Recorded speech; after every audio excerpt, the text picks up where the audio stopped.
Good evening, ladies and gentlemen. Welcome to day three of our virtual biennial, the Global Jamaica Biennial Diaspora Conference. It's day number three, and we welcome you to our online virtual conference. So, this is the time, go ahead, call a friend, let a friend know that the conference is on. So please go ahead, like and share. I've seen you guys been very active in the chat.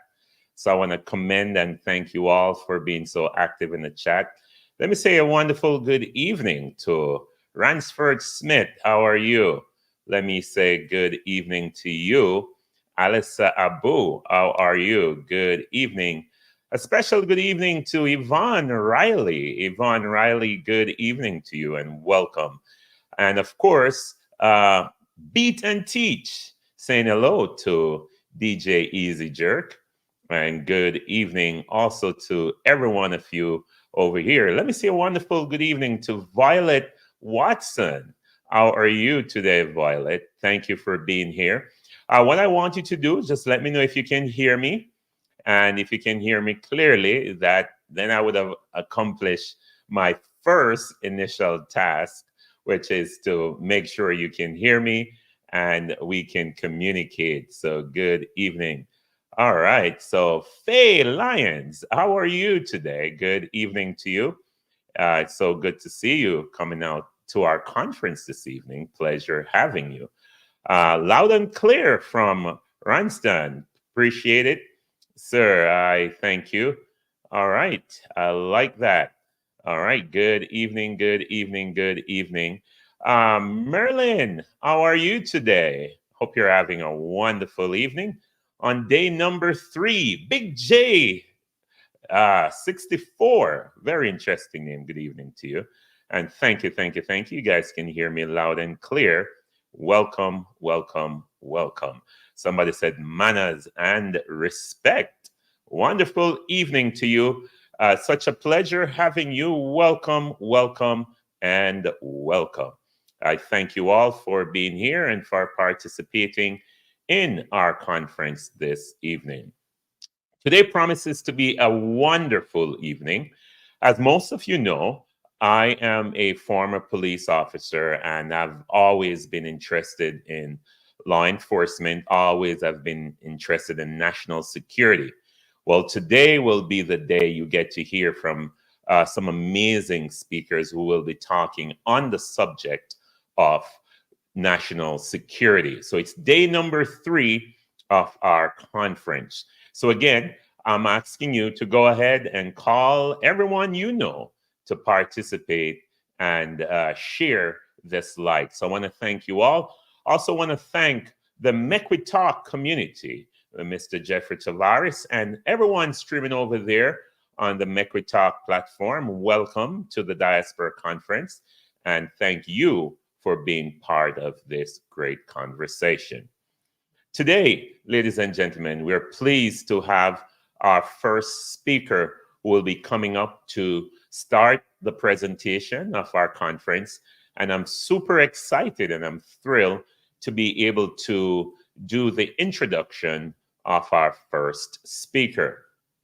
Our first speaker today, for those of you who do not have the schedule, is Dr. Anthony Clayton, and I will be reading a little bit about him. Professor Anthony Clayton is a doctor. He is a professor at Professor of Caribbean Sustainable Development at University of the West Indies. He is also a visiting professor in the School of Engineer at the University of Surrey. He is a fellow at the Caribbean Academy of Sciences. And let me also bring our speaker to the stage as he gets ready to start, as we do his bio. He's a fellow at the Caribbean Academy of Sciences, a fellow at the World Academy of Sciences. He has also an order of distinction in the rank of a commander. Now, these are some of the relevant engagement of Dr. Anthony Clayton. One, he is a lead author of the intelligence-led policy strategy for Jamaica. He's an advisor to U.S. Southcom, Trade Strategic Alliance of the Caribbean. The lead author of Jamaica National Security Plan, subsequently used as a model to develop CARICOM crime and security strategies securing the region. He led a full operation review of the Jamaica Constabulary Force, assessed the citizen security in the Caribbean for the Commonwealth Secretariat, led policy review for Jamaica development of the correctional services, is an advisor to U.S. Northcom, currently serve as the Crime Monitoring Oversight Committee for Jamaica. Now, he has been very busy moving around, and we would like to tell you some of the places our great professor have been in recent times. Professor Anthony Clayton has been a presenter at the U.S. Naval War College. He also was a keynote speaker addressing senior U.S. military in North American Aerospace Defense Command and the United States North Command at Patterson Space Force Base in 2022. He's also the keynote speaker for the U.S. military and the government leader at the first annual 2022 Homeland Defense Awareness Symposium at the United States Air Force Academy, again in 2022. He has also moderated the U.S. Southcom Forum for the Caribbean Chief of Defense and Commissioner of Police at CANSEC 2023. A presenter also at the U.S. Army War College in 2024. And of course, Professor Anthony Clayton is also our security expert speaking here at our conference at the Global Jamaica Diaspora Conference Day 3. Professor Anthony Clayton, welcome to our Diaspora Conference. How are you today, sir? Thank you very much, Mr. President. I'm good. I hope you are too. And thank you very much for inviting me. It's a real honor. Absolutely, Professor Clayton. And we are super excited to hear all the amazing things that you would like to teach us and share with these people from across the diaspora and, in fact, across the world concerning security and Jamaica and also the Caribbean. At this time, we'll turn the floor over to you, sir, and we will be at the edge of our seats, fully engaged in your presentation. Thank you very much, Mr. President. I'm sharing my screen. Can you see it? I think we can. You can? Very good. Is that the one on the screen? Yes. Okay. So good evening, everybody. Thank you for inviting me to join you. I'm going to talk briefly about some of the problems, not just in Jamaica, but also in the region. Now, excuse me, as you probably know, we live in the region with the highest rate of violent crime in the world. That's Central America and the Caribbean. If you look at this map here, every country that you see with a red arrow is in the world's top 10 for homicide. The countries with a blue arrow, marked with a blue arrow, are in the world's top 20 for homicide. So we have the majority, 8 out of 10 of the world's most violent countries in our region. Now, the reasons, we have, there's some underlying factors that we share. One of them is that there have been serious challenges with governance and with law enforcement, that there's substantial profits to be made in a variety of different forms of criminal activity, including narcotics and weapons trafficking, extortion, and increasingly cybercrime. There's ready availability of weapons. There's some deep-rooted and long-standing social and economic problems. And there are also quite serious challenges in our systems of governance, including obviously high-level corruption and others which have compromised our systems of government themselves. Now, one country, I'm sure you know, recently came off this list. El Salvador moved from having the highest homicide rate in the world to a homicide rate that's actually comparable with the United States, about 5 or 5.5 per 100,000, which it did by the simple expedient of locking up every gang member in the country. Now, that's a policy which has had a lot of interest across the Caribbean, but it's one which actually presents some serious difficulties in terms of potential human rights violations. So we've not, as yet, decided to adopt that particular option here. But to give you an idea of how severe the problem in Jamaica is, this was the homicide rate in the parish of St. James at the end of 2016. It reached 140 per 100,000, which was off the scale. This is where Montego Bay is located, our major tourism resort area. For the sake of comparison, at about the same time, the homicide rate in the government-controlled areas of Afghanistan was about a quarter of that. So you would have been 4 times safer in Kabul than you would have been in the Montego Hills. It's extraordinary but true that when you live with the world's highest, or one of the highest levels of homicide for many decades, you start to think it's normal. You start to internalize that. We pick up our paper in the morning, we read about another half dozen or a dozen homicides over the weekend, and we forget. This is not normal. This is not true of most countries in the world. This is only true of maybe 20 countries in the world. And the disparity is widening because since the mid-1980s, homicide rates globally have been trending down, other than in war zones. And there are only 20 countries of which that is not true, of which Jamaica is one. So we know that there are what we call crimogenic factors, crime-generating factors, which are keeping our rate of violent crime exceptionally high.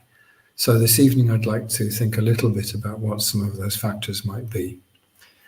There's a range of underlying problems. One is we have pockets of entrenched poverty. We live in a country with high levels of inequality. And a lot of the problems overlap. So you have people growing up in some of our poor communities who do not have good access to good education. Many of them leave school without qualifications. And then there are very few legitimate job opportunities. There's a background of broken and dysfunctional families in these same communities, with children who are either, in some cases, neglected, or in other cases, physically, emotionally, or sexually abused or exposed to violence. You again have a third overlay of factors that in many cases, these are also gang-dominated strongholds. Housing is poor and environmental quality is poor, and most government services are not supplied. Across Jamaica as a whole, we have about a quarter of the population living or working on captured land, stealing their electricity and stealing their water, which means that many children are raised in households where theft is normal, and they internalize these values as they grow up. And one of the reasons why these problems cycle down the generations is that children who are exposed to acts of violence or who witness the murder of family members tend to suffer from post-traumatic stress disorder and attention deficit hyperactivity disorder. And these permanently affect the structure, functioning, and volume of the brain, which means that these children lose the ability to concentrate. They cannot perform well in school. They tend to drop out without qualifications. And given the fact that they also tend to have a seriously dysfunctional family background, they're much more likely to turn to the gang for protection and also as a substitute family. Why can't we fix this? We've known what the problems are for some years. And part of the problem is the challenge that we have with our governance and the erosion of the government's moral legitimacy by decades of corruption and political patronage. And the links between politics and organized crime, which were built in the 1970s and 80s, they are less obvious now, but we have never yet entirely managed to get rid of them. Then, of course, you end up in this cycle because where you have high levels of violence, it's an effective deterrent to investment, which then perpetuates the economic underdevelopment of these communities. Ready availability of weapons, the shiny new ones coming from the United States predominantly, but we have a fairly active trade, ganja for guns coming from Haiti estimated 300 to 500,000 unlicensed weapons in Haiti. So there's no, the source is not about to dry up. Our justice system is deeply dysfunctional. We have had homicide cases dragging on for 10, 12 more years, by which time the witnesses are dead or have been intimidated or murdered, or their memories unreliable. Now, this is being addressed. This is slowly and painfully being reformed, but we're not there yet. The police force for many years has been in dire need of modernization.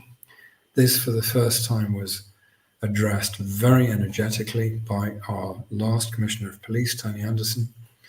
And this challenge has been taken up by the Commissioner of Police who's just taken over, Dr. Kevin Blake. And I'm very optimistic now that we are going to end up in the fairly near future. I think it's still going to take 2 to 3 years, but we are going to end up with the modern and much more efficient and effective police force that we've needed for so long. But of course, many of these problems are not problems that can be solved by policing alone. These are governance challenges, they're social challenges, medical challenges, economic challenges, and so on. So in order to solve these problems, we need something that we've never been very good at doing, and that is integrated policy, or what is sometimes known as joined up government. This rarely happens in Jamaica, it's unfortunate. To give you an idea of the impact of crime and corruption on the economy of Jamaica, we've quantified this several different ways. This charts the impact of the point at which we descended into violence, which is about here, in the early 1970s, that's 1972. And you can see that throughout the 50s and 60s, we were growing at about 4.5% per annum. In fact, we had 23 consecutive years of high rates of growth. In the early 1970s, we saw the development of the political use of violence. Both of our two main parties got involved in drug run and running guns, arming their respective factions. We had a wave of human and capital flight, went into a 13-year recession. Came out, went back in, came out, went back in. That's been the pattern ever since. So since that happened, since we did that to ourselves, our economic growth rate has not been 4.5%, it's been under 1%. We moved from one of the highest growth rates in the world, the sort of growth rate that very few countries have ever achieved, to be one of the most long-running economic underperformances anywhere in the world.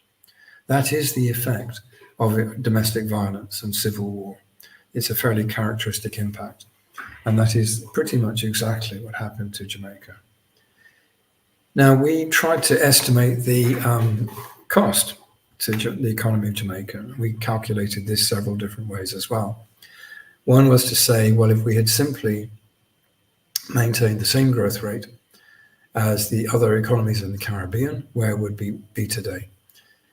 And given that we were starting from a stronger position than most of the other economies, then today we estimate that Jamaica would be approximately 3 times wealthier than it is now.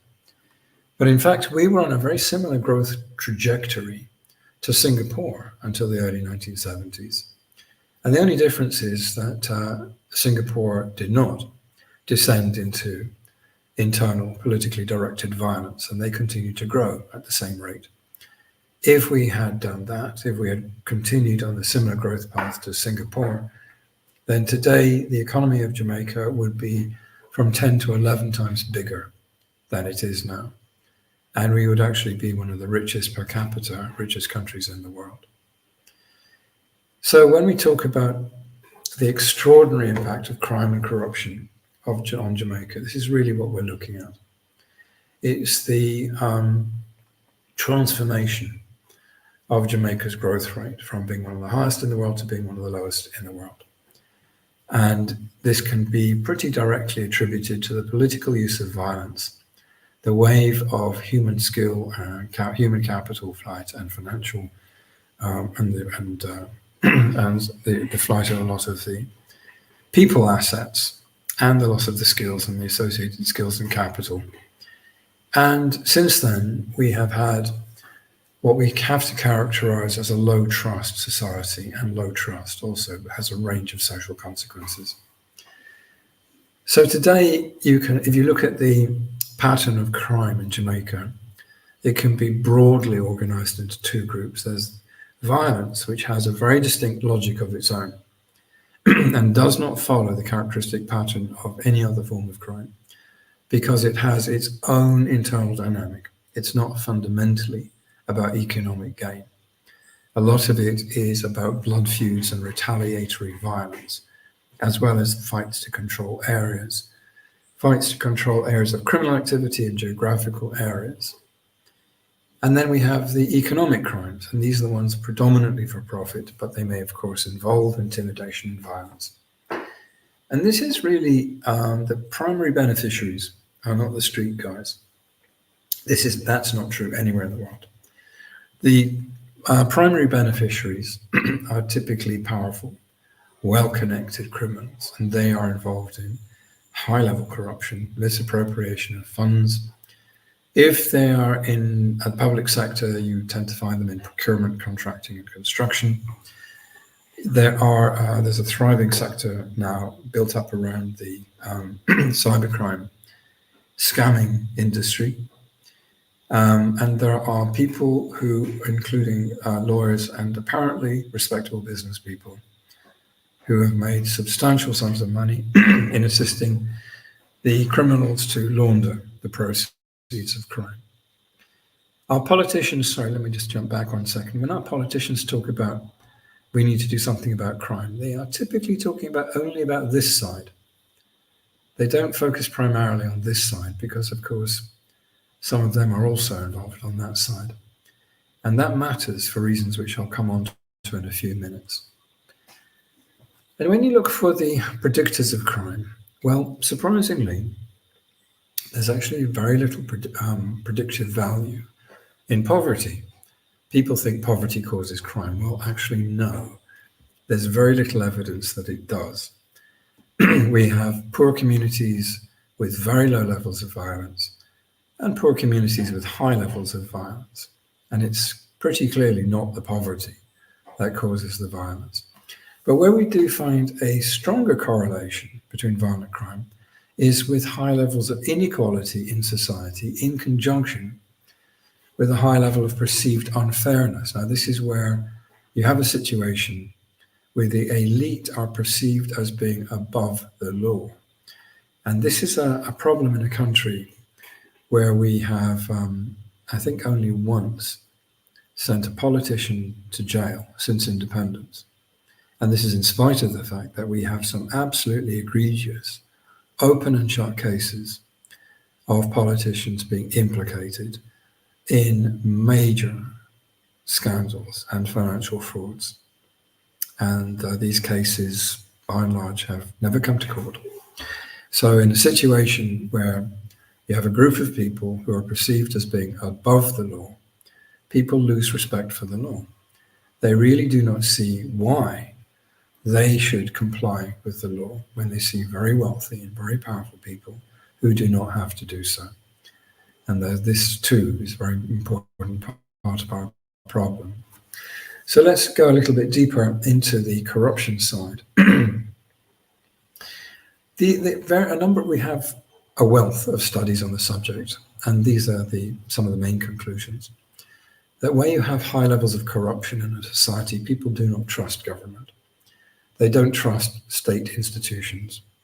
And this actually helps to make the problem worse because it makes a country more susceptible to crime. And if, as we were just saying, the corrupt are seen to be above the law, the government forfeits its moral authority.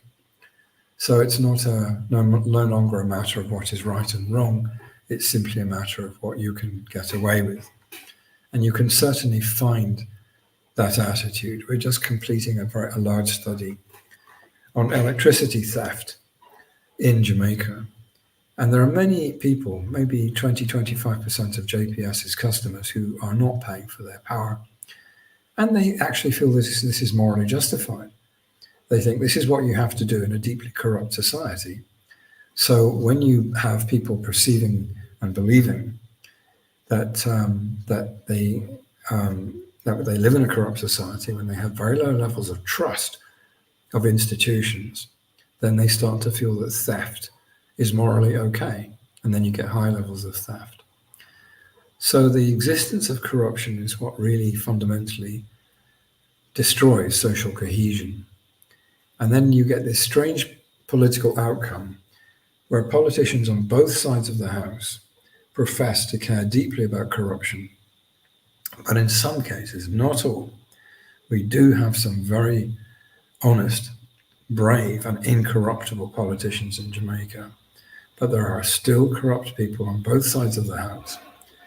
And they are protected by this unwritten code, which is that no senior politician ever goes to jail or has to repay the funds that they've stolen.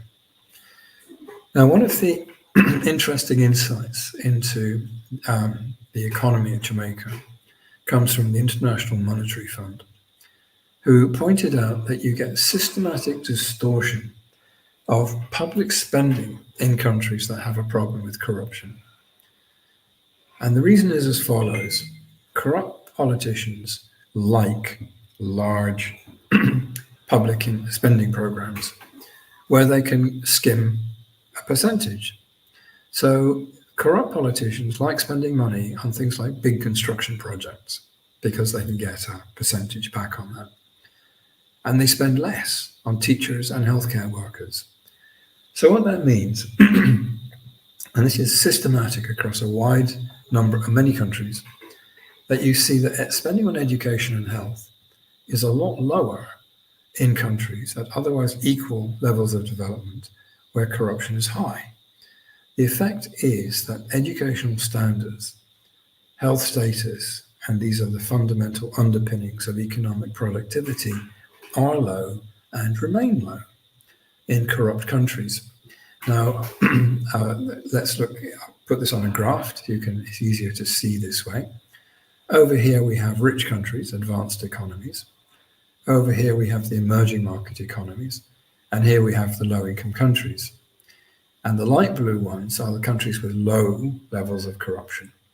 And the dark blue are with high levels of corruption. And this is the total percentage of total public spending on education and healthcare. And as you can see, there's a big difference between clean countries and corrupt countries. They spend a third less on education and healthcare.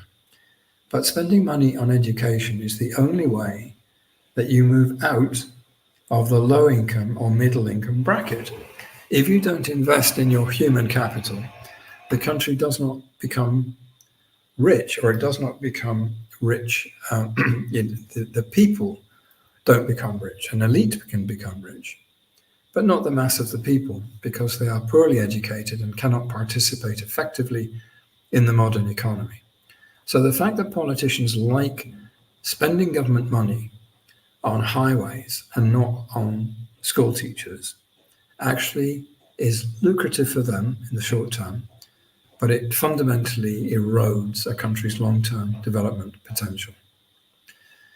Now, where you have high levels of corruption in the public sector, unfortunately, it also drives up corruption in the private sector, because the contracts tend to go to those companies who are willing to pay to play. Now, we have seen contracts go to companies who bid substantially more than the company that lost the bid. So how is it that a company that is bidding 1/3 more to get the contract gets the contract? Well, we suspect that that is because that is the company that is willing to pay off the relevant minister. And we have also seen contracts, especially in construction, go to companies where major criminals are the owners or the beneficial owners. And it has been absolutely astonishing, but true, to discover that public works contracts are one of the major sources of revenue for some of our biggest criminals. In other countries, it would be impossible for somebody who was a known active criminal to be winning tenders for public works. But unfortunately, in Jamaica, that can still happen. Then what tends to happen is if the company gets the bid, their price is typically then adjusted upwards after they get the contract. It's hidden in cost overruns, or they can improve their profit margin by reducing the quality of work and materials. So the taxpayer actually gets robbed twice. First of all, contract did not go to the company paying the most economical bid. And second, you get a poorer quality product. One study done by one of my former students looked at every major public construction and investment project in Jamaica over 40 years and found that on average there was something round about a 100% cost overrun. Pretty much all of these projects came in on average at double the projected cost. Every one of these projects promised to make a substantial and long-term improvement to our rate of GDP growth. She found that the actual success rate was close to zero. So most of these projects actually contributed very little to our GDP growth. But it's actually worse than that. Because where we have corruption, we can also get quite unnecessary expenditure. For example, we get a sports ground or a bus station built in the wrong place, which remains almost entirely unused, but the politician gets a kickback anyway. And then, as we were saying earlier, corruption actually makes it lucrative to do inferior quality work, because the same firm, it's amazing but true, that the same firm can then get another contract to repair the road or whatever it was that they built badly in the first place. So we actually end up getting robbed 3 times. First of all, we paid more than we need to. Second, we got inferior quality infrastructure. And third, we end up paying for repairs that should have been unnecessary. Now, there is this myth that corruption is a victimless crime. It isn't. The money raised by governments is what we use to pay for schools, hospitals, roads, power, water, policing, and national security. So if our funds are misappropriated or squandered, then there are fewer books in schools. There's less equipment in hospitals and poor maintenance for roads. So corruption is not a victimless crime. It can actually leave entire nations in a condition of relative poverty and suffering. One big project which was studied by one of my colleagues at the university was a World Bank program to build schools in Jamaica in the 1980s. He estimates that about half of that money was stolen, most of it by a man who migrated and now lives in Canada. So what do we have 3 decades later? We have 1/3 of our children failing grade 4 literacy test and 60% failing basic numeracy test. We only got half the schools that we should have done. And that money was stolen. So you make 1 or 2 individuals very rich and the entire population suffers. So many of these children end up with no qualifications or skills, and they have very little chance of a decent life after that.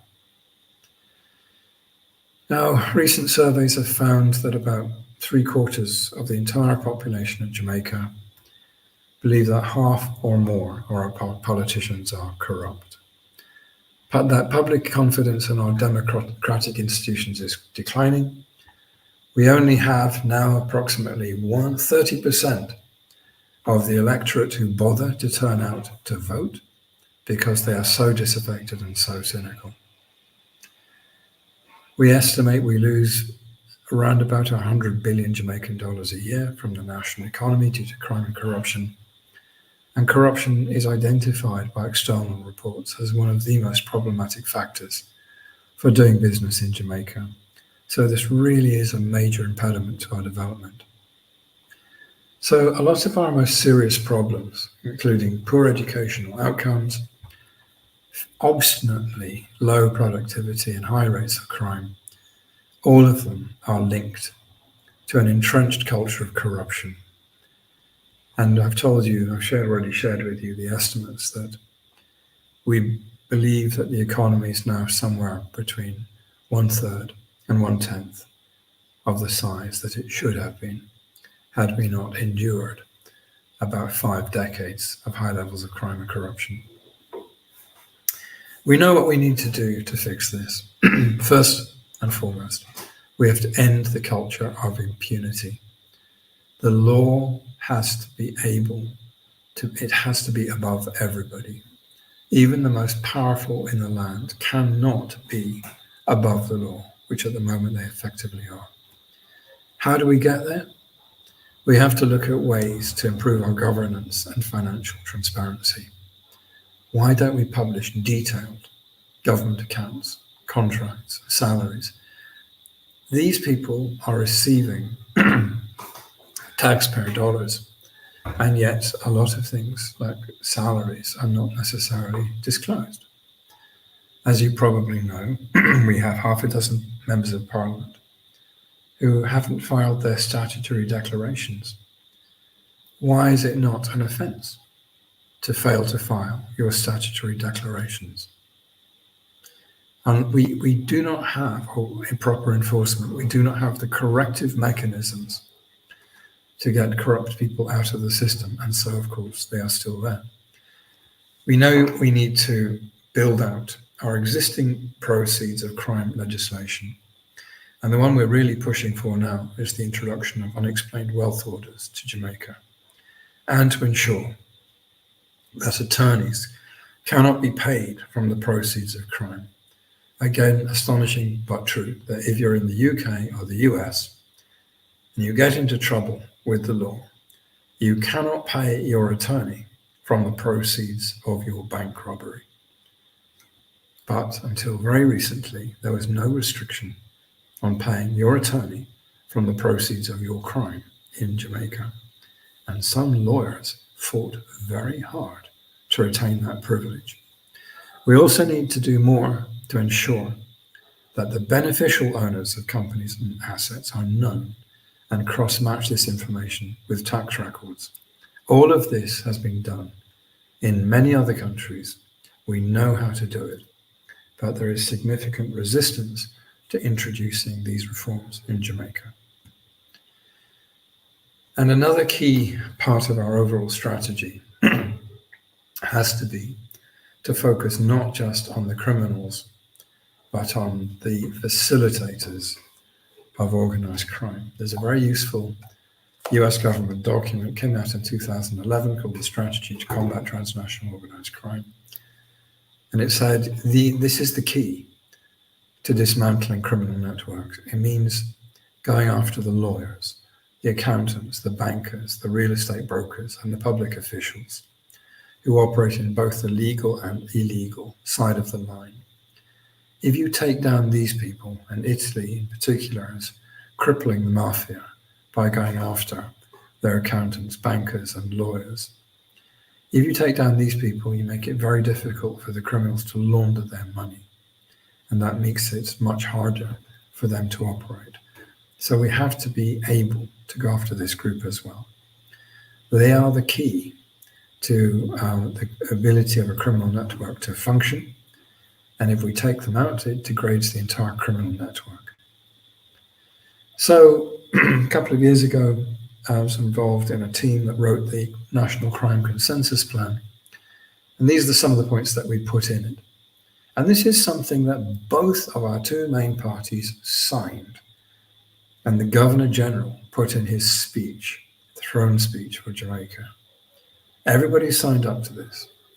We agreed that nobody is above the law, that there shall be no immunity or impunity from prosecution for a serious crime or corrupt act. And just to make clear that corruption is a criminal offense, that the political parties would repudiate and reject any links to gangs or other organizations involved in criminal activity, that any member of parliament, any senator, any minister found guilty or complicity in corruption or in facilitating criminal activity would be subjected to criminal charges.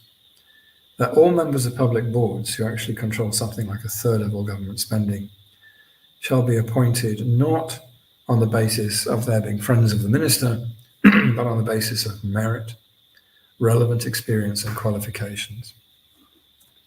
And all government contracts would be monitored to ensure that funds do not reach organised crime networks. We also strengthened this by saying that any company that was found guilty of corruption should be disbarred permanently, along with their principals, from bidding on any future government contracts. And legislation to introduce unexplained wealth orders. Now, this is a situation where somebody is on a known or modest income and yet has somehow mysteriously accumulated vast wealth. In Jamaica, they cannot be asked to explain where that wealth came from. Unexplained wealth orders gives the police the power to ask them to provide some paperwork to demonstrate where that wealth came from. And if they are unable or unwilling to do so, that the courts may be empowered to conclude that it probably represents the proceeds of crime and therefore subject to further investigation and possibly seizure at the end. We wanted to introduce additional legislation to ensure that attorneys could not be paid from the proceeds of crime, that client-attorney privilege cannot be extended to conceal money laundering, that any attorney found guilty of collusion or money laundering should also be subject to criminal charges where applicable. And this is based on the law that's been in place in Italy since the early 1980s, giving courts the power to seize the goods of persons involved in criminal activity, money laundering, and those involved in helping them to conceal their assets. So this is taking out now not just the criminals, but also the facilitators of organized crime. So we've been working on the crime consensus plan for 2 or 3 years. We took stock recently. The good news is that we have made substantial progress on about 75% of the key performance indicators, the targets that we put in. The heart of the problem is that we have made almost zero progress on all of the agreed goals that relate to corruption. And this is what tells us that we are now close to the heart of the problem, that we have people who have been strongly resisting these measures, which would have the effect of cleaning up public life in Jamaica, strengthening and improving our governance, and severing the links between politics and organized crime once and for all. Thank you very much for taking the time and inviting me to be with you this evening. If you wish, we could take a little time for discussion, question and answer. Thank you very much for your time and attention.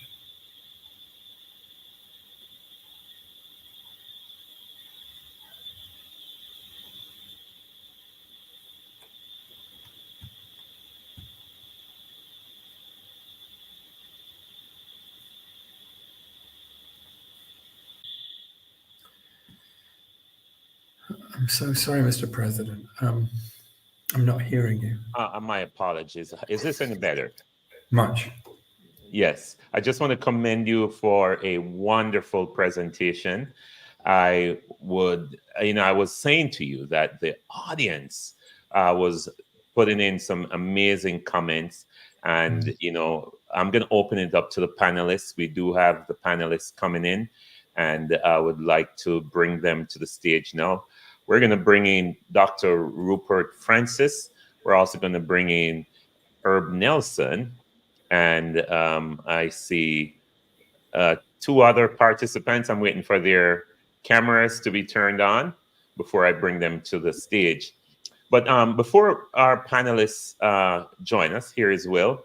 Before our panelists join us, I do have a few questions from the presentation that you make, and also before our panelists talk, I'd just like to ask you 3 questions, and then I'll turn over to the panel.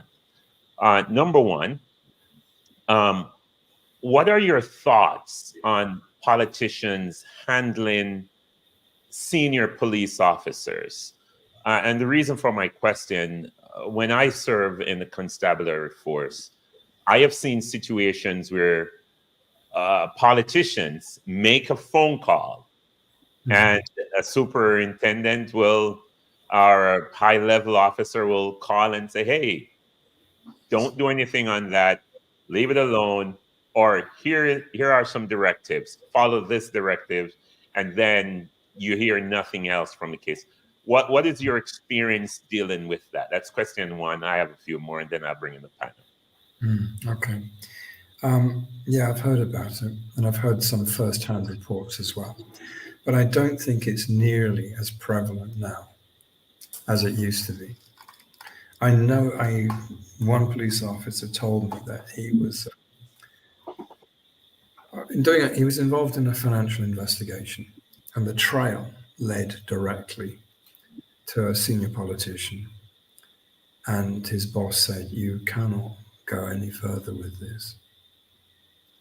And if you do, there are going to be career-limiting consequences. A few days later, he was actually transferred out of that unit. So that kind of thing absolutely used to happen.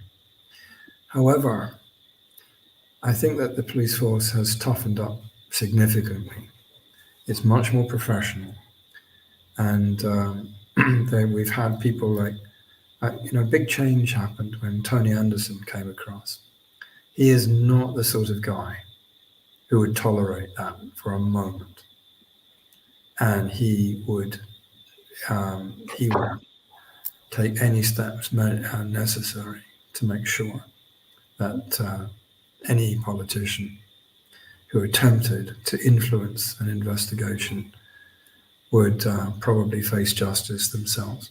We've had some good commissioners. I'm very confident that Dr. Kevin Blake will be very much in the same mold.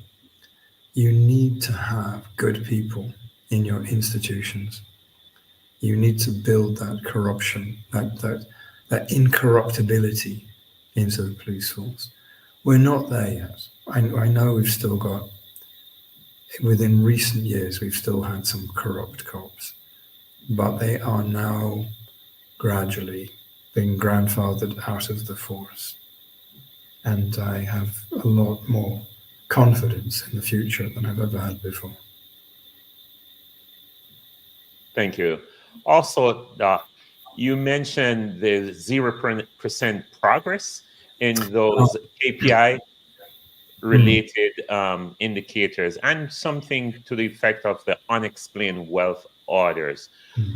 If Jamaican economy could have been, it's only 1/3 or 1/10, depending on this model you're looking at, of its potential, how do you see the future, knowing that there are unexplained wealth orders that should be implemented, and politicians are not signing on to these corruption documents? What are your thoughts? You've been going around teaching and you've been lecturing on this issue for a while. How do you see the future? Well, this is something that we're trying to achieve in the Crime Consensus Committee. Well, it's actually, it's really quite remarkable that we've actually achieved as much as we have. And you have to remember where we're coming from. It's absolutely astonishing that both parties signed up to the Crime Consensus plan. It's even more astonishing that we've achieved most of the goals that are in there. The fact that we are now saying, okay, we're 3/4 of the way around the track, it's just that the last quarter is all uphill. This is where it gets really real. This is where we're having to follow the money and look at the way that we have some people in high office who are involved in venal corrupt activities, and some of it is very, very hard to prove, as I'm sure you know. but we will keep pushing. We got a far away when we went into the IMF agreement, because our part of the IMF agreement included anti-crime measures. I know because I actually helped to write that section of the IMF agreement. So the government was then absolutely obligated to pursue those anti-crime measures, and our next tranche of IMF funding depended on being able to demonstrate progress with the anti-crime measures.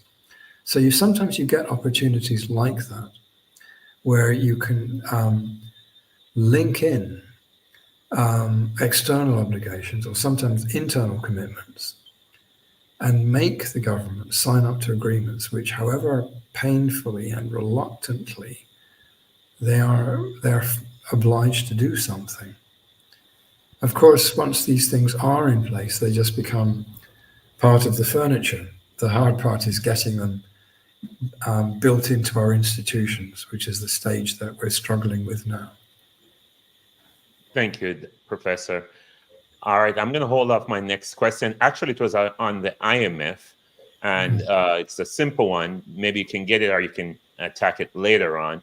But are there restrictions from the IMF and or the World Bank against public policy programs, for example, like schools or hospitals or certain social fabric kind of programs when a loan is given are acquired by the country?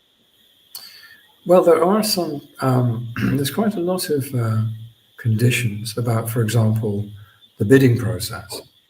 And we were going to get a very large loan to finance a major energy project in Jamaica. And the bidding process was compromised. And it was very clearly compromised. The relevant minister stepped in at the last minute after the bid had been decided and said, oh no, don't want it to go to those guys. I want it to go to this firm here. Now I looked up the firm that he wanted it to go to, based in Australia. They had been under investigation by the financial press for the previous 3 years. This was basically a very dodgy operation. And the bank took one look at this and said, we are pulling all the funding for this. And the minister then had to, he lost responsibility for the project. He was very clearly trying to ensure that this vast billion-dollar project went to his friends, and the bank pulled the plug. Now, if it had not been for the fact that this was bank financed, then it might have gone through. So there are times when it is in fact a great strength to have an external partner with conditionalities and principles, proper governance principles about how the management of the bidding process. Because that way you can actually get some accountability in ways that you can't otherwise. Thank you, Professor. I would like to bring in Dr. Rupert Francis as he chime in on the conversation and have any questions or comments for you.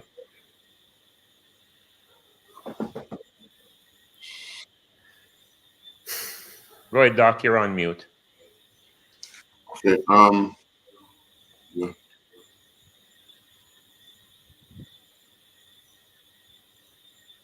I think we're having some technical challenges with Dr. Rupert. Let us go ahead and bring in Herb Nelson. He's a chair for crime and security. And Herb, how are you today? Any questions for Professor Clayton?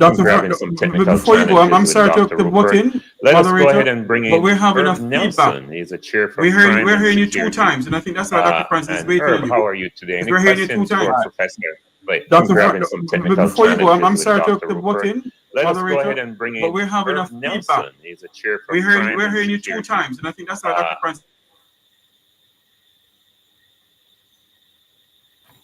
Jeffrey, I had to mute you because I think yours is coming in twice. My apologies.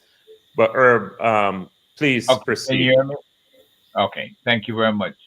Professor, how you doing? Pleasure finally meeting you, at least not in person. I'm Um, good. Thank you. How are yeah, you? you work very well with a protege of mine, one Dexter Dixon, who headed the HSI office at the embassy in Jamaica. Um, Let me say this pertaining to one of his key investigations, which was led to the disenfranchisement of several U.S. visas. And Hmm. the key one that I want to key on is that of the Vaz family, Yeah. right? Because your situation, the crime consensus plan, directly addresses that. And the one with the Superintendent Bent, who headed the Almond Hmm. Barracks unit that engaged in um, on-site security for the various dons, engaged in various hit jobs, and reportedly Bent himself was a master at poisoning. Um, so let's start with the taking away of visas. Hmm. Why, when visas are taken away from senior personnel in government or in the security forces, why isn't there not an investigation locally launched based on those factors to determine whether or not Jamaican laws were actually violated? Hmm. Right. Actually, we probably need need a lot longer than we've got to go Okay. into the details. But so let me just try and come back very briefly. When the US denies a visa, they take the view that they're not obligated to explain why they're denying the visa, as I'm sure you know. And in some cases, I mean, normally it's because there's some adverse traces in that they have strong reason to believe that somebody who's involved in some serious criminal activity, they would not deny a visa to somebody who's actually a serving member of a government of another country without compelling reason. You would think that that would be sufficient to trigger a domestic investigation.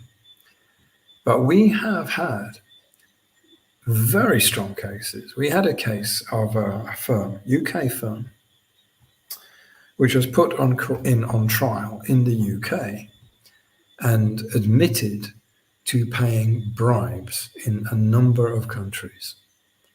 And they named the Jamaican politicians who had taken money and all the details, sums involved, date of transfer, everything. And even with that absolutely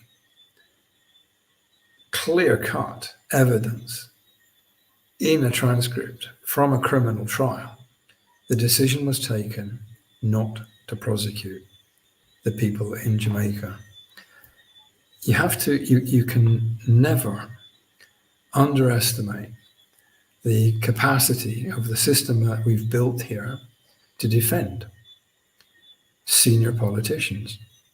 You'll remember when the United States requested the extradition of Dudas, and the Prime Minister actually used public funds to engage a lawyer to defend Dudas and to resist the extradition request. Not just Jamaica.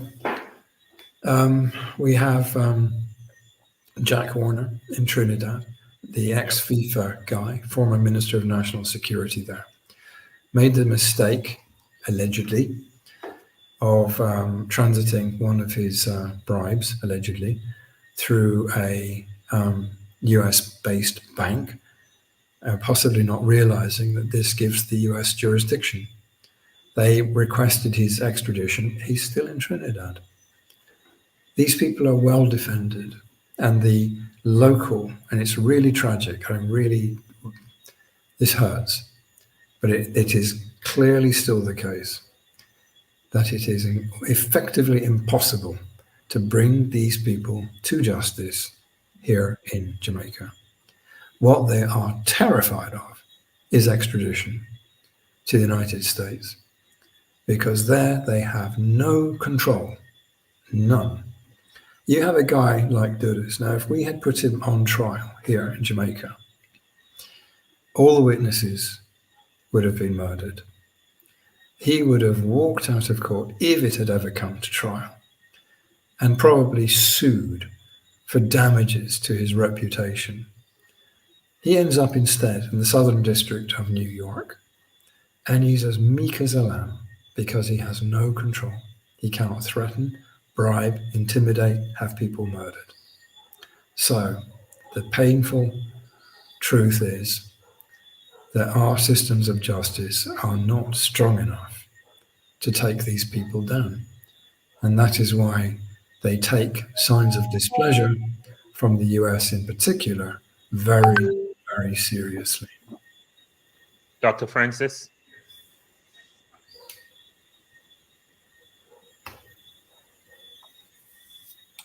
Dr. Francis, can you hear us? Your mic is already on mute.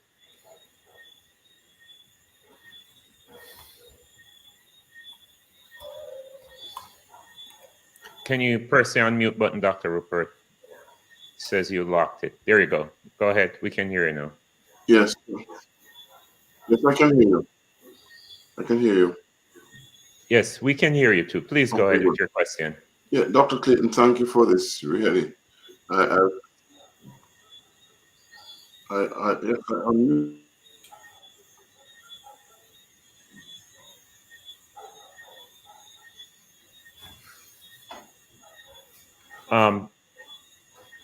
I'm going to go ahead. We're going to bring in Mr. Rattigan until Dr. Rupert resolves his technical issues. Well, welcome. Thank you, thank you, thank you. Dr. Clayton, nice seeing you again. Hey, Will, how are you? Great to see you. Likewise, my friend. Now, I have so many questions, I don't know where to start. First of all, let me apologize for being late. You can always call later, Will. You know, you have Let me apologize to the audience and to the panelists and to the moderator for being late. I'm in a travel status and started out late, got to my destination late. So please accept my apology. Second thing is, Prof, I really don't know where to start. There's just a plethora of things going through my mind, but let me try and do this. You've been with this consensus monitoring and crime since it started, am I correct, in 2020? Yeah, man, I helped to write it. Oh, there you go. No, they had a series of benchmarks, and if I heard you correctly, you said that by and large they've achieved most of the benchmarks, but there's one concerning the corruption piece. Yeah, now, well, a group all clustered around corruption.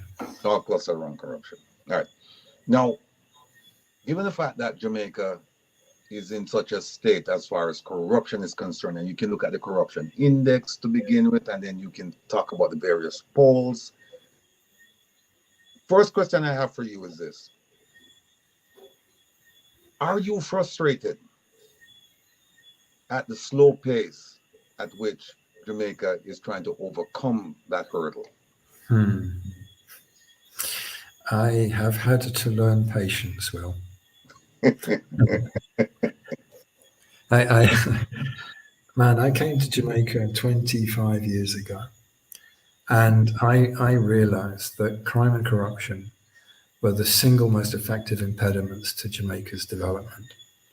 I realized that there is nothing that we could do for Jamaica that would have even a fraction of the impact that reducing the level of crime and corruption would have.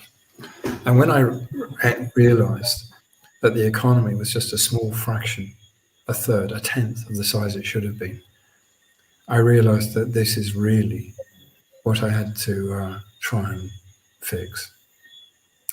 And I have learned that it's not as easy as just identifying the problem and the solutions, because most of the problems I've been talking about tonight, we know what to do. We know what the solutions are. It's all about the fact that there are people, and they are powerful people, who absolutely do not want some of these reforms to go through. But we make progress. Italy introduced the anti-mafia legislation, the non-nilatore law, in about 1982. And they have been fighting that war against the mafia for 40 years. And they have hurt the mafia badly, but the mafia regenerate, regroup, move into new areas of criminal activity. The Italian word for the mafia is la rete, the octopus, because it has 8 different legs. They're into everything. You cut off one leg and it just grows back. So it's like that. You're dealing with a fairly sophisticated criminal operation. And for every measure we take, they will adapt. They will block, they will adapt. And so actually building a better Jamaica, a society that is strong enough, with institutions that are strong enough to contain and eventually eradicate organized crime, is not the sort of thing that can be done overnight. And we have to accept this, that unless you find an opportunity to get some really significant leverage, which I suppose in a way I did when I was asked to work with the IMF, because they had enormous influence over the outcome. And so when you actually sometimes you get an opportunity to progress a little further, a little faster. But you have to accept, and Will, you know this better than anybody, you know that this is not a sprint, this is a marathon. And we may not see the end. I doubt we will see the end in our lifetimes. That doesn't mean that we don't fight the good fight. And we just try and do what we can in the hope that one day we will win this particular battle and we will actually free the people, an entire nation, from this horrendous burden that they have to bear. Prof, the system is in place. There is a system in Jamaica to bring criminals to justice. It sounds to me as if we're having a problem with personnel, decent, dedicated people with integrity who will do the right thing. And let me submit this to you. It would appear to me as if Jamaica cannot be changed from within. Mm-hmm. And you mentioned that you saw some progress when you worked with the IMF. What we're trying to do is we're trying to hold them accountable from outside the country through various methods and means. And as you said, politicians are fearful of being extradited. I think in the case of Jamaica, I think they're more afraid of losing a visa and losing their property, because they know that, and as you described them, they're very powerful people. They know that they can stall the process. And so even though you may have the extradition order, it doesn't mean that they're going anywhere.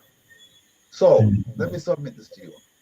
What do you think about using the Foreign Corrupt Practices Act, Foreign Bribery Act, the FARA, there's another one. Herb, help me out. I'm missing one of them. It's Foreign Bribery Act. Foreign Corrupt Practices Act. Oh, The Magnitsky. Oh yes. Mm-hmm. Right. Where you they're exposed if they're involved in kleptocracy, if they're involved in corruption, or if they're involved in human rights abuse. And I think we can make a strong case for all three against the government of Jamaica. So you know, I said all of that to say this. What do you think about what we're trying to do in terms of holding politicians, the government accountable using external sources? Right, right. Well, I think it's very clear that the government don't like what you're doing. They want a diaspora that is nice and docile, that doesn't criticize or say anything very much, just sends money. And they are not very comfortable with this idea that the diaspora are actually really getting involved and potentially are going to start holding these politicians to a higher standard. And you're absolutely right, Will. These there are some circumstances, and the case we were talking about earlier, Jack Warner, when he had some bribe money allegedly wired through a US bank and discovered what a mistake that was. There are some circumstances in which the US can and will engage. And these people fear that probably more than anything else. So yes, you can do a lot from in terms of bringing external scrutiny to bear and looking at the potential for using legislation from other jurisdictions which may pertain to particular criminal acts which involve Jamaican politicians. Now, it's not a given.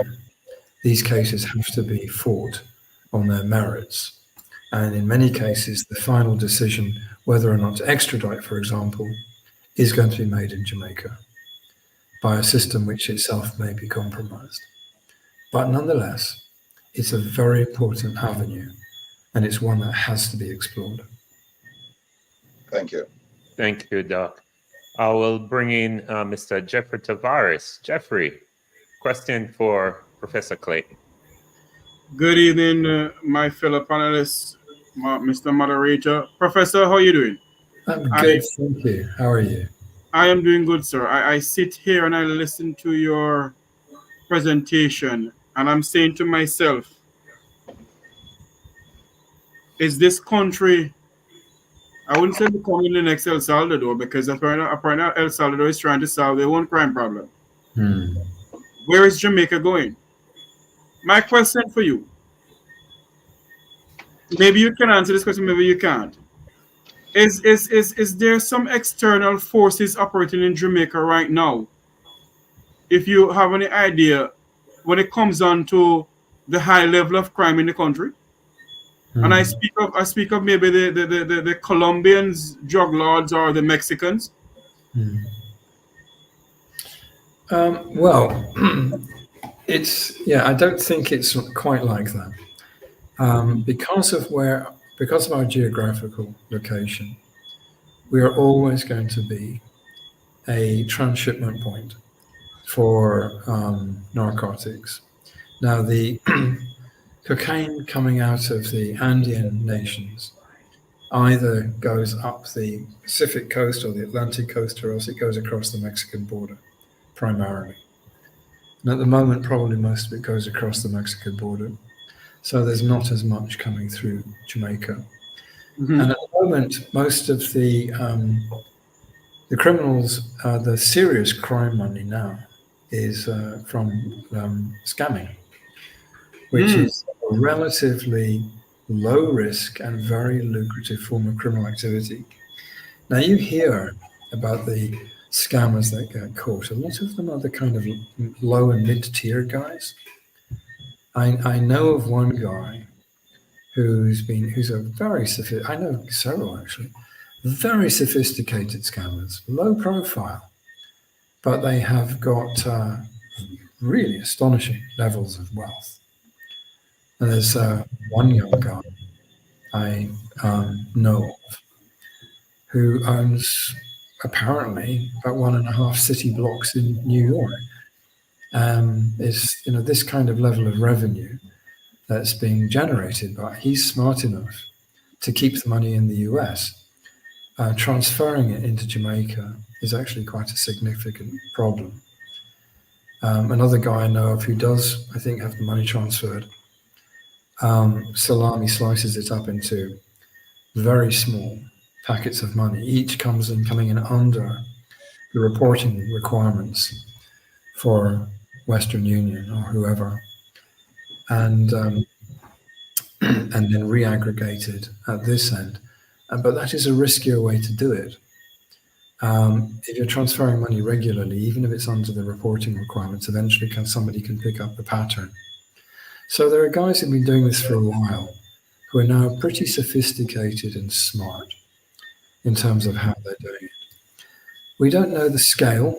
I've seen one estimate, 300 million US a year. I've seen an estimate of $1 billion US a year. But I think the indicator to really look at is the remittances which come into Jamaica, which is one of our two main sources of foreign exchange. And we suspect that quite a lot of that is the proceeds of crime. It's the scamming money that's being transferred into Jamaica. If so, what that means is that one of Jamaica's two biggest sources of foreign exchange is in fact crime, is in fact scamming.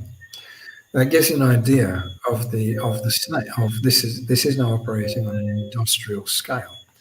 Now, if you're a criminal and you're making a career choice, why would you go and mess with packets of cocaine, which is a kind of higher profile, higher risk activity, when you can be making much more money for lower risk in various forms of cybercrime?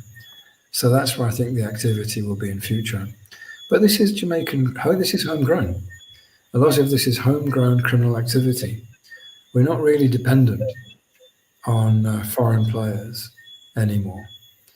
Perhaps at a time there was more foreign involvement, but I think we've outgrown that now.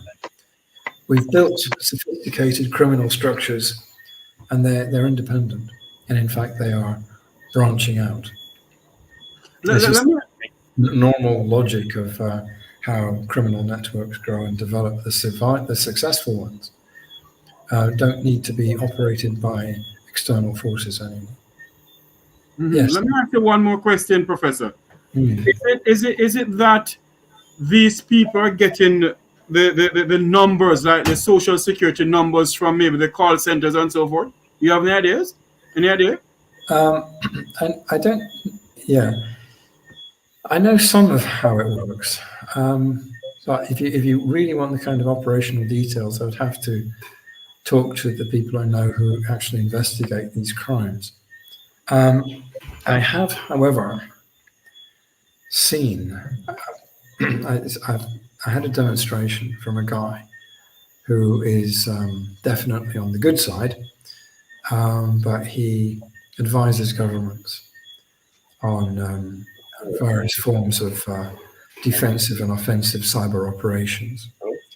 And he explained to me how incredibly easy it is now to get a very detailed profile of somebody without ever talking to them, just through the amount of information that you can gather about them online.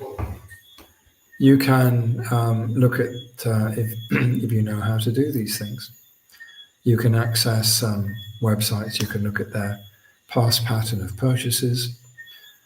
If you can access the tracker in their vehicle, you know where they're going. If you can even access government records, so we've had cases of this, you can track their movements in and out of the country. You can go on Google Street View, you can look at the outside of their house, so on and so forth. And this guy showed me that you could get a wealth of personal information about any individual you wanted within about 20 minutes. Wow. And it is unfortunately the case that some bad guys have learned pretty much this comparable level of skill. So they build up these profiles, and then and a lot of this, of course, is not quite at that skill level, but then they contact these people and they win their confidence because they already seem to know so much about them. Thank you, Professor. We're short on time, guys, and Herb, I owe you a question. Dr. Rupert, I'm going to give you an opportunity to come back again, will you please? enter the stage. Let's see if we can hear you this time. Go ahead, sir.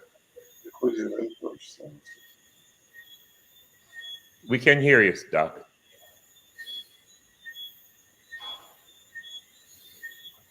All right, I'm going to bring back Herb Nelson. Herb, sorry about the issue earlier with question. I know you had a follow-up for the professor. Will you proceed, sir? Thank you. Professor, the key follow-up that I had has to do with both sides of the coin when it comes to the question of corruption. You have a situation where they nailed the vases.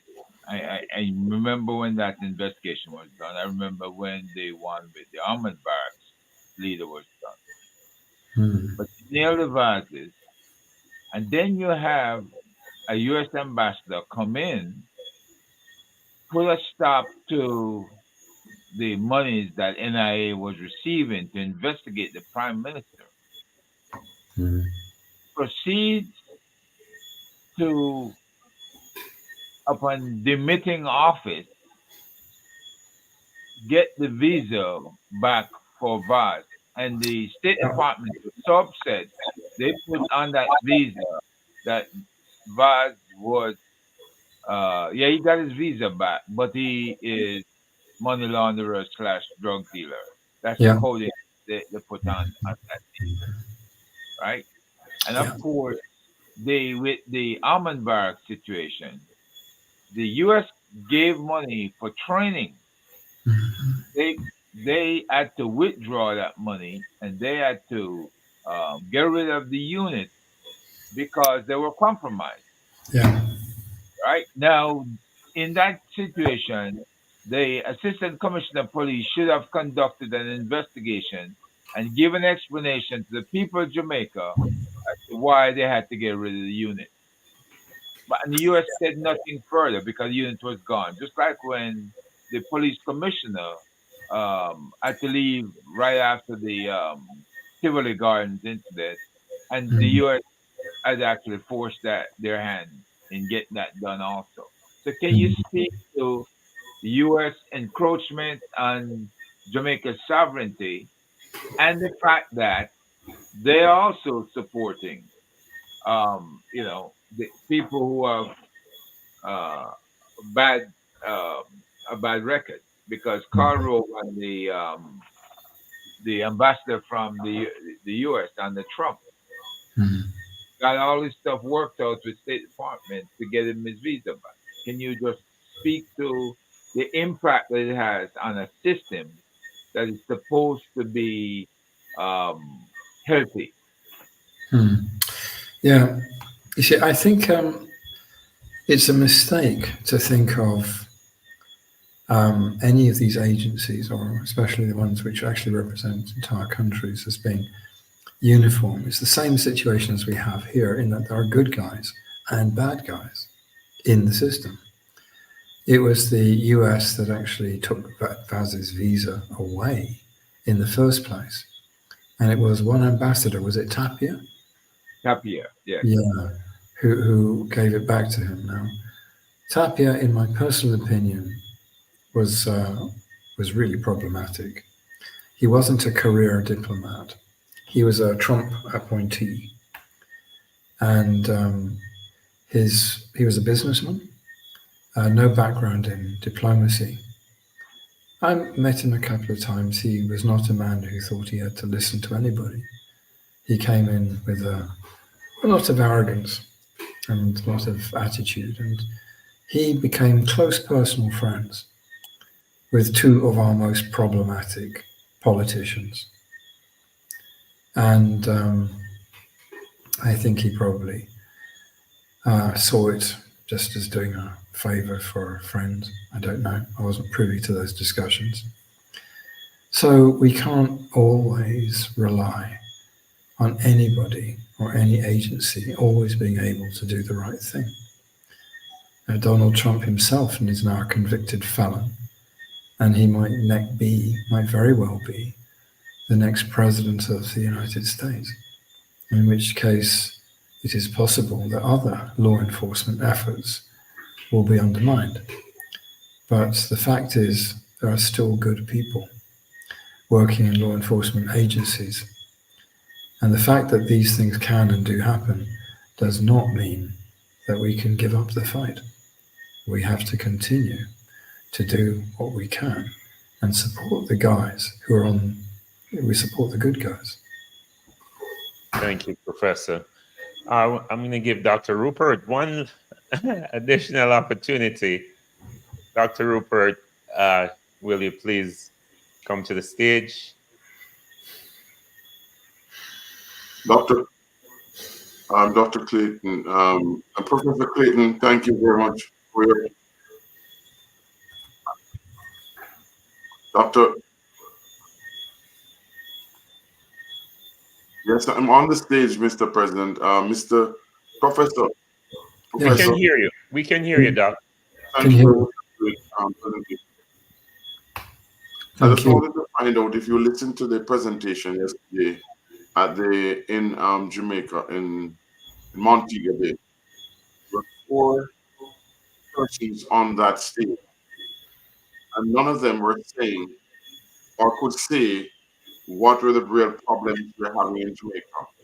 And one thing they all said was that we in the diaspora were trying to come there to tell them how to resolve issues in Jamaica.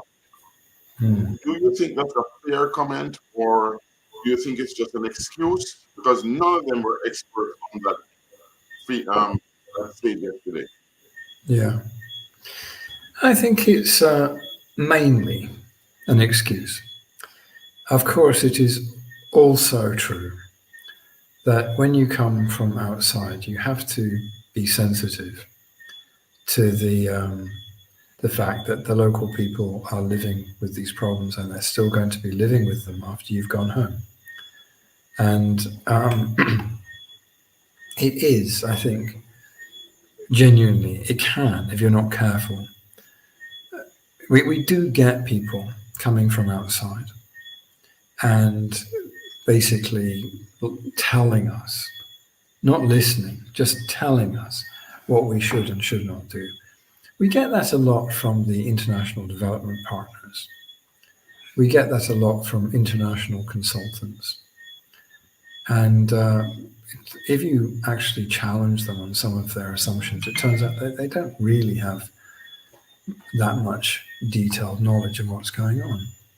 I think the solution is just to come and start off by listening and find out what the issues are and what the concerns are. However, it is also true that when you encounter resistance, it's sometimes from people who do not want things to change. And that's a completely different matter, because people who actually care deeply about this country, but who don't live here, actually bring an additional dimension to this discussion. So many people in Jamaica have been born and brought up with this, and they really do not see how things could be different. It is only people who love this country but who lived in other countries and see what it's like to actually have a functioning police force, a functioning justice system, to live in a society where even a former president of the United States can be put in court and sentenced. You know how astonishing that is? It was dreadful that, you end up in this position, but nonetheless, it is amazing testament to the fact that in the US, you actually have a system that can do that. And other countries too have systems that basically say, be you ever so high and mighty, nobody is above the law. Now, you come from a system where you see that, you know how it's supposed to work. And then when you contribute to the discussion in Jamaica, you add that knowledge, that experience, And that is so powerful. My first few years in Jamaica, when I started to question why things were done a certain way, some people, saying, "What is this fool nonsense?" Others people just saying, "You'll figure it out. You'll soon be in the runnings." But if you retain your integrity, and if you retain that perspective that things do not have to be this way, things are this way because a certain group of people want them to be this way. And if you have the persistence and the tenacity to keep making this argument, and if you know that things do not have to be this way, then you are the sources of change.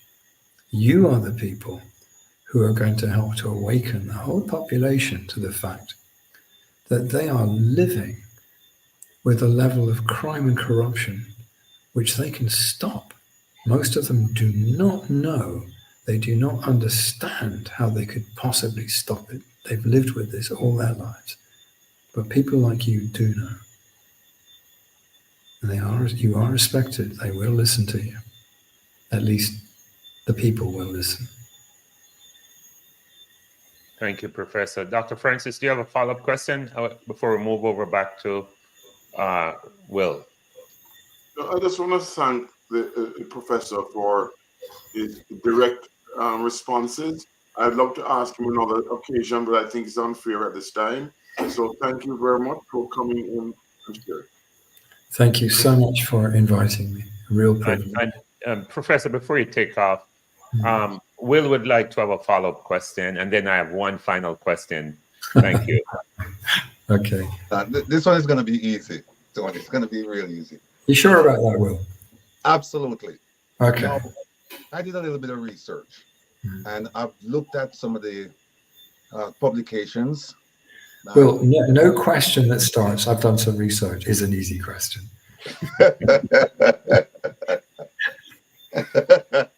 You're lining up the shot here. No, I'm not lining up.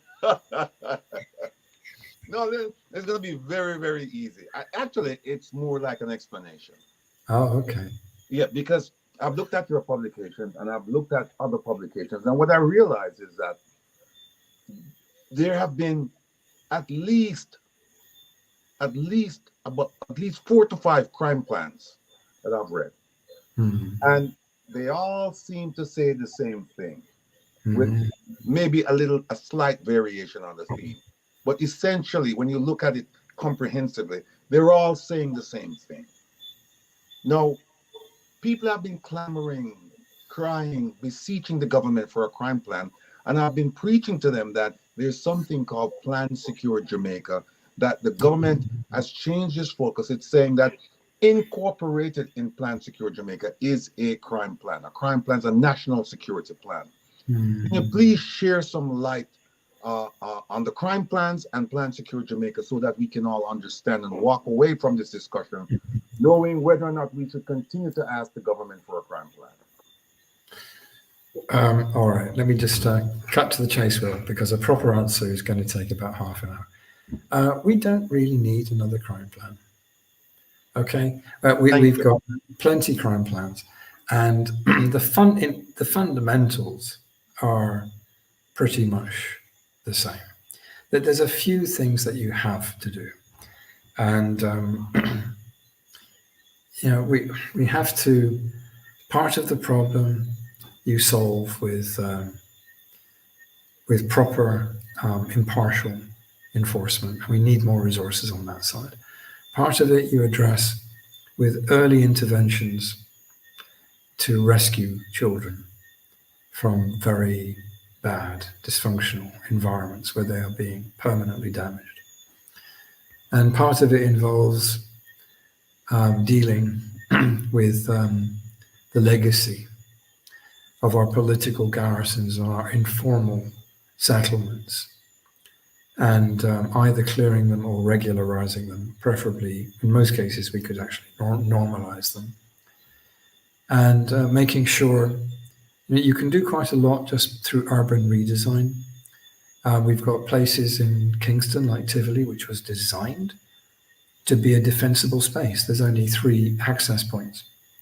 It was designed so that those could be easily barricaded.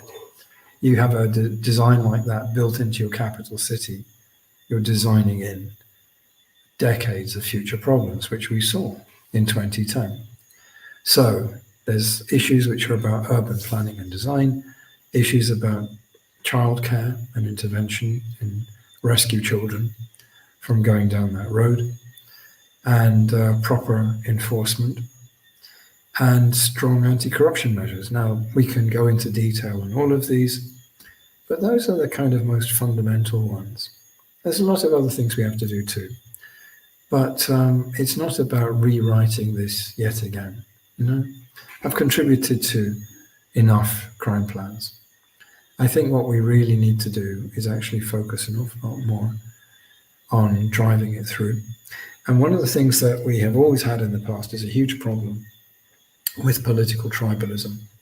Every time there was a change of government, the incoming minister would routinely throw out everything that the previous minister had been doing, whether it was working or not. Now, you'd think that a more rational approach would be to say, right, we'll do a review. If anything's making real progress, we're going to continue it. No. And I saw too many programs which were getting traction simply axed because I'm the new minister now. I've got different priorities. And you cannot make progress with this stop, go approach. And that is why we wrote the Crime Consensus Plan. We wanted to take a lot of this out of the domain of partisan party politics and say this is in the national interest and we should have some agreement, cross-party agreement on some broad principles. And we almost got it. Not entirely. We were never able to get the 2 parties to agree on 1 or 2 issues, but we still made some progress. Thank you, Professor. Ladies and gentlemen, would like to thank Professor Anthony Clayton for coming on this evening. Professor, I did say I have one last question for you. Can you please say something in Jamaican for us? Oh, no, man, you have to ask my children. Even though I've been here all these years, I still never really acquired a Jamaican accent. And I know this because every time I try, my Jamaican friends fall off their chairs laughing at me. So I'm on a chair. No, but Tony, when you and I talk, I think it's a pretty authentic accent. Oh, thank you, Will. I really appreciate that. You've made my evening. So we still haven't heard much. Tony, come on, say something first. Anything in Jamaican. Oh, yeah. Wagwan, man. Wagwan.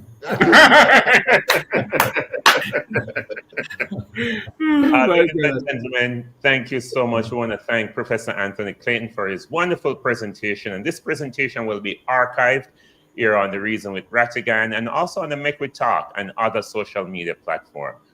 We would like to thank you all for your participation. And we're getting ready to join our next presenter. So thank you so much, Professor. And thank you to the panelists. And the panelists will stay tuned. We will be back with our next presenter. And our next presenter will be touching on a very, very important topic. Now, our next presenter, ladies and gentlemen, I was going to do the bio. But oh my goodness, I have to bring in Rattigan for this one. And I'll tell you why. We have a lot of big things happening in the space of criminal defense and human rights advocacy that our next speaker has been focusing on.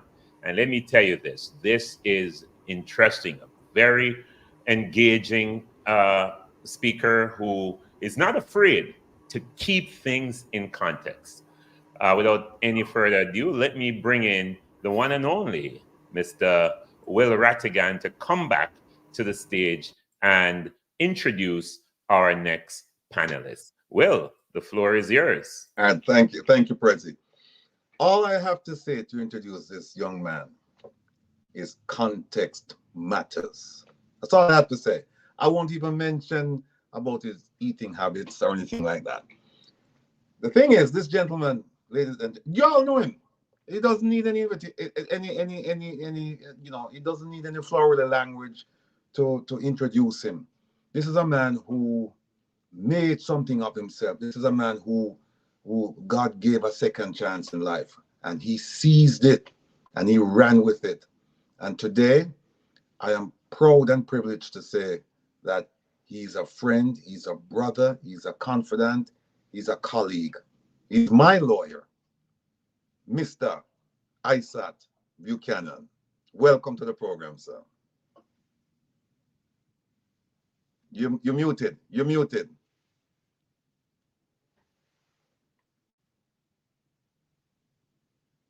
Still not hearing you. Still not hearing you.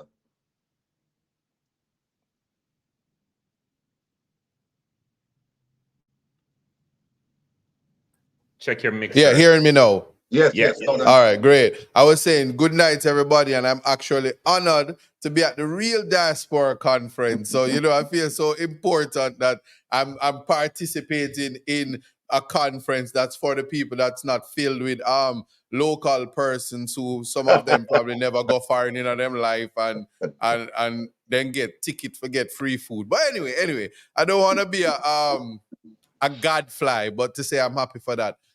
I'm also honored to be talking about one of the topics that I'm most passionate about. I'm of the view that our Constitution is one of the reasons why somebody like me can now be on the platform speaking to my fellow Jamaicans who are not in Jamaica but have an interest in Jamaica, especially in a situation where the diaspora is reduced by the powers that be to mere barrel senders and nothing more. Albeit they don't respect the fact that the diaspora is responsible for my KFC consumption that Mr. Rattigan saying he won't criticize me on. But I did learn this week and last week that context is king because context matters. So what I want to do is to just the conversation is live now about a new constitution. And Mr. Rattigan and myself and Herb on the Rattigan show, we've had so much conversation about it. And we're talking about the for us, by us, and we own and do away with the slave masters and slavery done and all the things about what a constitution is to look like. And lo and behold, I'm going to say this with the bravest possible confidence to say that a constitution that is formed or shaped without the participation of the people is not your constitution. A constitution that doesn't contemplate the least among us could never be your constitution. And governments across the world must reflect independence and identity, but it must always reflect service to the people, because the people, there is power in the people. So in saying that, I'm proud to say that there will be no new constitution before the next election. It's not going to happen, and if it were to happen, it would be a breach of the constitution, and many things would come into play. What I want people to realize, though, is as the basic man, the common man, the man on the JUTC bus, albeit the new one, because when I say the transport minister said that the bus them shipping and the whole of them look new, me would have take bus just to sit down in one of the new bus. But the basic understanding is that when you wake up in the morning, you're a citizen of this country, no matter where you are. If nothing COVID would have taught us is that home is where the house is. But if you're stranded, even in a pandemic, you make your way home so them can lock you down. Nothing nicer than being in your soil, in your space. If you're like me, in your mama's house because she can't show you out, right? Something like that. But and a serious appreciation for understanding that when you wake up, and the three little birds are by your doorstep, that the three little birds that singing sweet songs is not three dirty drunk, all right? So why that is important is the Constitution is the thing that make you vavavoom, the creme de la creme of your society. Nobody no better than you, nobody no more than you. And it is the Charter of Rights that was pretty much amended in 2011 that has given so much power to the people that I am 100% sure to tell you that I think government made a mistake. And it is possibly they're trying to undo that mistake, albeit under the quiet, so that they can put some more power to themselves, because they've given the people so much power, which it ought to be, because we have the most progressive charter in the entire world, little but Talawa, Jamaica, that has given rights to the people so much that when we used to bawl out, we want justice, the Constitution has given us that. And it is our government, our people with mature considerations have made significant changes.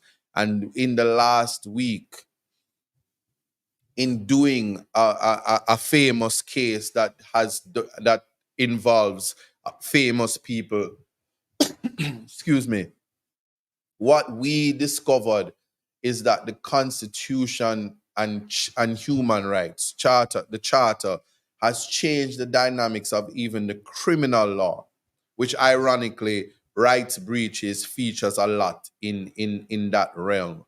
Now, when we're dealing with the rights, that is what the people should care about the most. Doesn't matter about who is the president and whether the president might be the sister, the son, the uncle of who the prime minister is, while the wife is the speaker of the house, and probably the three senators that come in might be the cousin and the friend from Harvard Law to come assist the attorney general when the time comes, and this whole incestuous situation that arises reminiscent of the very monarch that we're trying to leave.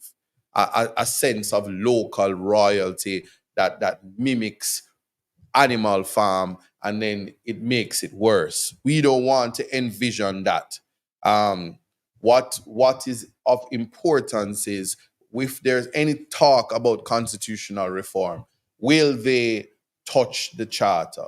Will they increase rights? Will they clarify equity? Will they qualify how we access basic amenities, a right which talks about the environment, a right which speaks about inclusion, recognition of indigenous people, inclusion for the reality, whether people appreciate it or accept it or not. The Maroons play a significant part and a significant role of the existence of Jamaica.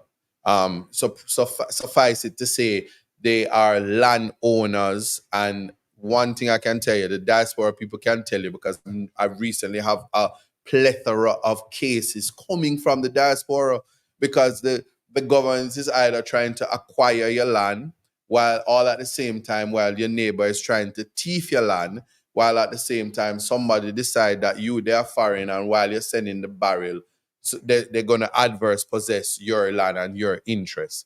So in all of that, how we protect the rights, how we give rights, how we give effect to the fact that the nature of our existence is that a lot of us, we would have had to leave the Jamaican soil to go elsewhere to ensure that our families are safe, secure, or a better life, because we are a struggling nation. Without the diaspora, I don't know how we would be able to pay our bills, except that we'd just borrow more money and then be in a bad place. Now, because of all of these things, when we start to think about constitutional reform, the starting point should always be what the people want. Because I can tell you this, even before a referendum, if where you are now, nobody asks you, should we keep the king or remove the king, and you have come to that decision, then we're not in a position to do constitutional reform. When we think about, and I'm raising it again, when we think about the Maroons, when we think about the contribution, when we think about bravery, we have to always remember, that they said the revolution will not be televised, but we need to go back to our civics and our history in terms of who fought for our freedom. Where were we? Where was the abuse? Where was the post-traumatic slave syndrome? Where do we fit? How does racism, classism, realism, dualism fit? Because there is conversation about a dual citizenship and how people feel about that. But note in that conversation, however the decision, where the decision lies, it would mean that there is some form of discrimination for the diaspora. I'm raising that because I am having a conversation with Jamaicans outside of Jamaicans who have also had to take on citizenship or residencies outside of Jamaica because they were brave enough to find opportunities that they could not find in Jamaica while we are developing. So that type of reality means we need to have deeper conversation. Where the Constitution is now, what is the vision? Is it working? How is it helping? While we have these considerations, we don't necessarily need government to have these conversations with ourselves. We need to poll ourselves. We need to have the conversation with our neighbors, with our families, community decisions, inclusion for everybody. That is what the idea of the Constitution is about. Because when we are able to come together, when we are ready to have consensus ad idem, that is agreement with everybody, or majority really, as to what Jamaica should look like, including the court that we go to, including how we deal with dispute resolution, including how we deal with the being a servant as a state, a creature of the Constitution, while maintaining our humanness. I'm sounding like I'm all over the place because it simply is a clear idea that we have not even begun to scratch the surface of the real issues. And I can tell you this, where it is that government is prepared to play dress up because they have nice big salaries that they can now buy nice clothes, and lo and behold, their families in the diaspora don't have to send them the nice shoes and them boot. Now lean again, because taxpayers' money can pay for them to look nice, assuming some of them can do so.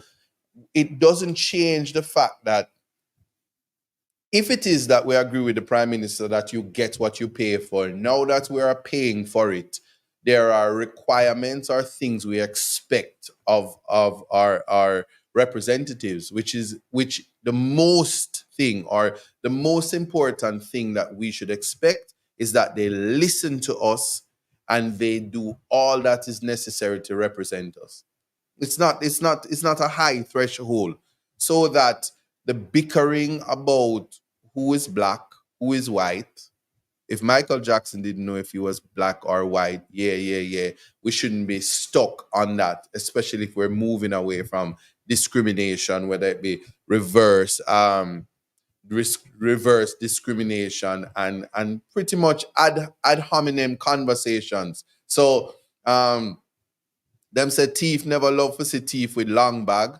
And so usually if the pickpocket is in the crowd, all they have to do is call out something else so they can get away with whatever it is that they're doing. So we should not be confused by smoke screens and stuff like that, and stick to the seminal issues. What is it that we want our government to look like? And should we be able to vote for who we want? Should we be able to impeach? Should we be able to regulate? And should we be able to retract and rescind? So we give you authority because you say you're going to fix road in 100 days, 100th day gone. Should we say we have no confidence and tell our representatives that that person needs to be removed? So much so that when we're talking about constitutional reform, this is where it starts, because people are spending our taxpayers' money. Taxpayers' money, and the taxpayers' money is our money. So they can take your money for your land tax, but they don't want it to be in Parliament, or they don't want you in the Senate. They can take your money, but they don't want you to vote. So until your issues that you have are addressed, constitutional reform is a wasted exercise that pretty much is a strain on the country, because we have basic issues that needs to be addressed. Conversations about ventilation, ventilators, conversations about the health system, conversation about roads, conversations about water, conversations about natural disaster. These are things that we have to put in order of importance. But never to digress, the serious point is that as this constitutional reform is coming on, the common man needs to know that whatever you're doing, you can do what you're doing, but when it comes to the Charter of Rights, we are all right. Because we now ask Christ, you really can't do nothing, because now we know we can assert our constitutional rights, and it is on the state to prove it. I heard conversations about crime plan and tools. This government has wasted billions on states of emergencies that yielded no benefit whatsoever, and is prepared to waste billions more on aesthetics without addressing the serious issues, bridging the gap between the citizen and the security forces, the police, government. I mean, we still go into government places, and I tell you, the service is a reminiscent of walking into KFC. The difference is when you go to KFC, you get enjoyment because the food is so good. You don't necessarily need to be treated unfairly by certain government persons for services that you otherwise wouldn't need to do. So when we think about all of that and having the conversation, we can see that is not a surface conversation, and outside of questions which we would have had or which you would ask to start the conversation, I would say to you that we have to do it by polling. We have to do it by community town hall meetings, community interventions, and where there are gaps, we have to fill it. Now, your representatives need to start giving undertakings about addressing your issues. So, for me, as someone who falls under many hats, a person with formerly incarcerated, issues of rehabilitation, issues of where we fit in society. As a black man, as a man with dreadlocks who falls under anywhere for discrimination, so that my children will suffer discrimination because school policies don't want dreadlocks in some schools or stuff like that. Government hasn't fixed that. Is it time now that if we're doing constitutional reform, that it makes clear the discrimination clause, so that whether you're a politician, whether you're the common man, you don't go out and pursuant to Section 13.5, horizontal application of the breaches of rights, that is easier to identify, so that persons don't bring harm to you and your only recourse is defamation, or your only recourse is to say that if it's not government, it don't matter.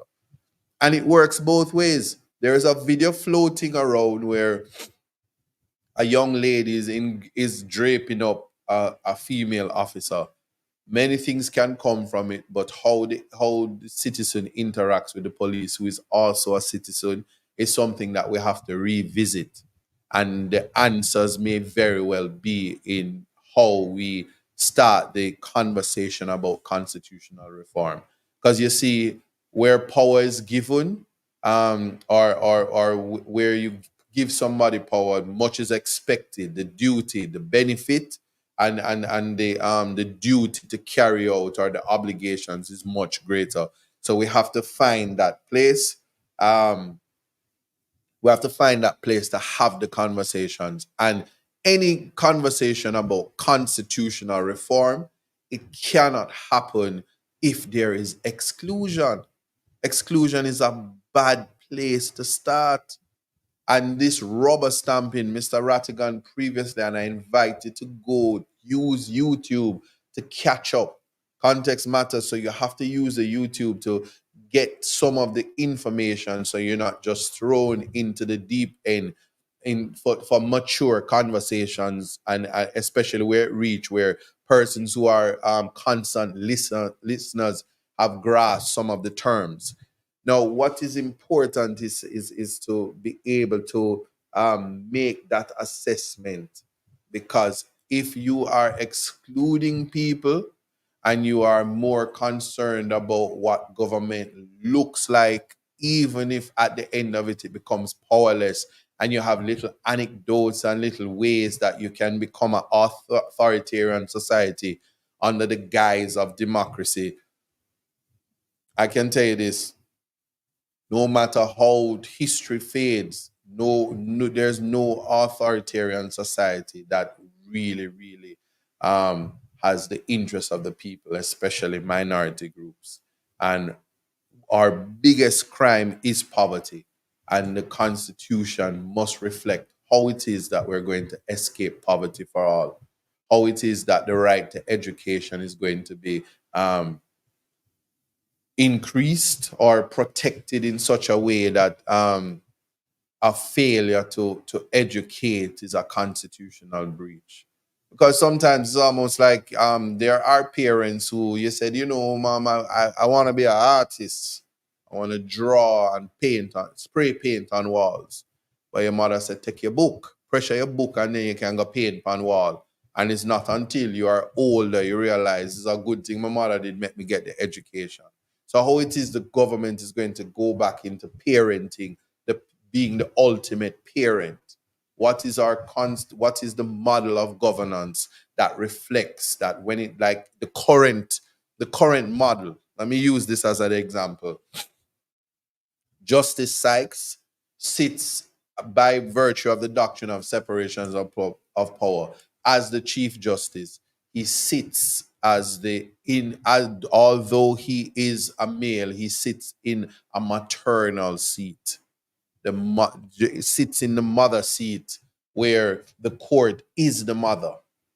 Court in this jurisdiction is the mother, because if your brother, which is the government, so the government as in parliament is not playing no father role in this. It's an older sibling.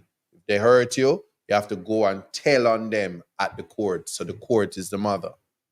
The Court of Appeal is, if your mother say you can't do something, you try your hand at your father. So naturally, the Court of Appeal in the hierarchy is the father. The Privy Council, as it is, and any court outside, is the CPSFA. It is not a family member. It is simply like the protective services. So if you call them and you say you get, like, the first thing they want to do is yank you out of the home. There's no familiarity. There is no relationship per se. And so it's important to know that and understand that, so that when there is constitutional review or the reform, what is it that we want it to look like next? And why is it important that whichever court we use is able to maintain the child care protective services and not hinder the maternal nature of the court in relation to how Jamaica is. And if we look at Parliament, if I say it is the older brother, when we expect that the governor general, as it is right now, is a rubber stamp person. If we get a president, will the president be the father? And will the prime minister become whatever the part is supposed to be the father? Is it that? No, it cannot be, because we are under the monarchy. So we have to appreciate that we need to take on that form of independence. And so it's not, constitutional reform is not bad when it comes to governance structure. But if we're doing it and keeping a model that simply is replacing white for a different oppressor and a different abuser, that is not the starting point. So I don't want to get too much off key, but that is the idea.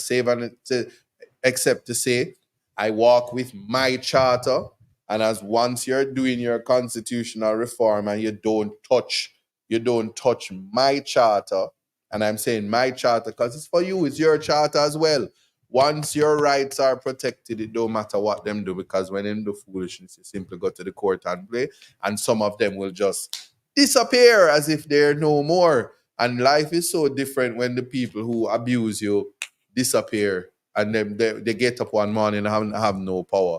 I'm going to tell you a whole story about that, but let me tell you something. Like Spice said, I know she's not drinking water and mind our business, but I go mind my business with certain things because that's bigger than my pay grade. And that's the extent of my submission, save and except for questions from the panel, questions from the public. And thank you for having me.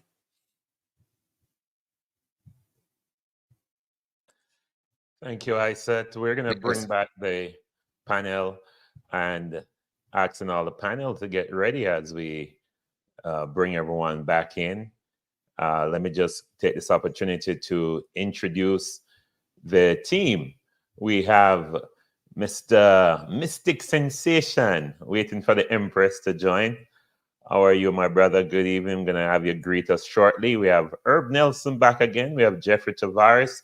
And of course, we have Will Rattigan. But Mystic, you've been in the shadows listening to this great presentation from Isat. How are you? And anything you'd like to add before we continue the conversation?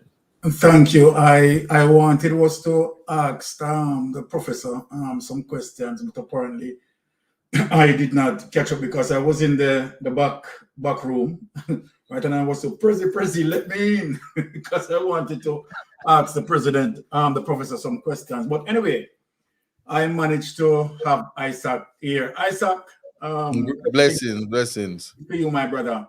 How's the KFC doing? Well, I don't get none all week, but I will reserve for that. Yeah. All right. So, brother Isaac, I want to ask you something because it is fundamental to us as it relates to. I heard you spoke about the Maroons. Yes. Right, and it is a significant situation in terms of, and let me say this, and I particularly just want to seek your guidance where that is concerned. Yes. Now, the Maroon has a 1739 treaty. Yes. Right? And as such, there was actually 1,500 acres of land that handed over to the Maroons by the British. That is correct. Okay, so having said that, and we know that the current constitution, right, does not explicitly recognize the Maroon autonomy. Correct. Right, and as such, I am saying to the fact that now we have the opportunity in terms of, constitution reform, is that a situation that moving forward, that the Jamaican constitution now would have now moved in step to say, okay, let us stretch hands, right, and have a law enact to protect the Maroon in a real way. Since the Constitution does not explicitly recognize the Maroon. I'm just waiting for your answers where that is concerned. And that I'm gonna be strong with this, and even though they say strong rhyme with wrong in this, I'm gonna be bright and right to say this, that any conversation about constitutional reform that excludes the Maroons is a failing reform. You cannot disenfranchise somebody. Remember, the Constitution is simply to give effect to what is in existence. Similar to how the common law is in existence, and all the Constitution does is to codify the law. It's the same thing. The Constitution will codify governance. The Constitution simply gave us the British system, and made it clear that the Constitution would govern over the system based upon the structure. So constitutional supremacy. So where it is that we and I submit that we should maintain constitutional supremacy, because we need to be able to regulate state actors, because state actors are servants of the people, which seems to not appreciate that. So there must be self-check mechanisms so that they understand their role. That is why the Constitution, as it is right now, refers to them as creatures. They are creatures of the Constitutions, and you, the human, all if you're not bad. You are the human being, and they are the people, they are the animals, the creatures, and hence the term animal farm. And why speak of it? They don't like when it sounds like this, but when we have the conversation about the Maroons, especially about land ownership, and we have the United Nations, we have UNICEF, we have England itself, we have the United States giving recognition to rights of the indigenous people and the Maroons, is that there are conversations, and it shows about how we lack or don't understand the history about what that war was, and how that 1738-39 treaty came about, and what Kodjo did, and what Nani did, and why she's a national hero. And because of that, we have lost sight. And I can tell you this, as a citizen in any country, wherever you are, one of the paramount things for you to do is own a piece of the rock.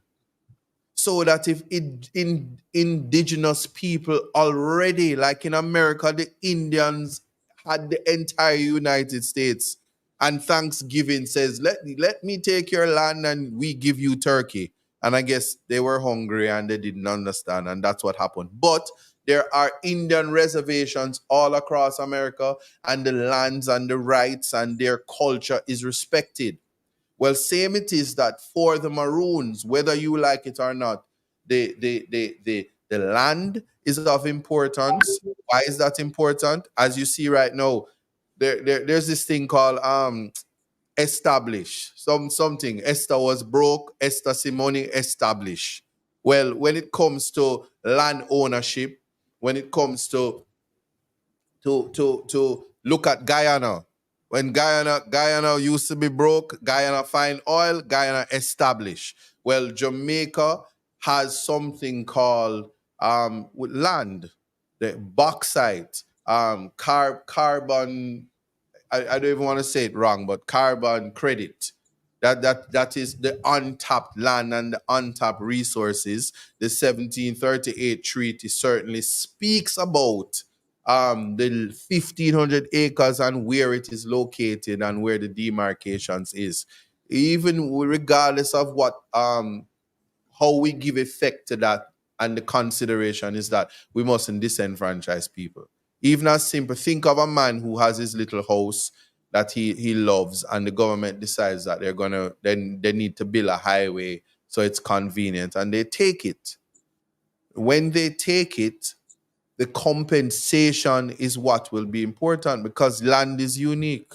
If you're going to take my house from me, and we're still on the Maroon topic, but if you're going to take my little house from me, you have to put me back in a position, because you're acquiring the house in the public interest. But you have to compensate me in such a way that I will not be disenfranchised. And what we're seeing is, during constitutional reform, we are disenfranchising people.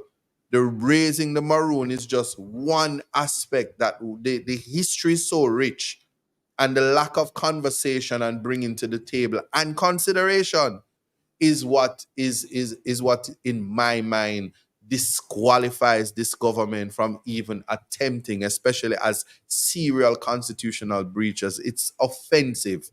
But I don't have $500,000 to say something that I don't have $500,000 to give them. So I'm going to leave that one alone. But it's offensive that you would exclude.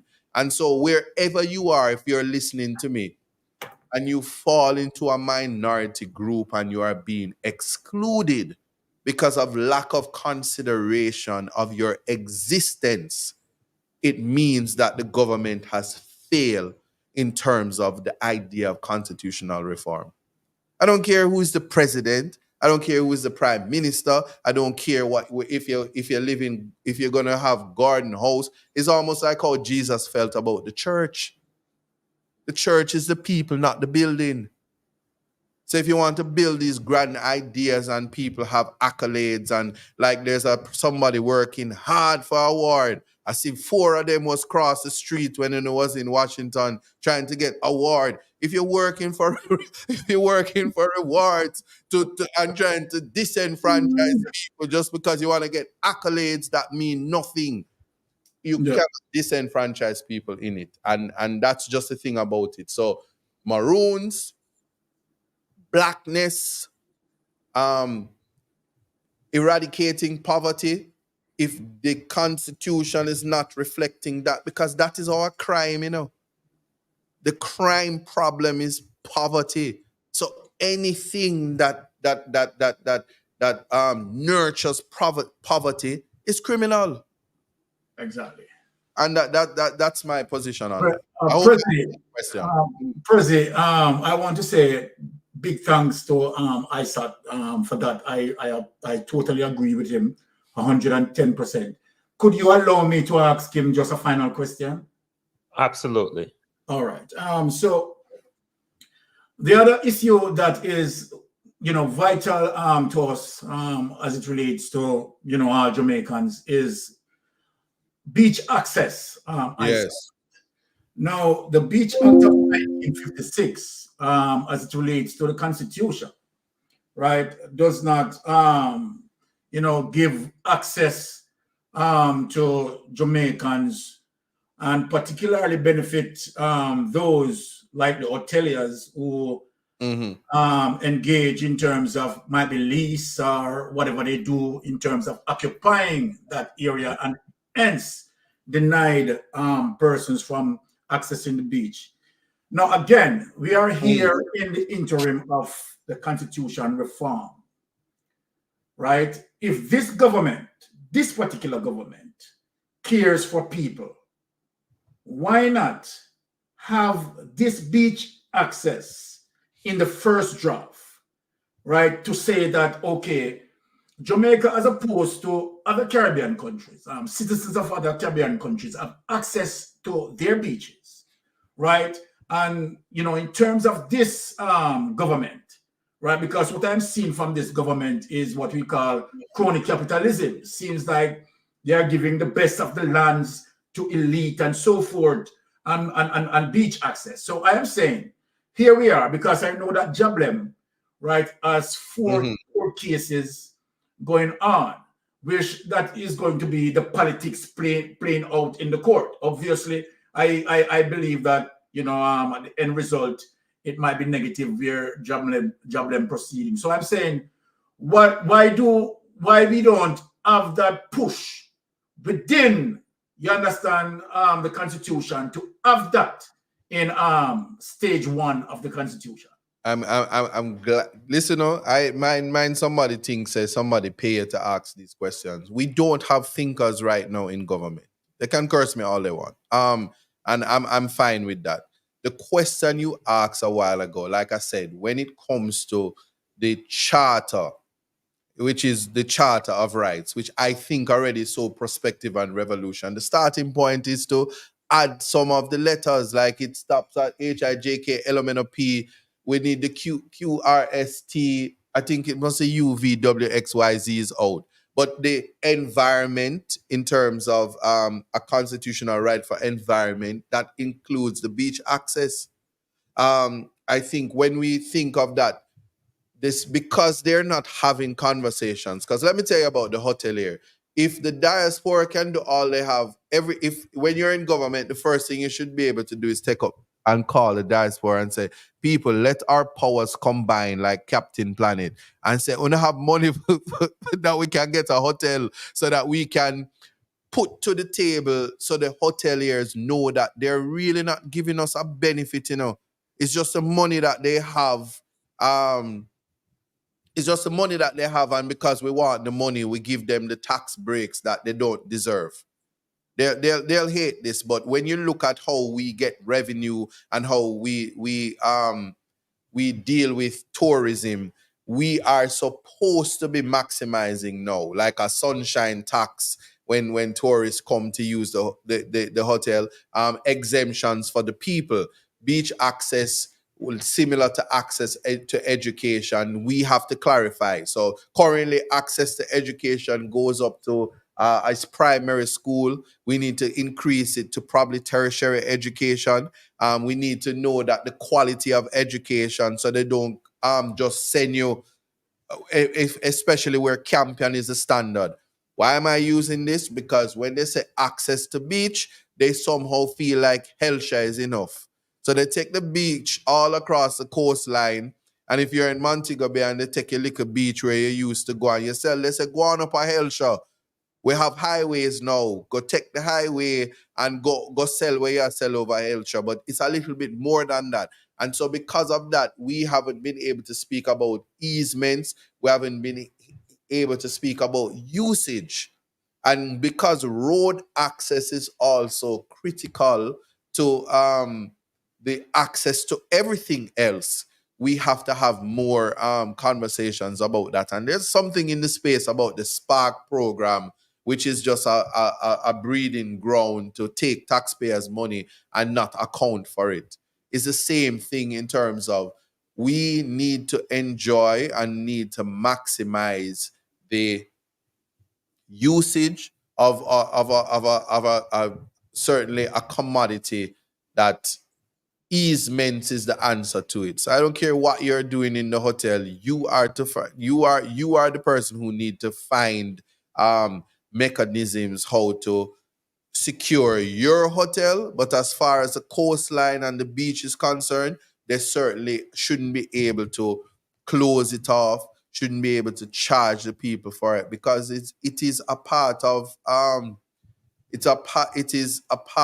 environment that deals with your mental health.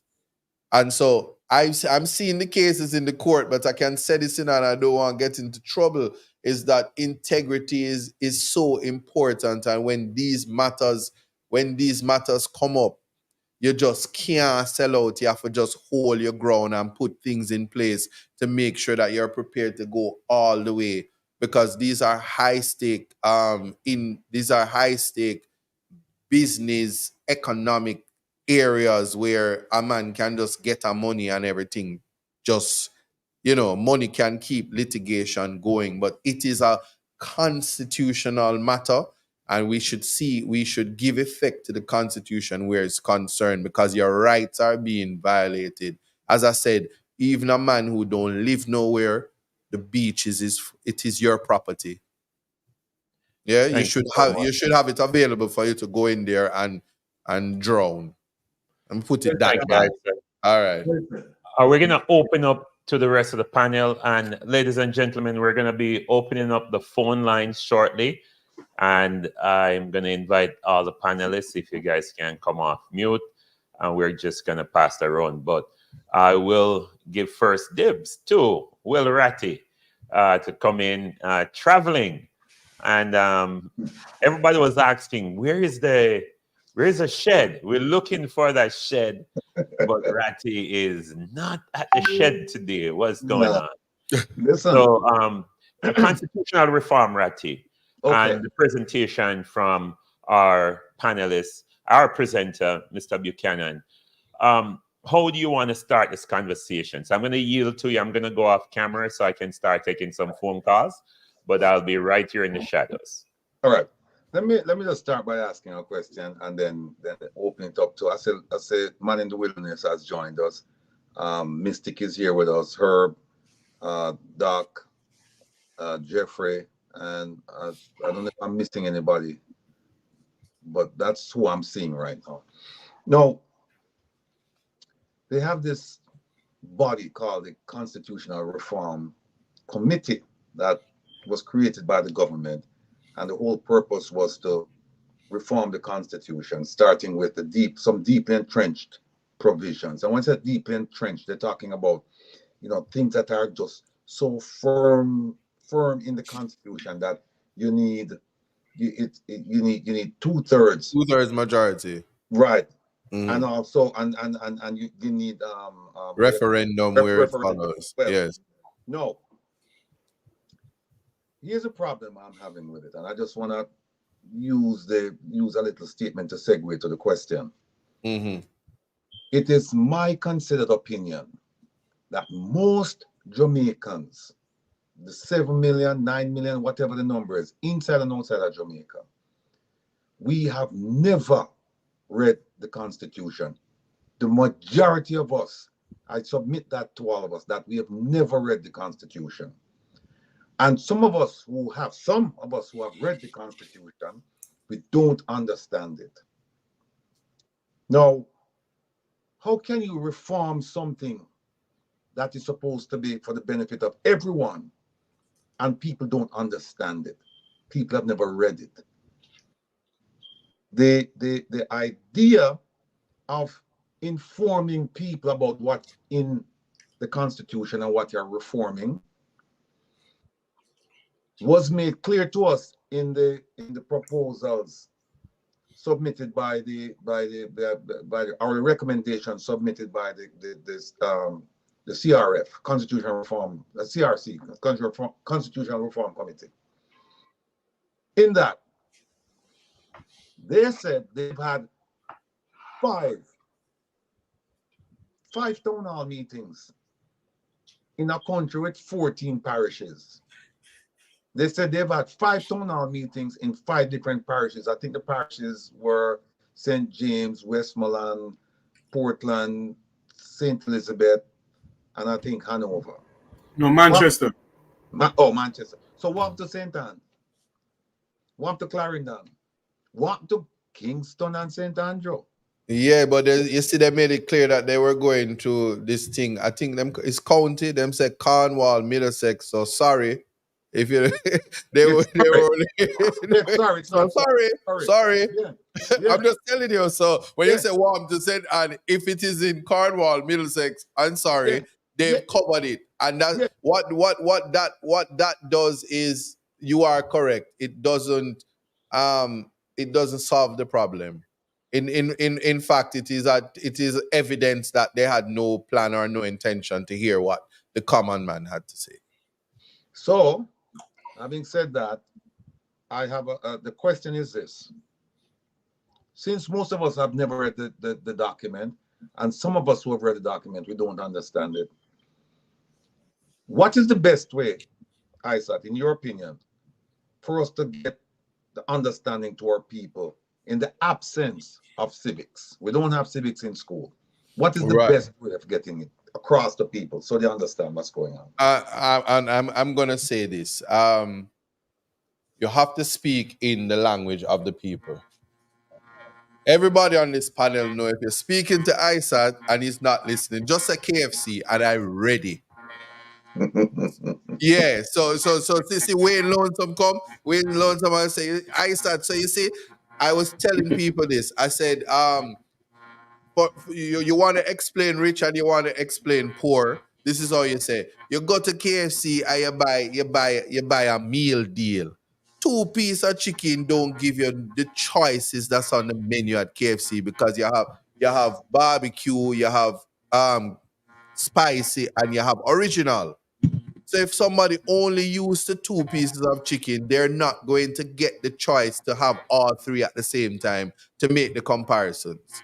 The getting off the chicken thing, if you can't read and write, how you have to say to somebody, when me care about, me want to know if it's in there. So the only way, just like that.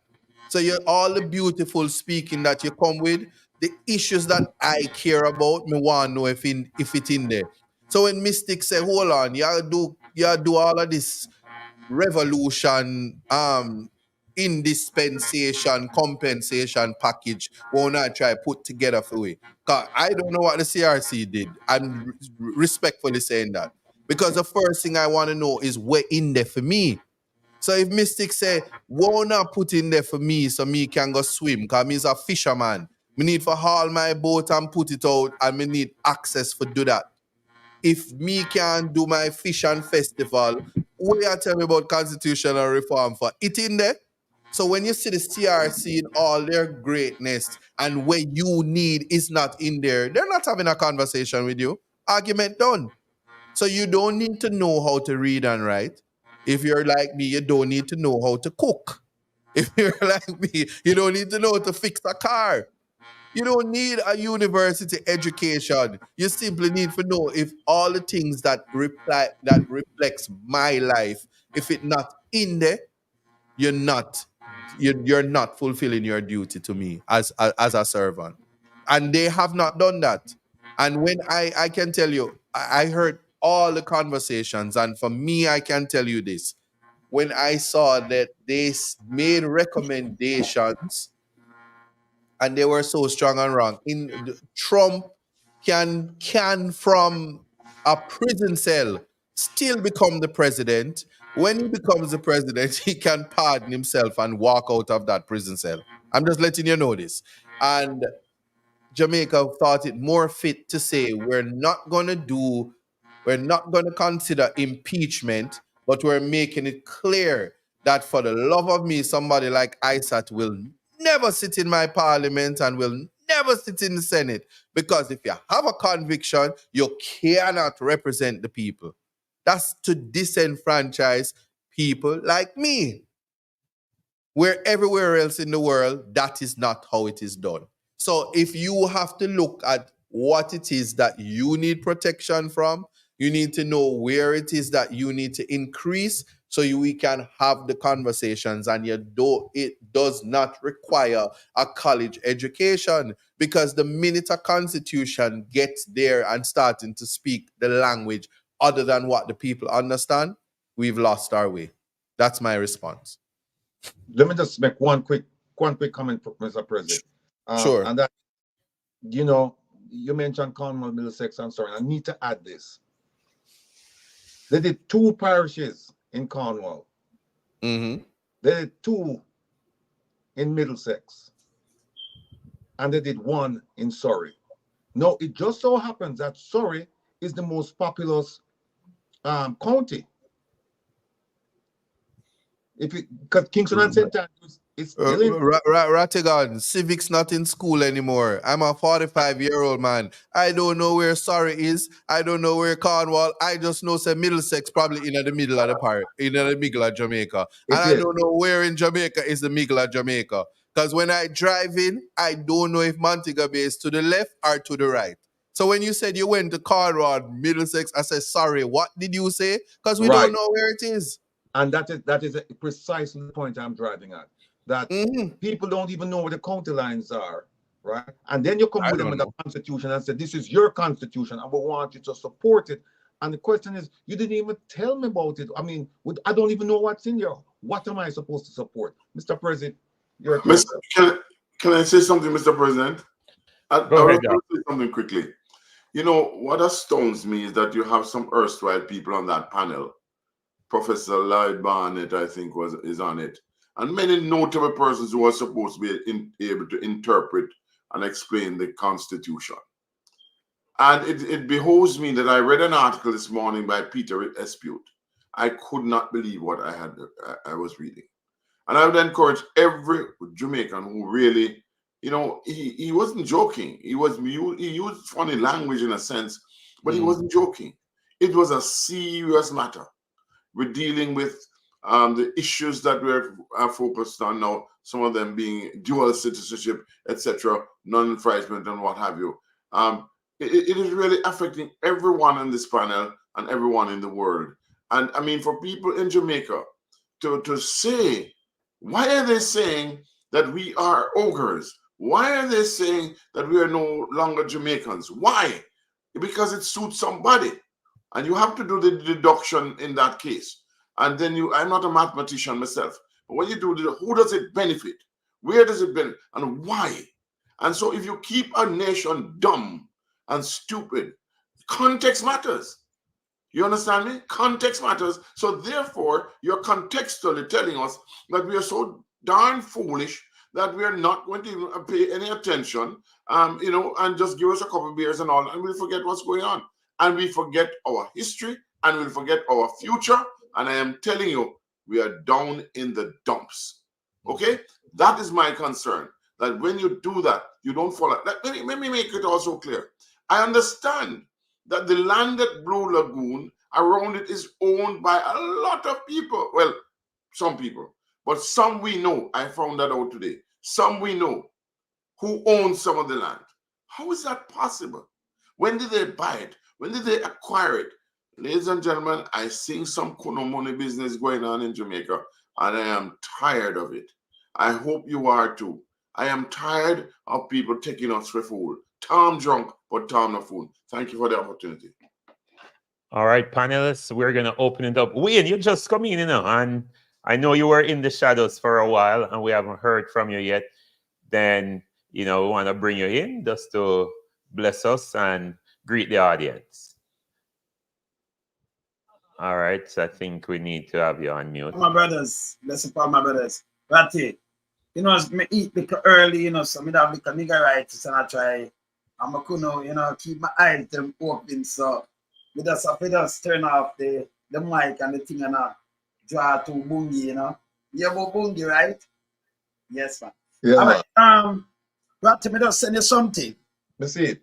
And you see it? Yeah. You heard about it? No. No, we want her. Me send you to. You just read out a little part of this for me.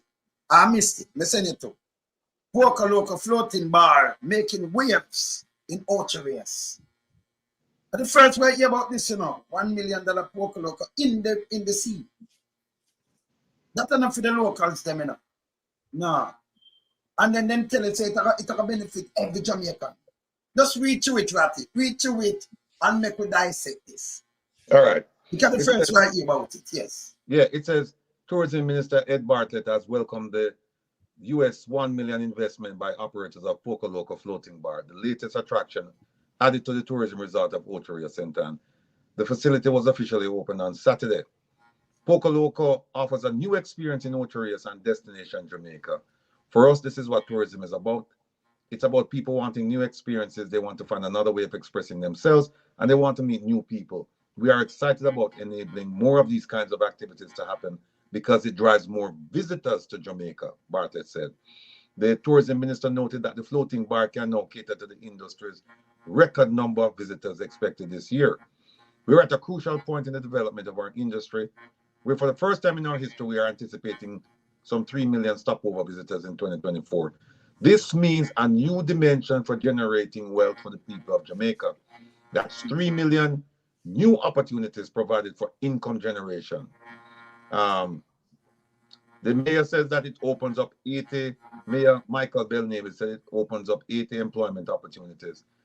This is a unique venture, a floating dock right on the Ocho-Rios Bay. We're adding one more attraction to the tourism product, which has grown from strength to strength since COVID-19. Right here in Ocho-Rios, we're seeing now where an entrepreneur from the US has hired 80 young Jamaicans to the product. We're particularly happy about the economic expansion within the industry right here in Ocho-Rios. And let me see what else is there. Seating by reservation. It's all, according to our release from Poco Loco, the innovative concept provides visitors to Jamaica with an unforgettable adventure on the Caribbean seas, crystal clear waters, nothing but the locals. So Ratty, so which one of the locals that benefit? Because if you did have a bar in Ocho-Rios and them thing there, that cut out, because they're going to stay in the sea, in the water. And then, you wait to a benefit for the Jamaican people. Somebody can clear that for me. As Isat, clear that for me now, because it's a benefit, it's well beneficial to Jamaicans. Out in the water where you can't go, I remember it cut off from the people that in Jamaica. Yes, that's so there are Jamaicans who are Mr. Jeffrey Tavares can tell you is from the Vavavoom Vivavi class of people. Will you stop? Will you stop mispronouncing my word, sir? It What is is the the it is the vum vavon the vum vavi All of right, the so it's a Eiffel and the class of the society. Boom and the Boom Bee. So I don't yet have my yacht, but if I had a yacht in Portland, and I heard that this was happening, I could, sail around to the floating bar on my yacht. So this is something I would welcome if I had a yacht, but I don't have one yet. So you have to check me back later when there are Jamaicans that it's an attraction for them. And I think, don't get me wrong, tourism is important to Jamaica. I'm not defending them, but where Ed Bartlett is concerned, this is just one other attraction that can get him on a billboard in Times Square because it's something that is good. No, don't get it wrong. It is something that is good because we need to make use of everything. Jamaica, the land itself is small, but certainly the waters, when you think about Lime Key, Maiden Key, all of that, when you think of the land mass, the water mass that makes up Jamaica and the nautical miles, a use of it I would never complain about, and it's just we just have to think of that. There are some people that it will benefit, and so I don't But them say the know. Jamaican people, what me I say now to you, right? If you can go Yes. into the hotel, for to have a little swim. Because you can just go through them gate and then, hey, I'm going to use the beach, Right. Right? Oh, this bar going to benefit the Jamaicans, Well, from a tourist minister standpoint, it's just speaking about making the US dollars that they will in turn get to give you so you can get some student loan and some NHT housing, something. That's it. It's not, yeah, I'm just putting that out there because it's not gonna literally, but there are people who will access it if they have the money. But to answer your question, the common Jamaican won't experience this $1 million floating bar. And I mean, yeah, but enough of the Jamaicans can't cross it because they can't swim, so we have to just but if you can't swim, float, I guess that's as far as we can take it. But let me ask Ratty, when you read this take a while, what this tell you? Because them saying the Jamaican, it's good for Jamaican, that's beneficial for Jamaican. But think about those people of them bar now, and the tourists come in, them now come on your bar. Yeah, Wayne, Ratty is having some audio issues. So we're make a art mystic then. Mystic. Yeah. We're working on it. And we're gonna get back on constitutional reform. So whatever answer we're giving, tie it back to the topic at hand. No, we're gonna tie it back to that because we tie it back to Mystic. tourism Go ahead. and then come back to that. Yes. Think about that, Mystic. No, turn on your mic.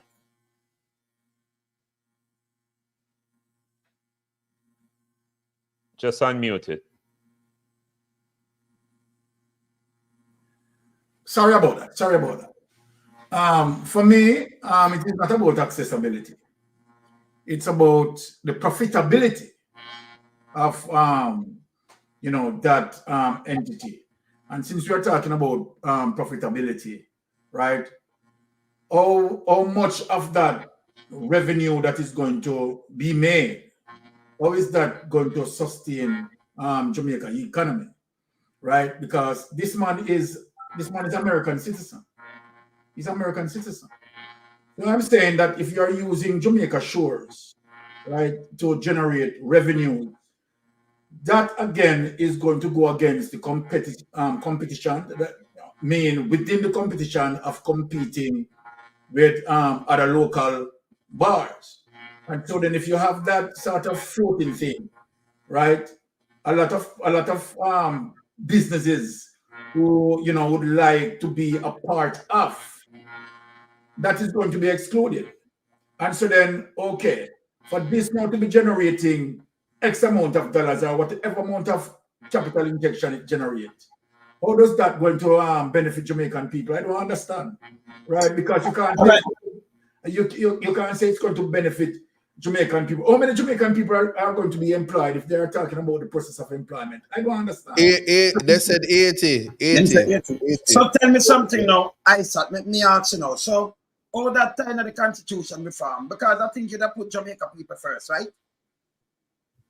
Like I said, Constitution reform. the whole issue about beach access, environment, all of these come into play. And so I would only tie it in there to say that access is always important, but that's a private matter I don't see the except for the economical value. I'm not a drinker, so I don't think I would be going out there to get myself a coconut water way out there. So I don't even know my seasick capabilities. So we can't get there where the floating is concerned. But constitutional wise, we're looking at development for the people generally, and tourism for me is only an economical benefit. And it takes away from the use and access of the resource or the land itself and anything pertinent to it. And so we have to think about that. Every time the tourist minister says something, he's saying, we're doing this and we're building this. You, the people, will lose, but you gain because of money. And I can tell you, money isn't everything in the grand scheme of things, because if we're living here, we need to be able to enjoy it without having to spend our life savings for a weekend of something. That's my take. All right, panelists, please join in. Ladies and gentlemen, just want to apologize for those of you who have been calling in. We do have the phones open. The telephone number is 757-655-3377. That's 757-655-3377. One last time, 757-655-3377. I want to apologize for those calls. I came in from Jamaica. For some reason, we are not getting the calls from Jamaica, but go ahead and keep trying. 757-655-33. Herb, I know this is right down your wheelhouse as it relates to national security. And you've heard the issue of the beach, you've heard the issue of corruption. And how would you tie everything and get that same, as we're trying to do, that same juxtaposition of the national security, the constitution, and now these foreign direct investment that may not necessarily benefit Jamaica? Well, one of the things we have to keep in mind is that there are different angles to these investments, and the investment has to produce monies that will possibly establish housing for the hotel staff, because that is one of the huge issues that we are having on the various coasts where hotels are, in that the hotel workers don't have adequate facilities where they are housed. Apartments, condominiums, it's totally inadequate. They have ramshackle areas that they live in, that they have to raise their kids in. They have to be at work a certain time, and they spend a long period at work, and the kids are at risk. So when they're planning Pinnacle and all these other developments, they have to include, if this is a money maker and you're gonna have, say, 10 different $1 million floating bars around the island, whether it's the East Coast, the North Coast, and the West Coast, and maybe to the South, as long as it can pay for, or they dedicated some of the profits to housing settlements for the workers in the tourism industry because they're suffering right now. They have inadequate housing. They have inadequate lighting, and the water, right? They have the same problems that every other Jamaican has, while the hotels don't have that issue, right? Everything is dedicated, the services, everything dedicated to the hotels. So, in this money making venture called tourism, they have to begin the process to take care of the workers and at the same time maybe establish alternative water systems like the conversion of seawater. And maybe all this money that's to be made can go towards that investment. Thank May, you. may, may I Let say me bring something? in, before you guys respond, let me bring in the scholar we've been holding for a while. Caller, go ahead. You're live with the panelists. Night. Right. Right. Can you hear me? We're hearing you. Yes, go ahead. All right. Good night to all the gentlemen on the panel. Yes, sir. Pick up yourself, Mr. Artigan, Isat, Herb, Wayne, Dr. What's his name? Francis. Dr. Francis, and the gentleman from Canada. Mr. Artigan, you asked a very good question to Isat Buchanan just now. How can we get the Constitution information to the people of Jamaica? That is something that I was thinking about the other day because I saw Isat on Andre's show with a book, a black book showing that this is the Constitution that Donna Paul done.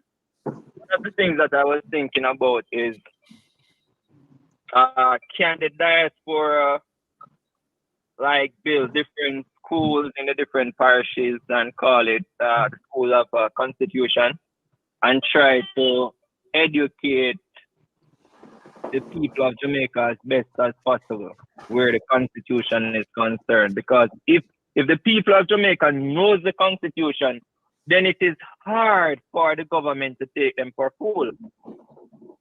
One of the things that the government has been doing over the years is keeping the people of Jamaica stunned. That's the word I'm going to use. Keeping the people of Jamaica stunned. Caller, thank you for your comment. Please take your hands off here. Will, and panelists, please keep the comments really short because we have a lot of calls coming going to voicemail and people are getting frustrated. But Will, please go with your response. Yeah, quickly. Something. Sorry, Reddy. Reddy, you want to say something? Go ahead. No, I was gonna say quickly. I said, and all of us, we realize that there's a deficiency in that area, and so one of the things we started doing was to have a session on Reason with Ratigan where we would go through the Constitution, sections of it, looking at different topics. And Isat went through section 3, and I've gone through the powers of the Governor General, and I have another presentation, getting ready. But that alone can't suffice. We have to have a systematic and a consistent way of doing it. So I'll defer to Isat as to whether or not, schools, whether it should be taught in, well, we all agree that it should be taught in schools again, but how do we get that done? I'll defer to Isat.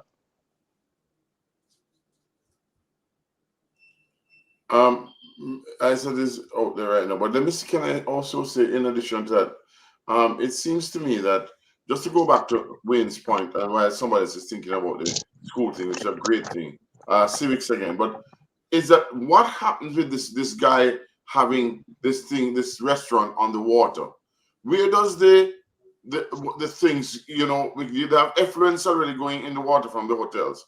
Where is that, all of that going to go? Who is going to be managing that? And then we're going to talk about using seawater. I mean, I wouldn't want none of that seawater coming from that area at all.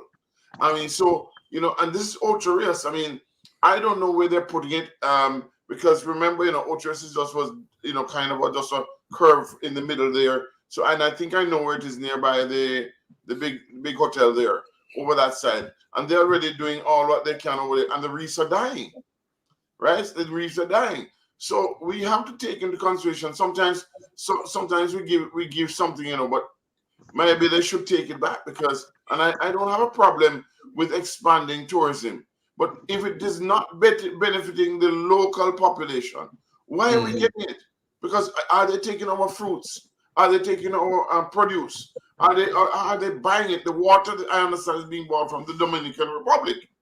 Yeah, and we have good water in the mountains, which is owned by some good friends of ours. I mean, right?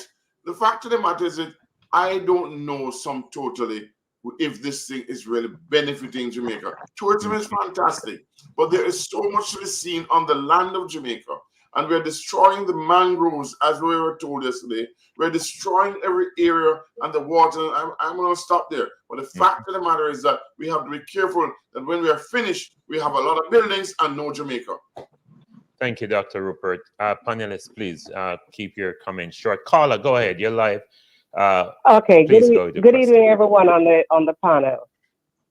In terms of the Constitution, I have an idea how we can get the Constitution to the people. Couldn't we break it up and start from grade 6 in the school, right up also by the time the student gets to high school, grade 7, 6C, they would fully know what the Constitution is all about. That is my little idea on how to get the Constitution to the people, because we have sometimes, you have parents who can't read, but if children learn these things, they can go home and explain these things to their parents. So we should have started from grade 6 to go right up. Thank you very much, sir.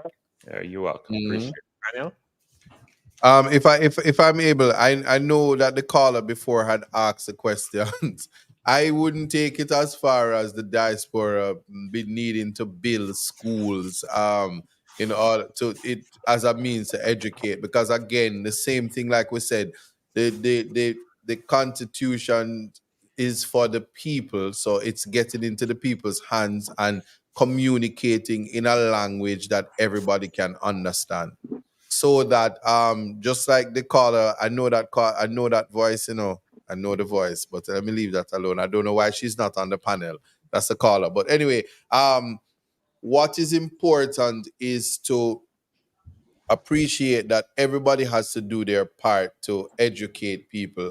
Certainly what Mr. Rattigan would have done, and in many spaces and the platforms, is to have the discussions, and the beginning is always what your rights are. As you can see, when we speak about the environment, anything that clashes with environmental rights can become problematic, and balancing in terms of the economics. Let us not discount, like I said before, that there has to be some value that comes from a floating bar.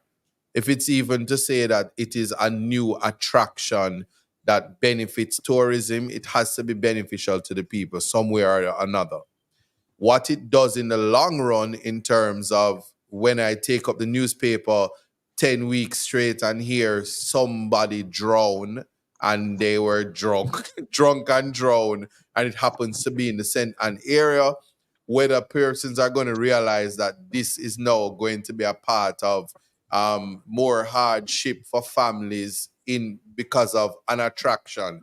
So was there mature consideration for it? Because money isn't everything, and protecting the environment, protecting the ecosystem, all of that is going to be important. Where I hear bar, I think about plastic cups, I think about how those things damage the mangroves, the whatever, environmental protection. But it's for the people who have dedicated their lives to that, to be able to speak out, to see if NEPA had dropped the ball or whatever. I don't know, but we have to think of it in the round as we go and have these conversations. But what is important right now, notwithstanding, is that the question that the young man had asked about how do we get the Constitution, and another question is what Constitution, because we're talking about constitutional reform, and we don't have a clue about the first Constitution and whether it need reform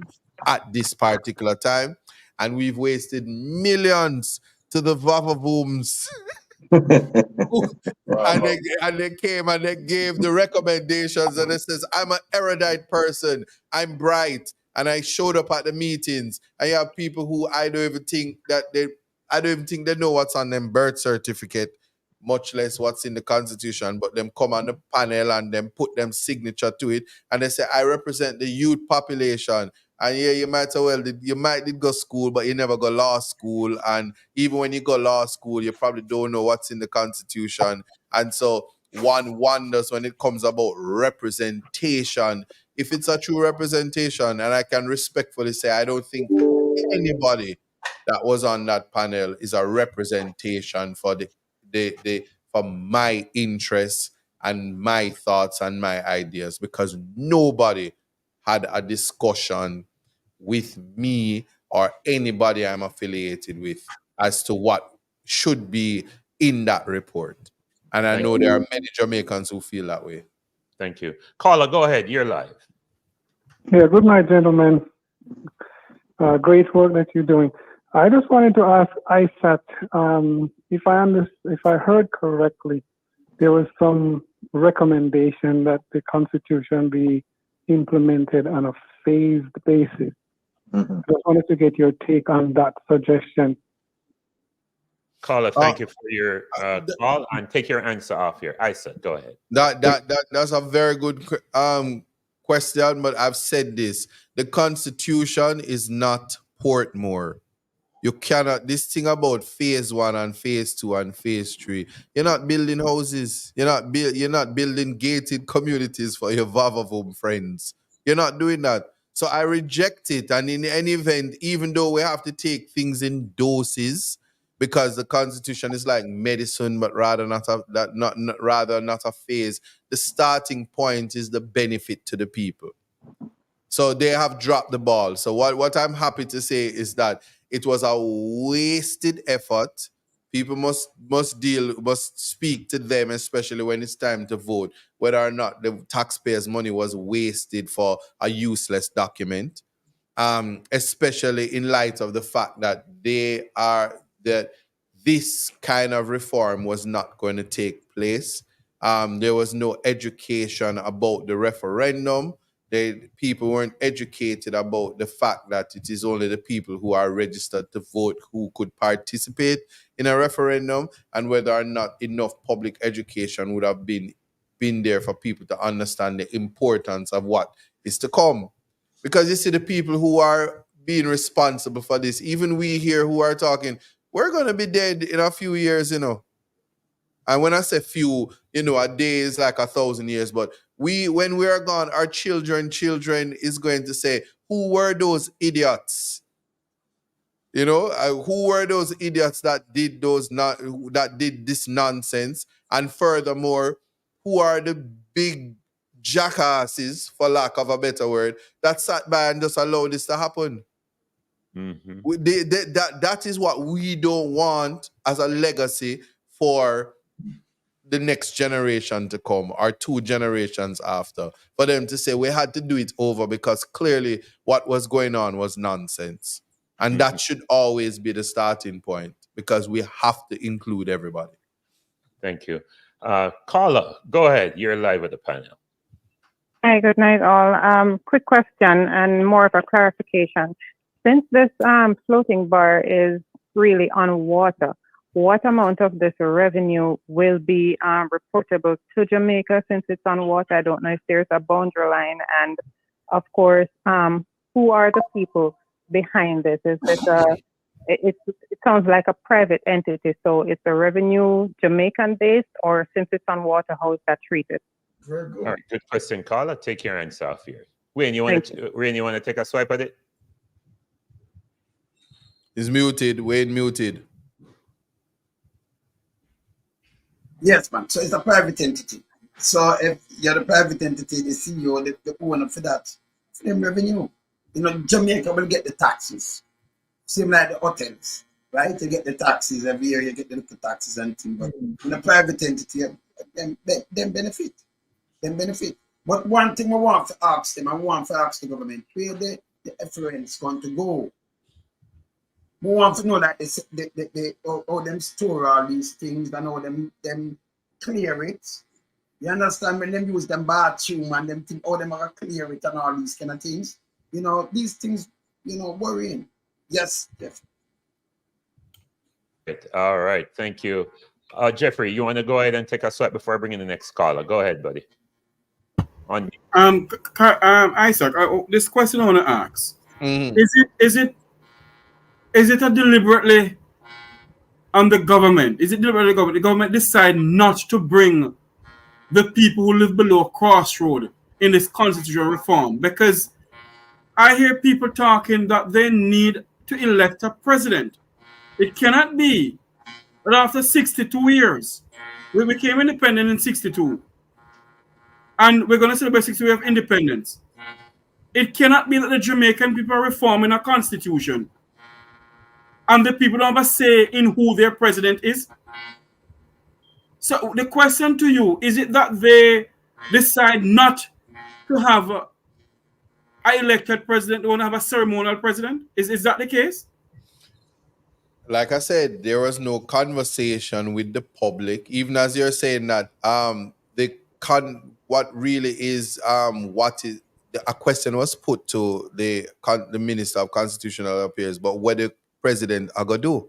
I would ask you the same thing. Do we need a president? What is the president gonna do?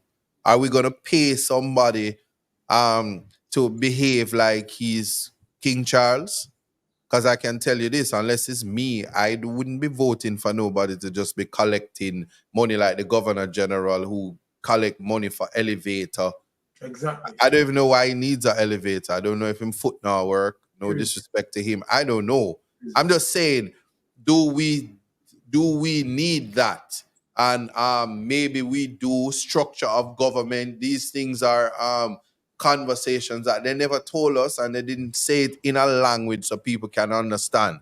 So I'm now representing the man who don't have the understanding. So when you ask that question to me, albeit I know it, there are people who are there saying, but what that for?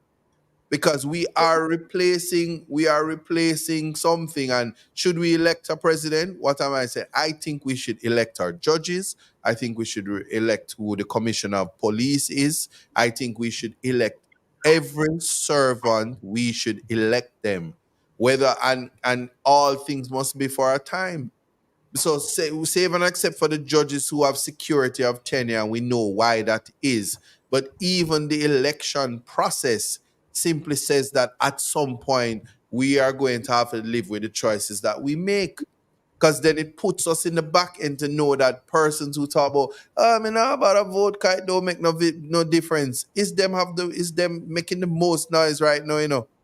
People who allowed it, not the persons who vote, the people who fail to dip their hand in ink, fail to register, fail to educate the persons and have the conversations. There is also a public duty, a duty to your fellow citizens to make sure that the diaspora isn't disenfranchised. So when you guys go and protest and you guys are educating, this is so important. So for the love of me, when I hear somebody who barely can buy lotion to rub them heel back and them here in Jamaica and the sun hot and we can't afford to turn on the AC and we are styling and saying for come out of our business, but we can't wait till December for begging the barrel under the choir. But not tell nobody, you know, Wayne, just send the barrel for me, but not tell them. Those kind of people, I'm responding to them because this is the type of hypocrisy. So when you said they didn't include anybody from Crossroads, that's a big misconception because there are people who was on the CRC. It's not Uptown them born. Let me explain something to you. Just because they forget that some of them mother and father did selling a market, it doesn't make a difference. True. Just like I don't go around popping style and behave like my father is not a ghetto man. Or some people say my mother too. Whatever. Doesn't make a difference because you must know your history because where you're coming from have a lot to do with where you're going. Because you must not forget your past. How did they forget that some of them were poor? How did they forget that is Mike and Manley give them free education? How did we forget that some of our ancestors were put in slavery? Mhm. Because when you think of state of emergencies, that should never be allowed to happen.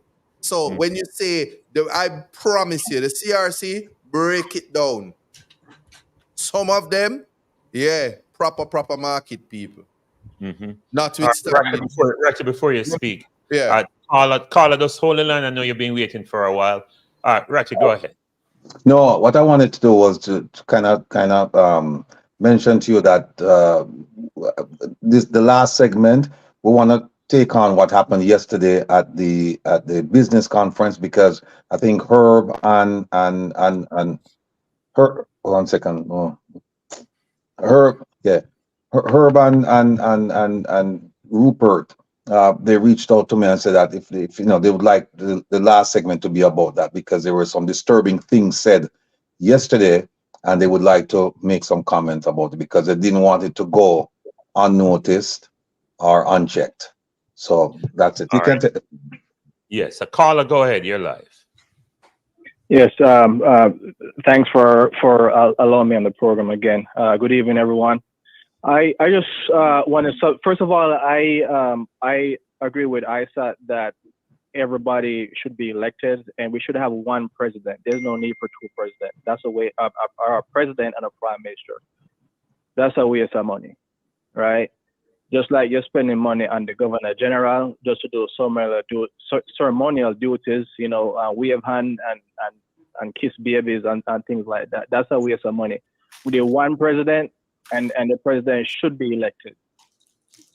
On the other hand, as it relates to constitutional reform, I think the centermost discussion should be around land ownership. If you don't own land, you don't own anything, right? If we own the land, we wouldn't have these problems with beach access. Right, because we would have had the land, would have had more power, and we would have had more say so. And as it relates to the judges, I think that we should empower our elected officials to select the judges, because that's what we're building towards. We're building towards a trustworthy society, and we're going to elect competent people and trustworthy people, and the system that we're going to form is going to hold them to account. That's what constitutional reform is. And another thing, I think that there should be a land freeze at this point.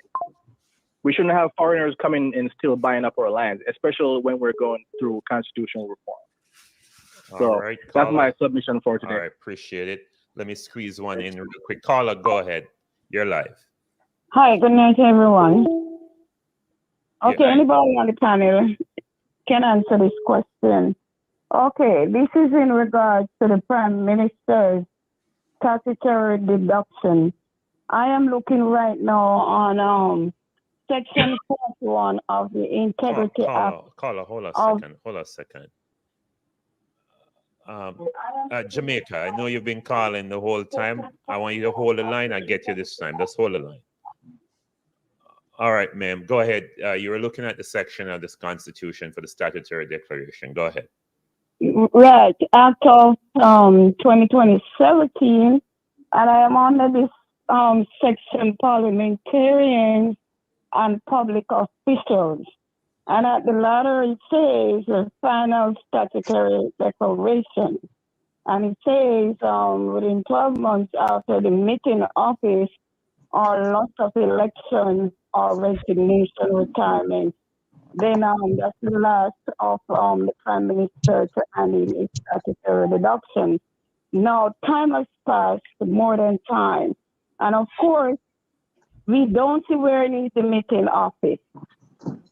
So I'm thinking then if he's probably waiting to see if he's going to win the election to declare a statutory deduction, because it says if he lost the election, right, loss of election. And of course, it's not retirement. So then the question is, what can the IC do in all of this to have the Prime Minister give in a statutory deduction? What can they do? Thank right? You, because final statutory declaration stated clearly when and how he has to do that, and it has not been done. All right. So Thank you what for your next? question. Where do we go from here? Thank you for your question. Panelists, before you answer that, let me just grab the other caller real quick. Sir, thank you so much for your persistency. You're live with the panel. Go ahead with your question. So good night. Good night to the panelists. Yes, good night. My question is, don't you think that the CRC should pay back Jamaica taxpayer money for that kind of garbage that they put out? Do you have a follow-up? Do you have a follow-up for that? I'm going to free up the line. Do you have a follow-up, or you just want him to answer that one question? Yeah, but just that one question. All right, thank you for your persistency. I'll turn back over to the panel, and that's going to be our final call because we're going to move into a different era discussion. Appreciate your call, caller. Panel, who want to take those two thoughts? Who want to go? Can I just say it first? One, no, they shouldn't pay them back. The CRC should have 3 more phases of meetings, and each of them should be paid $70 million for each meeting. So at the end of it, Jamaican taxpayers' money feel it, and then they don't get any ventilators, nothing for Christmas, and everybody suffer. That's the first thing. And I hope when they finish, I hope the next document they put up in phase 2 is a 300-page document, and it's published in Spanish and Italian. Yeah. The next thing now, the lady who called about the statutory declarations, you should be concerned about dual citizenship, because if any day the dirty 30 ever end up in Parliament and the Senate, we have a serious problem, and the fabric of Jamaica is going to be deteriorated because Wayne Lonesome wants to stop our floating bars. How dare you worry about statutory declarations when you have British citizens and people from St. Lucia and America sitting in Parliament, and you're worried about statutory declarations at 36. The dirty 30 want to take over Jamaica, and they're worried about illicit 6. But they must go to a bed about statutory declaration. Leave the Speaker of the House husband alone and mind your business. Spice have a whole song about that. Thank you. Yes, Isat, we get it.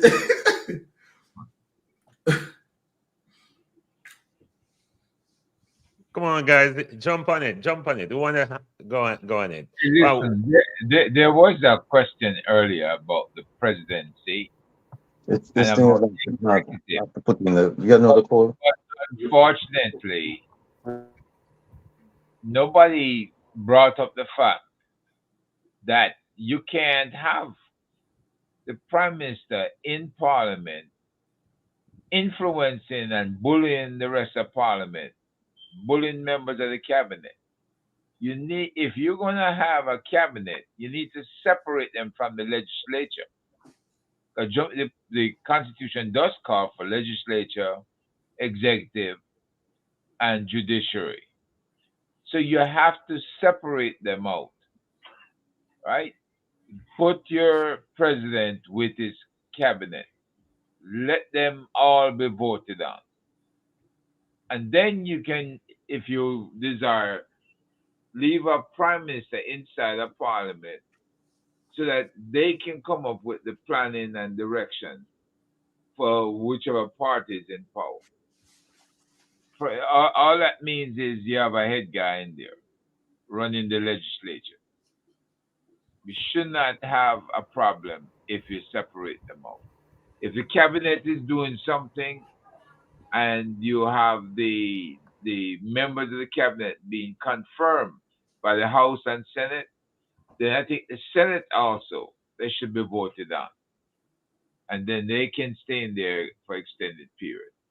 We are sticking too close to this medieval system of the UK. And they can't get away from it. It's right, they're tied to it.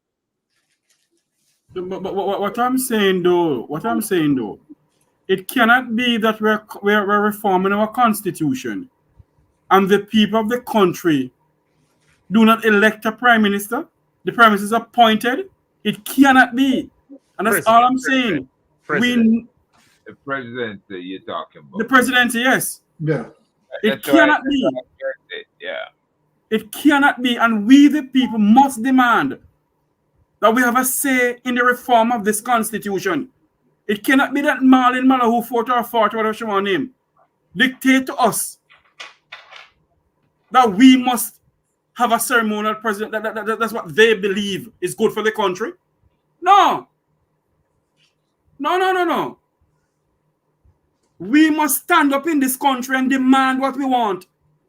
A government of the people, for the people, and by the people. And the time has come for all of us to stand up in this country and tell this government and tell the PNP too, because they're saying they want ceremonial president. No. We must elect what we want in this country. Sorry for being so outrageous. I also want to say just a quick question to the whole panel.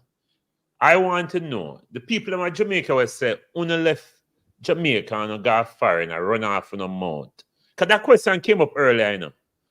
Una they are foreign with foreign self, and we don't have suffer, and una want tell we what to do and how we to do it thing.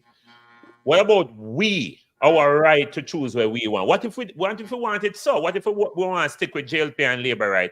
We're not down there to tell you what to do. When they're foreign and run off in a mouth. What about that response? How do you guys respond? Make us respond to that quick for you. Make us do a quick thing for you. Okay.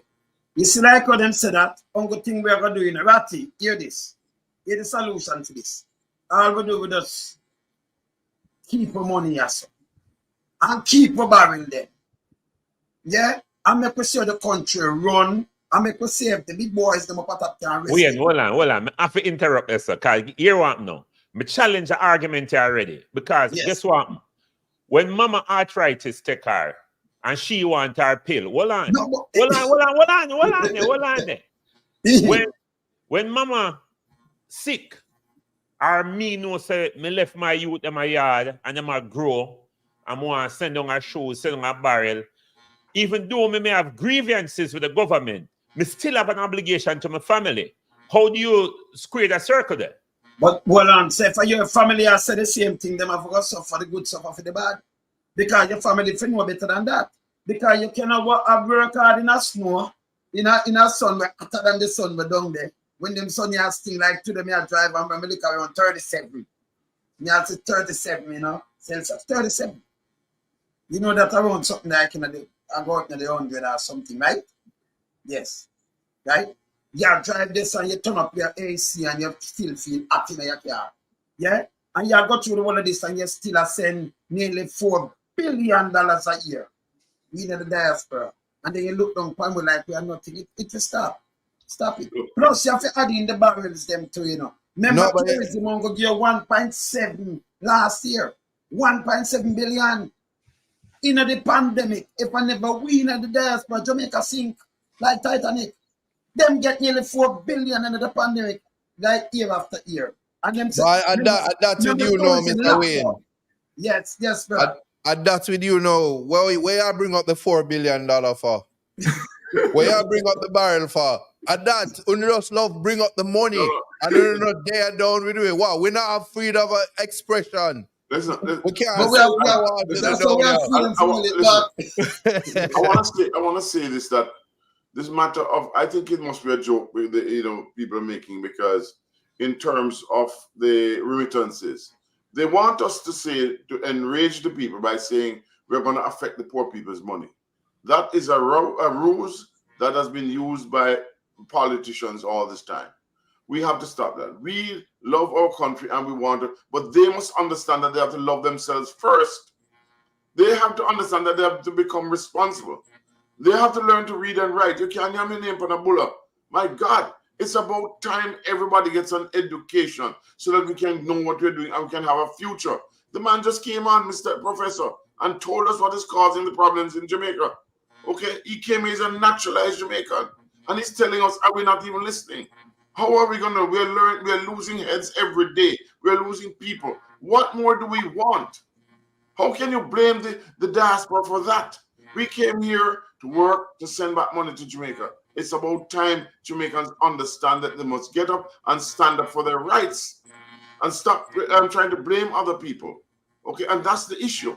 So we know what we need to do. We can't stop with that foolishness. It is a 3-card trick. We must understand that we can choose, and if we have our money, who wants to send it back, send it back. Okay? But I say to you, please respect that matter, Jamaicans. Everybody, everywhere. And stop the foolishness, stop selling the foolishness like a 3-card man to the people. Because that's what you're doing. And it's not right. They're going to find out one day. And when they find out, then chickens will come home to the roost. Let me just say that this argument that, we should stay foreign and keep our mouth shut and we shouldn't care about what happened in Jamaica, that is a meal that is being fed to people by the Jamaican government. Jamaican people, our relatives who are get the barrel and who are get the money, them no feel away there. And the ones who, in my experience, the ones who say that, the ones you hear who say something like that, are the people who Jeffrey described as a vumvava, vumvavi, right?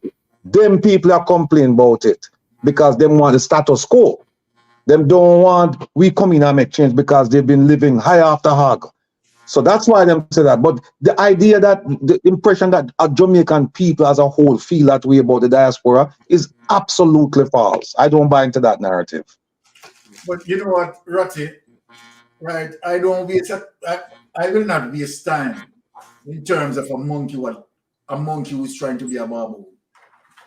Now, the reason for that is that that gentleman don't know that many of us in the diaspora, right, we are paying taxes in Jamaica, right? For those of us and many of us, right, who work the money here and building our homes in Jamaica, right? We have to pay our land taxes. So I don't know where he get that from, right? And so then he has to understand, and this is one of the reasons why one of the fundamental things with this constitution reform right now is dual citizenship.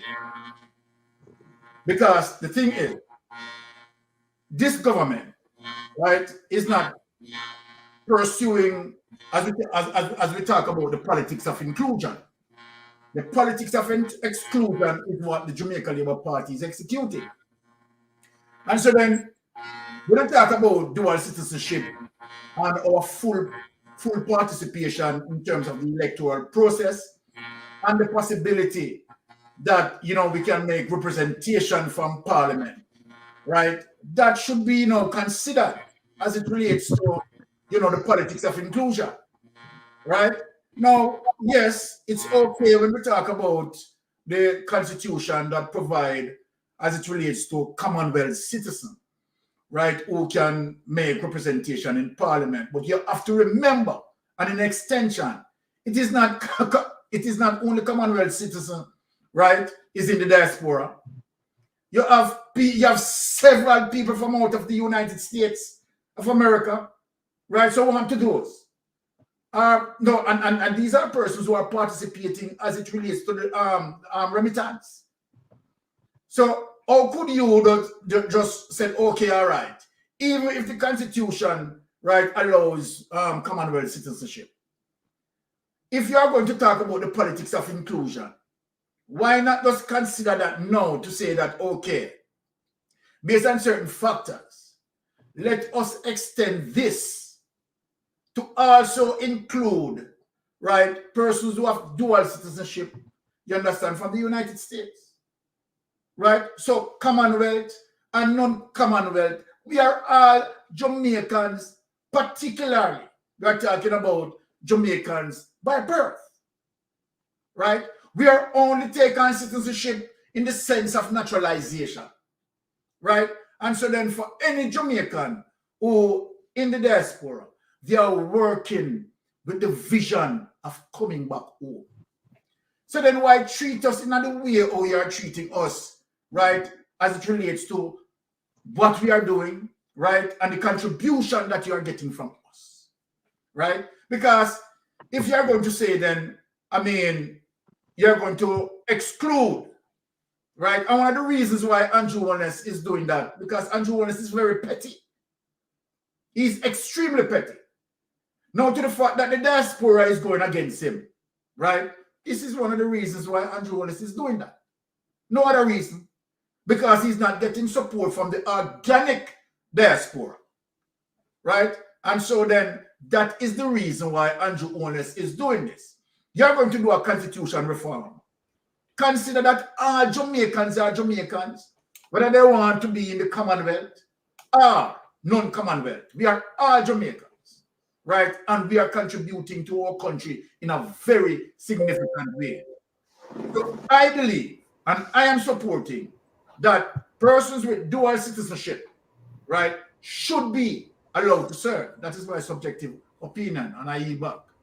And I agree with you, if I may, I agree with you, because it has been going on for many years in this country that dual citizens have been serving in the Parliament of Jamaica. And the lie to us gonna lie to us come. And you have some people who lives in the diaspora. All they want is order of all this and order of all that.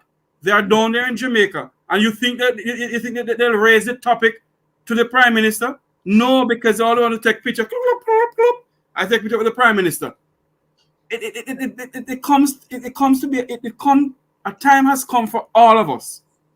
Every single Jamaican, take off your orange, take off your green, and stand up for those people who live up in Cherry Garden and Narbrook and up at St. Andrew.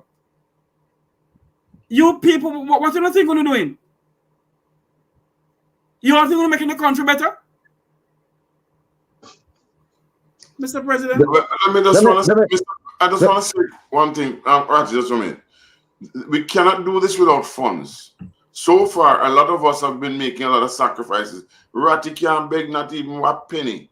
Ladies and gentlemen, send the money, come give Ratty, and make him learn over it. But just see, Mr. President, and the rest of them on better start beg. Because we need the money in order to beat them back. Because they are coming after us. They are coming. Right? And we need funds in order to get this done. And if the trouble is going to be a bam bam. It's not cheap. Yeah. Right? And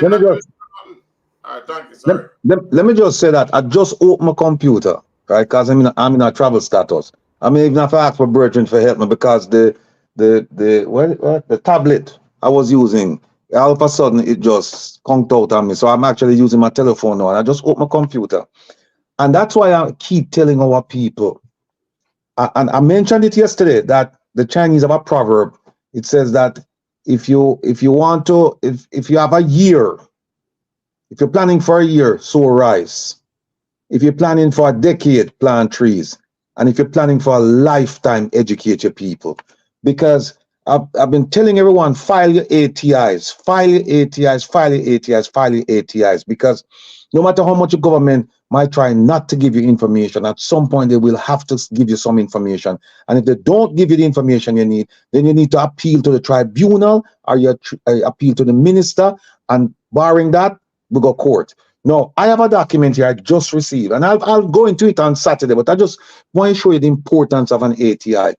This document now is giving me information about Minister Morgan, the Prime Minister, and it's also telling me now that the Integrity Commission don't have a damn sense. They don't know what they're doing. They do not, and I'm going to reveal this document on Saturday when we have our program. But I just got it dated June 18th. Today I just opened the computer and it came from the office of the Prime Minister. And it's amazing the things that I'm reading right now inside of this document. So people, you know what? We're going to do another tutorial. We did one a while back. We're going to do another tutorial on how to submit your ATIs to the government of Jamaica to obtain information. You cannot let this golden opportunity slip past you, because right now it is my belief that they're trying, based on the fact that I'm getting a lot of information and I reveal it to all of you. I know that at some point they're going to try and reduce the amount of information that they will provide via this avenue, because it's going to be a problem for them. And the thing is, they have to give you the information, and no matter how them style it and write it, we are no idiot. We can read between the lines and we can read between the lies. And Saturday, tune into this. I want to yield to Herb and Rupi because they wanted to talk about the crime issue, and I think we all will have something to say once we hear what their take is on what took place yesterday at the business conference in Montego Bay. Thank you, President.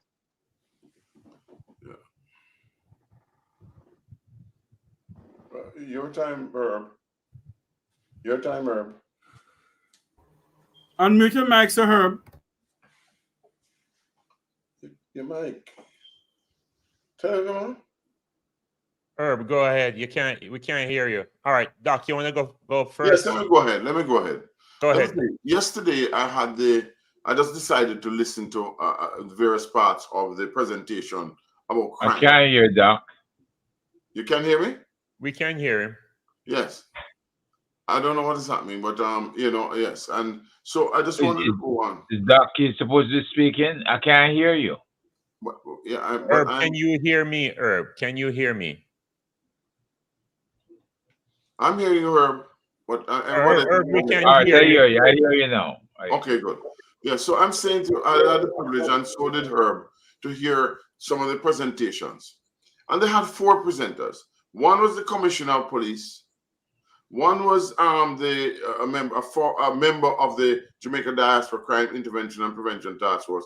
One was a young lady who claimed to have psychic qualities, or she speaks about social issues and mental health.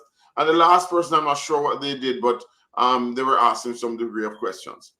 Ladies and gentlemen, I'm here to tell you this right now.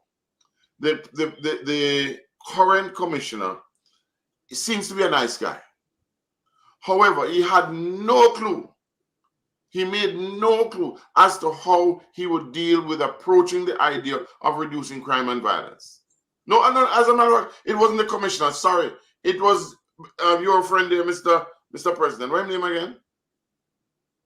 You know who I'm talking? Deputy Commissioner. Fitzbailey. Fitzbailey, that is the correct man. Fitzbailey, your friend. Where you going like you don't know Fitzbailey? And the fact to the matter is that the man said everything reduced. Everything reduced, crime reduced, this reduced. Them, they're able to catch people. The only people that are able to catch is the people who cuss bro God. I mean, right in front of everybody, and everybody get up and clap. What a cheap set of people that. How can you clap on that? The man has done absolutely nothing to reduce crime and violence. If you can tell me, say you have a 5% reduction in crime and violence, and many of the cases are going up in murders and what have you, and then they don't even mention the fact that we have 2,000 children and others also are missing, and nobody know where they are. Okay, yet everything is hunky-dory. Oh, we can now open up. In fact, what hurt me is one of my colleagues that I was in the military with got up and said that him can't open him door around a vineyard town where he hope nobody don't hear him. Because it's ridiculous. Okay, open your door. You're a madman when? And you have things inside where people come from you. Come on, give me a break. That cannot be true. And brother, may I call it, no, Colonel, may I call it just Colonel. Come, wheel and come again with that, because that is not true. We know you're trying, I know you're working hard, and I know you're praying, but that one is far beyond me. Secondly, go ahead. Yeah. Let me just cut in and add something to what you just done said. That same gentleman in September 2016, that same gentleman got up from the back of the room in a town hall meeting. Yes, in New York. Yes, and he walked up to the microphone and he said, "Mr. Prime Minister, I have the solution to crime in Jamaica, and it's right here in my hands." Yes. And the Prime Minister said, "Bring it and give it to one of my aides in the front." And one of the aides went and took it. We must ask him now, his plans, have they been implemented? Why him can't sleep with him doing those and doors opening a vineyard town or not? Because the last time I spoke to that gentleman, he told me that the government largely ignored him. So I don't know how half a sudden them jump on the bandwagon with them. I don't know how he reached this up. But at the time, listen to me. You are so correct. I got a copy of it. You may have it right. We're not sure anything. I have a copy of it electronically. And I'm sure her might have it electronically too. The point I'm trying to make is, why are people backpedaling now? They reach them and get to them. right? And they're not getting to me. I am telling you, because it's ridiculous. Go to a talk about say, me beg your work. Me beg your work for the what? No, but everybody knows how foolish is that, because I'm one of those guys, if the man then come and offer me a old dog, right? I'm not taking the old dog, but I take the work. You understand me? I'm not, yeah, me I tell you the truth, the work better than the old dog. So anyway, or the old drunker. The fact of the matter is, you know, ladies and gentlemen, they get me vexed because them know says lie and it's not true. No, the second person, my friend, who was on the panel with us, June and Kevin. Kevin get up, and Kevin is a correction man. Good guy. Served good in the Canadian Army and all that sort of thing. Great guy. But the fact of the matter is incorrect. Him said that, you know, we in the diaspora, we tend to come down to Jamaica and we tend to trying to tell Jamaica what to do.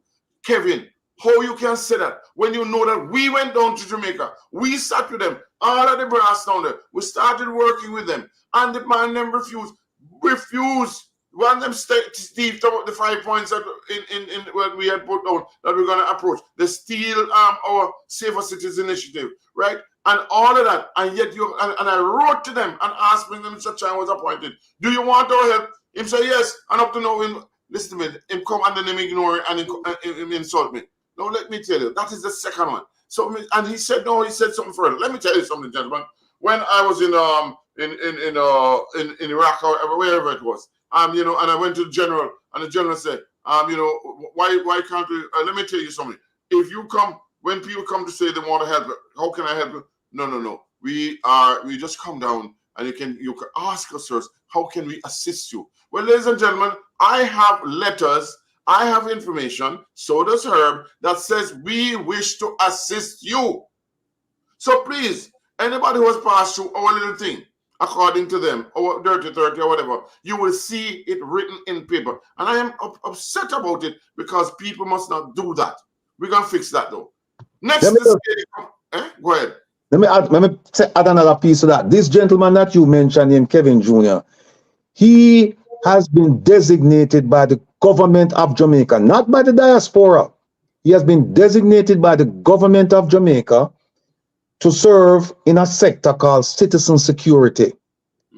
Him are the person who is supposed to come up with all the plans to stop the guns from going to Jamaica in a barrel, from the drugs from coming into Jamaica, everything that having to do with the diaspora. That's his responsibility. He operates out of Canada. Now that man is a colossal failure.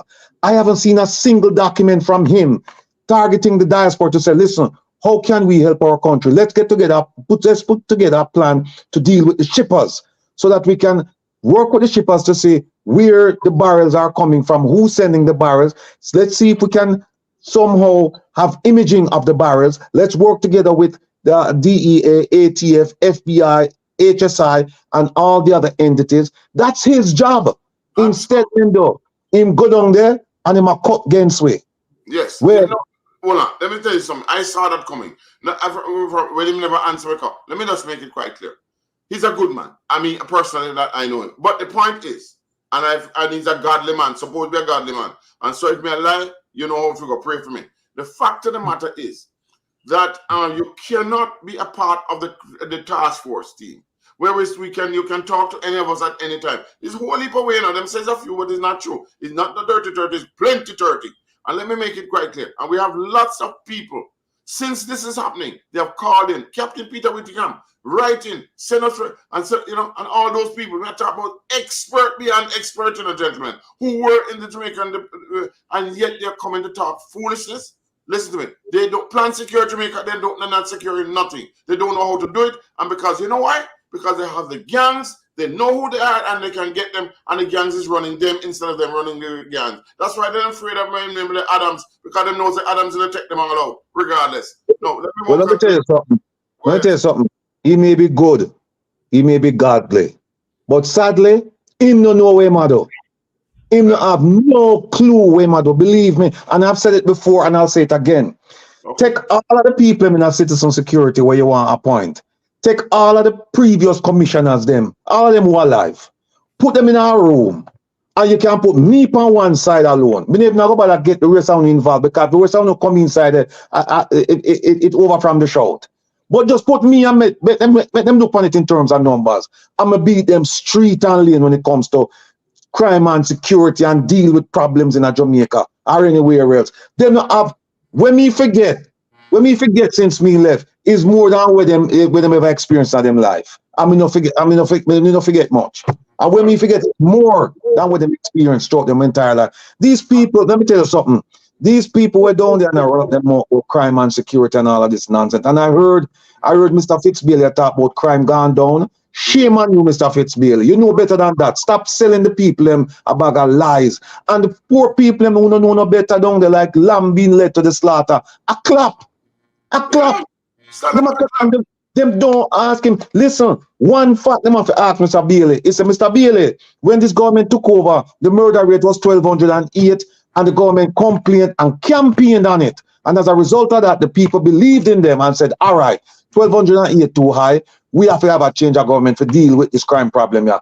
Since 2016, since 2015, it was 2015, 1,208. Since 2016, Jamaica has not been anywhere near 1,208. That is the fact. That is what measure it up against. Me never lonesome because lonesome give me an even lower number. That's a lonesome give them lie. Hold on, let me tell you this. The third person, the lady, what the heck does she know about crime? What does she know about the biopsychosocial effects of crime? What? She doesn't know. She talking. I mean, people can talk what they want to talk, but they cannot do the work. If they can go through a Safer Cities initiative, all of the various things that can bring communities together, do they know that we have communities in Jamaica that we have been working with that is rid of the crime and the communities are involved? Do they know that? No, because we don't have done a fly. You think we want to use you to use my fat and fry me? Go ahead. Here's why. Here's why you can't put me. You can't put me on one side of the table and put the rest of them on the table. I'm gonna beat them street and lane people. Here's one reason why. Me I look for lock up people. Me I look for put on some bangle pan people. Them now look for do that. Them I look for people, give them little perks and little this and little that. Me now look for that. Me I look for put people in prison because you know why? There are people there who deserve to be in prison. Prison in America, prison in England, prison in Canada, and prison in Jamaica. Prison, me say. I just said that. I just said that right. That's why they refuse the prison from Blair because they know they'll be going in it first. That's why they refuse the prison. I don't realize now. So they never want a prison that can hold them. They want to go down to the other one and they can walk out when they want to. Listen, that's why they don't want me because me I tell you already. Me have it in my mind. Me have it in my intention. I me have the people when me that come with. I me already tell them who fit. All right. Let me. Hold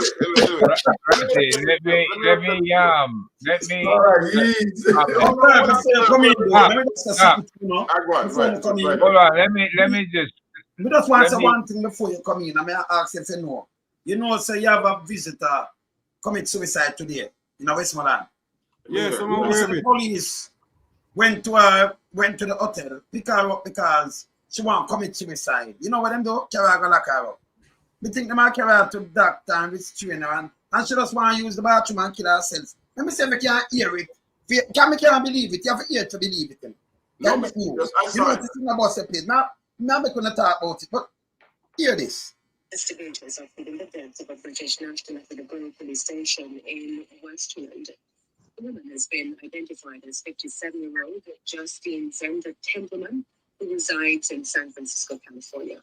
She reportedly committed suicide this morning shortly after being taken into custody by the police. Head of the Cumberland Faulkner says the agency is investigating whether police personnel failed to follow the protocol established to protect the lives of persons in care. Any death in the custody of the security forces is a matter for INDECOM's investigation. The commission will trace the entry of the citizen into the custodial system, the circumstances governing that introduction to the custodial system, the experience of the deceased person while in custody, any particular protocol that should have been followed, and all the medical steps taken. And from Euphoria, Radio Jamaica News is informed that the police were called to hotel property this morning following reports that the Briton had attempted to take her own life. She was then taken to the police station out of concern. Ms. Templeman reportedly asked to use the restroom, and upon realizing that she had not come out after some time, the police went to investigate. She was found with a belt of her bathrobe around her neck. She was pronounced dead by a medical team. The police high command has also ordered a probe into the incident. No, you answer me now and tell me. Barely them what this, you know. Somebody sick want to take them life. What you do? Lock them up? And she want to use bathroom and carry her with her belt and everything. Lock her up? Want to call life? Maybe she have a meltdown. Me think you have to take her to hospital, this trainer, and make sure she alright. Say a psychiatrist or something. It's a visitor this, you know. What you gonna call up? What that do? No, you have to answer me, Ratty. You are telling me certain people are right to themselves? The point is this, Wayne, that you have an expert panel there in Jamaica talking, right, and chatting nonsense. What they should have done is ask them, what should you do? Because one of the things we do here in the U.S., when you go to into jail and you are a threat to yourself, they'll take away your shoelaces, they take away your belt, right? They might even put you in a gown so that you don't hang yourself with no part of your clothing, right? That and if you go into the bathroom, then somebody's gonna be assigned to be at the door, and they even have to look in on occasion. A female police officer, even a male if you don't have a female. But it's ridiculous. It should never happen. Now, if you look at the mishaps that since this police commissioner took over, he was having his fireside chat today. But he never once said he wanted his force to be more professional in their approach to the citizens of Jamaica. You have policemen gunning down people, right? Shooting them up bunch of times when they identify them without a weapon, right? You have the police woman grab the woman by her hair. The two of them are string around like they play pata cake, right? The bottom line with that is, if you have a swarm technique and you use you call a backup to you and the other person, obviously the man didn't want to get involved because they must afraid the woman scratch him. But if you had 4 people there, take her off her feet, she's inside of that vehicle and she's cuffed, right? So when he had the chance to go around to the other side of the vehicle to pull her in, he stood up and watched his partner struggle with the woman. These are scenarios that they practice, takedown scenarios that they have to practice. And it's obvious these guys have very little practice, very little to talk about. But what I wanted to say is you have people there who we have worked with, and they understand our approaches. They understand we have professional officers from sergeants all the way to captain. And these officers have seen it all and done it all. Some of them have doubled up as military going to Iraq and Afghanistan, right? Some of the equipment that we use to identify, to record the biometrics, the iris scan, the fingerprint, the DNA, all that equipment that I told Kevin about, that we can use to record people moving from one end of the island to the next.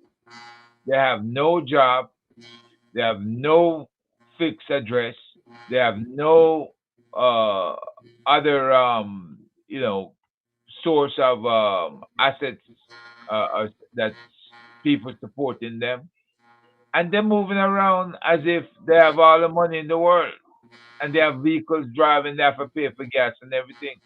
When you run into those people at hours of the night or during the day, and you're able to stop them and you record them, What that does, it narrows down the path for people to move around and put their drugs, put their weapons, and put their human trafficking. These are all forms of trafficking you're putting a stop to, right? Simply by having some of the equipment I mentioned to Kevin that's needed.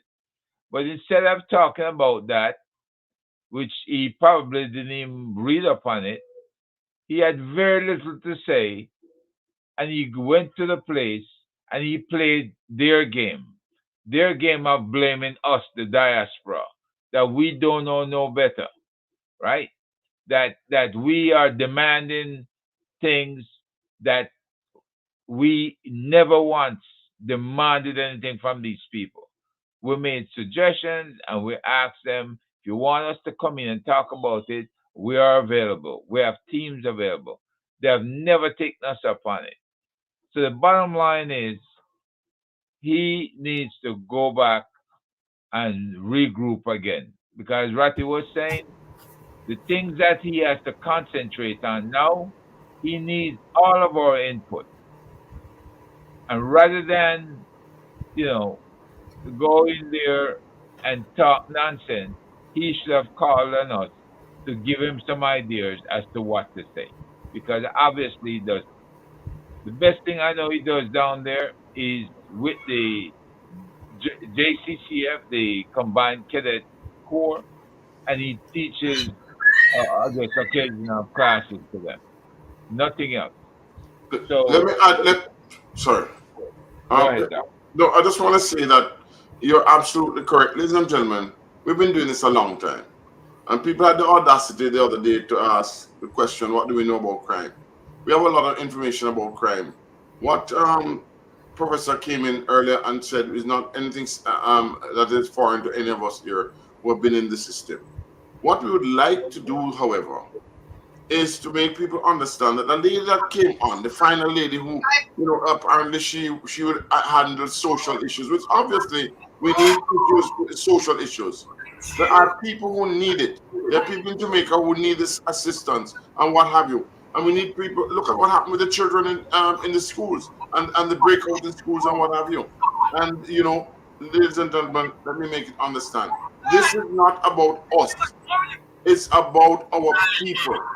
It's about those who can't afford the things that we can afford. So please, let us do the right thing.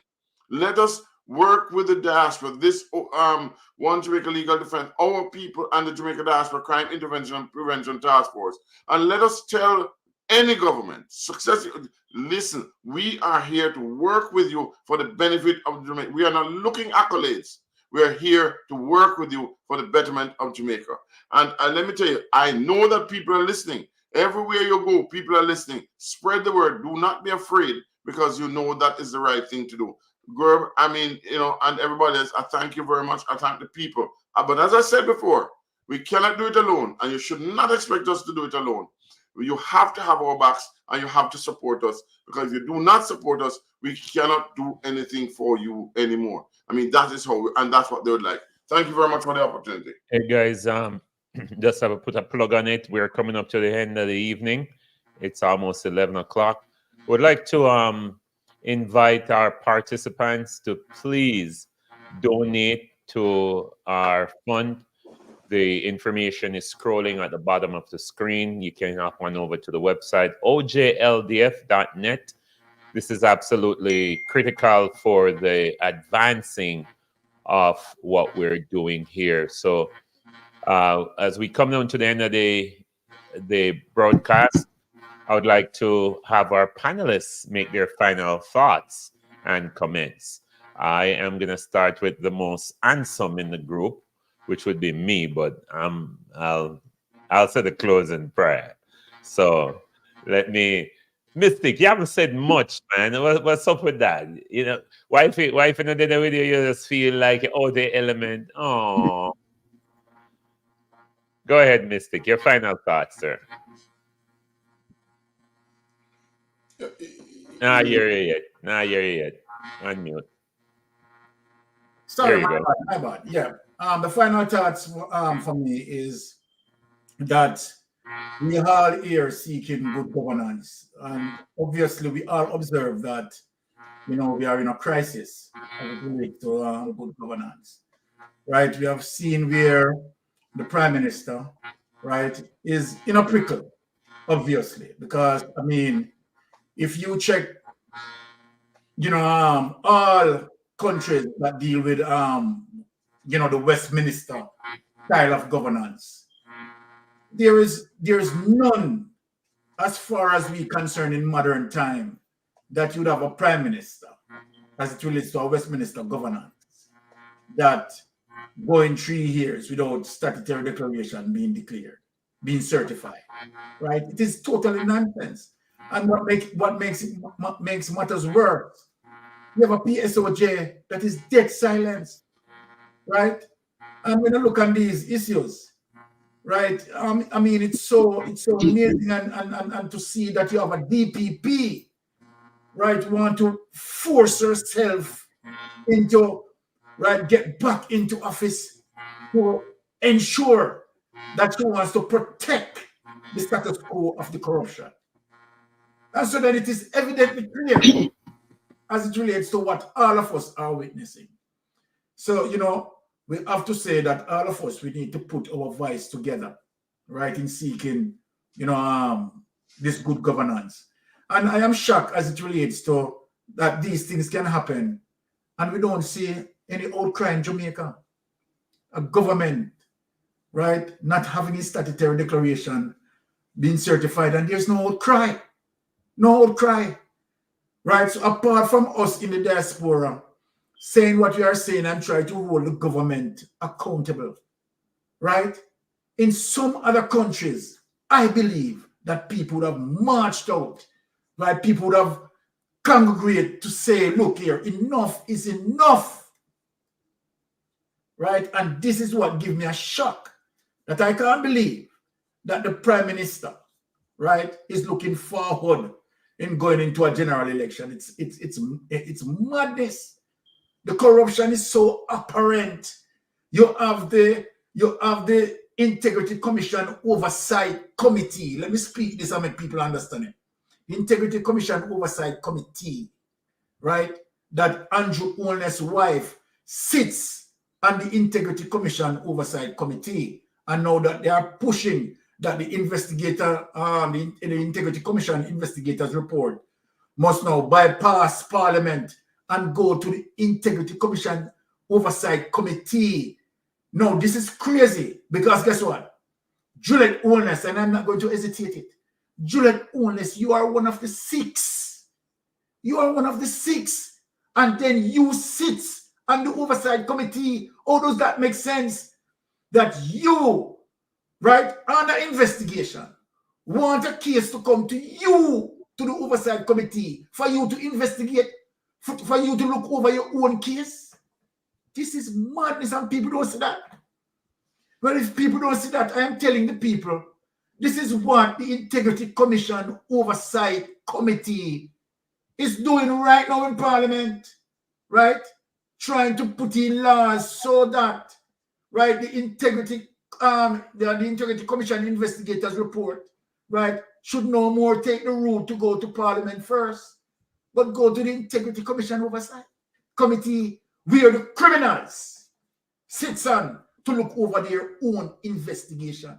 That is madness, and there is no outcry. There is no outcry. This is madness, and I yield back.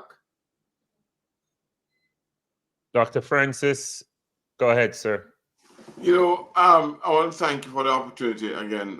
Thank you, Mystic. Listen to me. I always say Tom drunk, but Tom no fool. I mean, my God, I can't even drink. I'm not very good at it. But the fact of the matter is that they obviously think that all of us are drunk in this country, and part of this country. We need for them to understand that it is time that we are in charge, and there must be some degree of pattern that leadership has integrity. Leadership can be depended upon, and the people of Jamaica need that type of person or persons to lead them into the right way.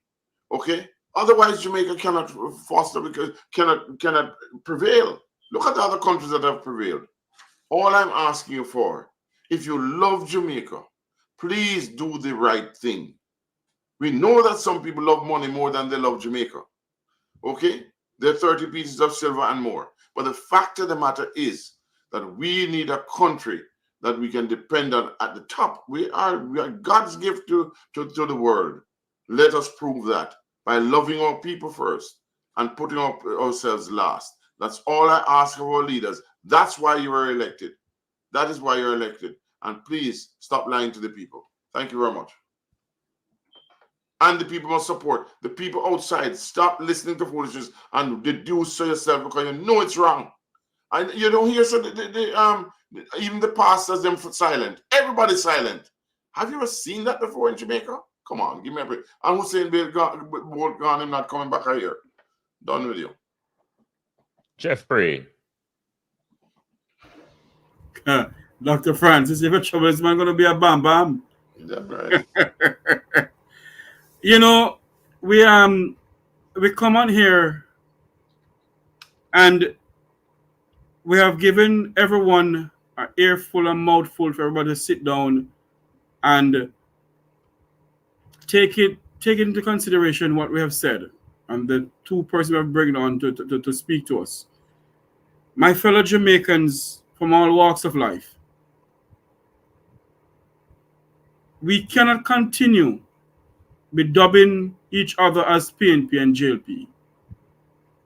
The time has come for all of us, every single one of us, to think about that piece of rock in the Caribbean Sea, the gem of the Caribbean.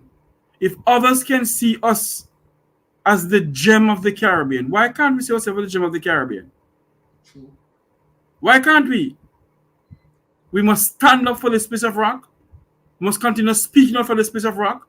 Whether it be Wayne Lonesome, Wilfred Radigan, Jeffrey Tavares, a Mystic Sensation, a Hot Topic, whosoever.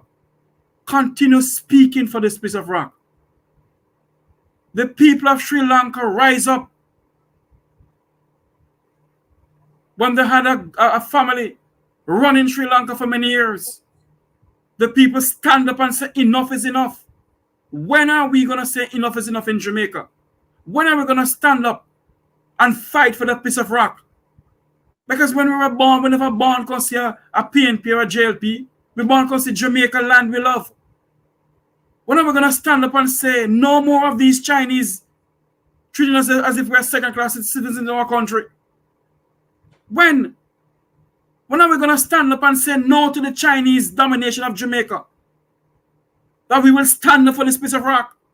And we are not second-class citizens. We are Jamaicans. Yeah. We are Jamaicans. We are not second-class citizens in our country. We are Jamaicans, and the time has come for all of us to rally around a single cause and a single purpose. Stand up for Jamaica. No one else is going to stand up for us if we don't stand up for our country. We cannot let these people come into the country and treat us as if we are second-class citizens and allow our government to continue pushing them down our throat as if we are nothing. My fellow Jamaicans from all walks of life, stand up for this piece of rock. And I say to you all, from Negril Point to Moran Point, let your voice be heard. Let your voice be heard. We the people. In the American Constitution, you speak about we the people. It's not in our Jamaican Constitution, but we the people have the power in our hands. And the time has come for all of us to stand up for the gem of the Caribbean. Let our voice be heard. And when we're all gone, our children can say, yes, Samuel Rattigan Jr. can say, yes, my daddy stand up for my country. The time has come for all of us to really stand up for this piece of rock. May God bless you, and may God bless Jamaica land we love, Mr. President. Well said, Jeffrey. Thank you. Mr. Man in the Wilderness. I'm here. All right. One of my friends just sent me something, right? And we're concerned, we're concerned about this. You remember we get a travel advisory 3, right? Right, travel advisory, right? In the health system. Now you have a next tourist now have a meltdown. Yeah? Instead of them take her to the hospital, them take her to the lockup. Now my brethren has said the news today, TVJ News, said the body was taken from the hotel and detained at Negril police station. The body taken from the hotel and detained at Negril police station. Come on now. We should do better than this. You know, when you have people have meltdown and them things, you don't want to just carry them a police station like that. Hospital we are talking about. I remember it is shine bad light on the country. The same country, you know. Come in as a tourist and sick. And you go here. I think, you know, you should have kept her to the hospital and, you know, put the restraining thing on her and try to take care of her. Yeah? Repatriate her back to her country or something. But, you know, carry her go police station, go lock her up, and she said she want to use bathroom, and leave her with belt and all kind of things. This look bad. And it's bad.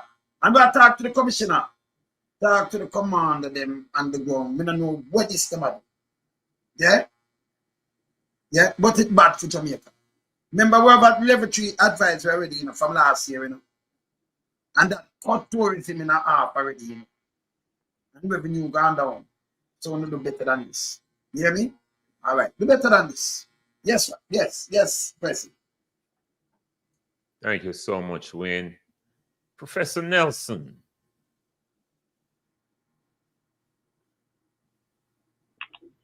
Once again, thanks to all those interesting people who making some outstanding comments in the chat.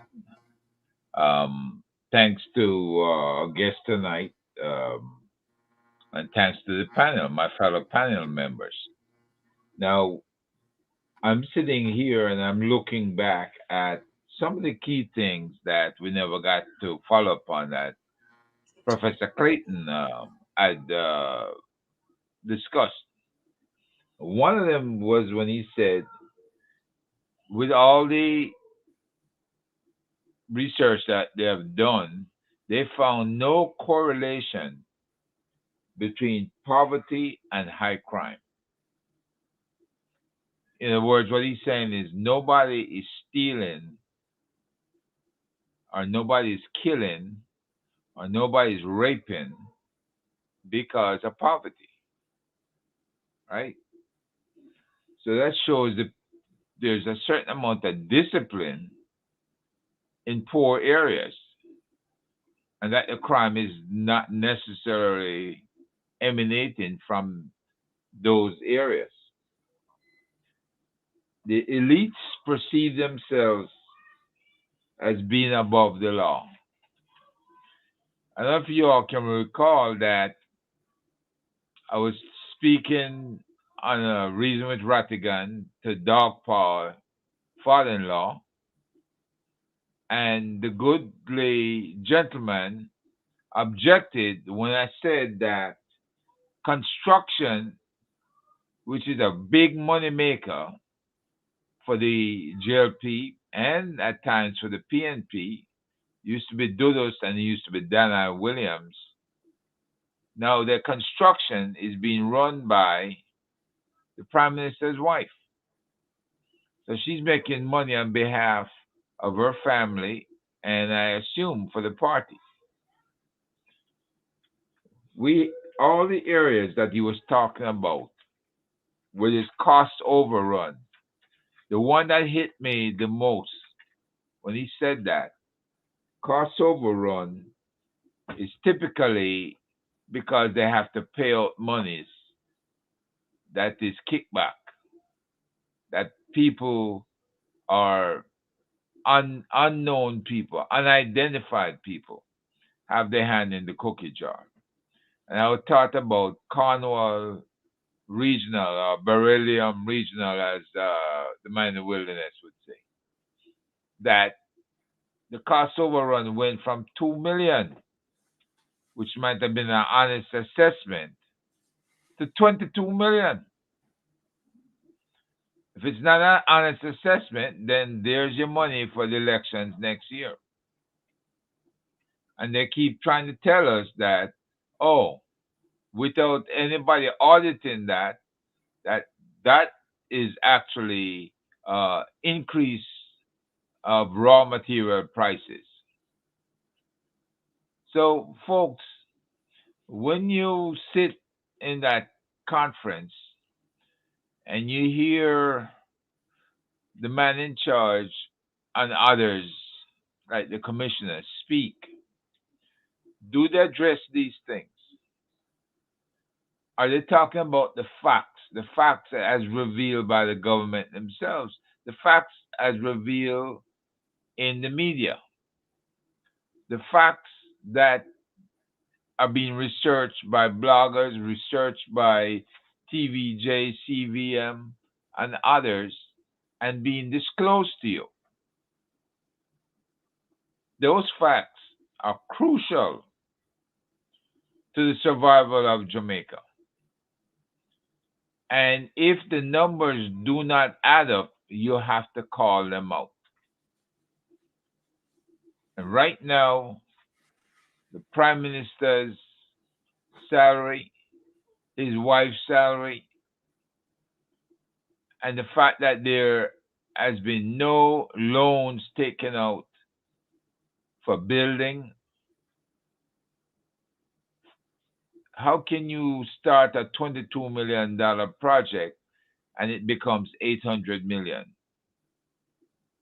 You approve for 3 floors and you end up with 5.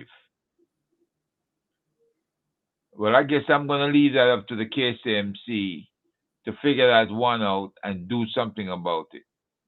But nobody should get a free ride based on the fact that they cannot file a proper return in 3 years. Folks, it's time for people to go to jail. People say, why you keep saying that? Because you have had 3 years. Yeah, you go in, you face the court, they present the case, and judge need to send you to do some time, do some hard time, bust a few rocks, so you get the feel of what you put your own citizens through. You can't keep ripping off the country, ripping off the system, leave a trail of destruction behind you, destroying people's lives and their livelihoods. People can't make a decent living. They can't eat a decent meal. The kids go to school, they can't get a decent education. They come out, they can't read, they can't comprehend. All of the things that Professor Clayton brought up that demonstrates the effects of corruption on our society are the things we should be concerned with. Not the mumbo jumbo that they were talking about at the 10th biennial Diaspora conference today. So folks, pay attention, take notes, ask the right questions, and make your voices be heard. And get ready to vote because change is needed. Thank you. Thank you, Mr. President. All right. And to our fearless leader, Mr. Wilfred Rattigan. And you give me that title, it's going to stick, right? Let me just say thank you, a very, very heartfelt thank you to all of the panelists, the people who sacrifice to be here on a nightly basis to discuss the issues that are so important to our Jamaican brethren and sistren. This marks the end of the day 3, the conclusion of day 3 of the People's Conference, the conference that seeks to identify the issues and come up with solutions. We're not about products, services, or investments. No, we're about the health, the prosperity, the success of our people. Now, what did we learn today? by the way, tomorrow night we're gonna have the topics will be health. You can't miss that. Health with Dr. Dawes, and we're gonna have foreign affairs. We're gonna discuss foreign affairs with Mr. Curtis Ward. Two eminent speakers, exceptionally qualified to deal with the topics for tomorrow. Now, what did we learn today? We learned that corruption is at the heart. I mean, this is actually it's reinforced because we know this. Corruption is at the heart of the impediments to the development of our country. It is and will remain unchecked. And here's what we learned tonight. Unchecked because powerful people are involved. They don't care about nobody else, just themselves. Powerful people, right? And we also learn that corruption cannot be fought and defeated from within Jamaica. It has to be done from outside. So then the question is, who's going to do it? If not us, then who? And if not now, when? It will be us, and the time is now. And that's what we've been doing. That's what Herb Nelson has spent sleepless nights just thinking about how to approach the lawmakers and raise the various statutes with them concerning the activities of Jamaican politicians and titans of industry, influential families. That's why you have a Wayne Lonesome who does endless research, who has his ears to the ground, who gets all the information he can and present it in a way where you can understand it. Even the most uneducated person in Jamaica can understand it. That's why you have a Jeffrey Tavares who raises the issue regarding the upper class and what they've been doing and how they've mistreated the poor people, and provide ways in which we can address those issues. That's why you have Mystic Sensation, the dynamic duo. You know, they go to the ends to dig up, research, collate, and present us with information that you cannot get in regular media. You won't get information that he's providing and that the rest of us are providing. That's why you have a Jamaican Carlos. That's why you have, so many people out there. And forgive me for forgetting some of the names of the people who are fighting for the cause of the Jamaican people. So it is us. We will have to do the fighting because the people in Jamaica sometimes they're unwilling or they're unable to put up a fight against the government. Sometimes for fear, sometimes for ignorance, they don't know what to say and how to present it. But we do. And we will continue that fight. Now, again, I want to stress the importance of ATI's people.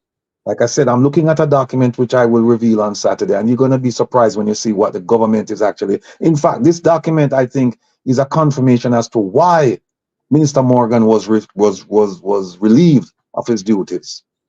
And you will see. But I'm going to do a tutorial so that we show you how to file ATIs, because Rattigan alone can't file all the ATIs, man. Not with so many supporters out there. When I get involved, the more the merrier. There is strength in numbers. And regarding reform, constitutional reform, it cannot be done until our people are fully aware of the document and its contents and its importance. And so, from an independent, objective position, from a non-partisan position from where I stand, I extend my hand out to the opposition for not signing that document, because folks, if they had signed off on that document, words can't express the pain that you would feel. If you think you not feel pain now, if you don't feel disenchanted by what's going on now, if that document had been signed, I'm telling you, tune into Lonesome and Jeffrey and Carlos and everybody else and listen to the programs that they've done regarding this document. Even I have done a program regarding this document, and we have shown the shortcomings of it. They have wasted this what Constitutional Reform Committee. They have wasted not government money. Government now have no money. It's taxpayers' money. They have wasted the money, and they've wasted time. How can you say you're going to educate the people, and you do one parish in Surrey when you have the most populous parishes, Kingston and St. Andrew, and you ignore it completely? That's just unacceptable. So I want to say in closing, thanks again to all of you for tuning in. Please continue to tune in, because this is about the people. It's your conference. It's our conference. It's a FIWI conference, this. And when you show up here, we know that you're really interested in learning and sharing your understanding of what's going on so that we can also learn. You're not coming because we pay you no money or we give you some free food. You're here because you're dedicated, you're interested, and you want what's best for Jamaica and Jamaicans. Forget about Brand Jamaica. When I say forget about it, Brand Jamaica is not a country. Brand Jamaica is a concept. We're not dealing with concepts now, we're dealing with people and their lives. So let me get off of my soapbox now and just say again for the third time, thank you so much for joining us, and I look forward to all of you joining us tomorrow. And please tell your friend, tell your neighbors, tell your relatives. Thank you, President. Absolutely. And gentlemen, one more time, thank you. I just want to commend all of you for the great work you do in your own space for the country. And when history is told, your hard work, the things you do, will outlive you.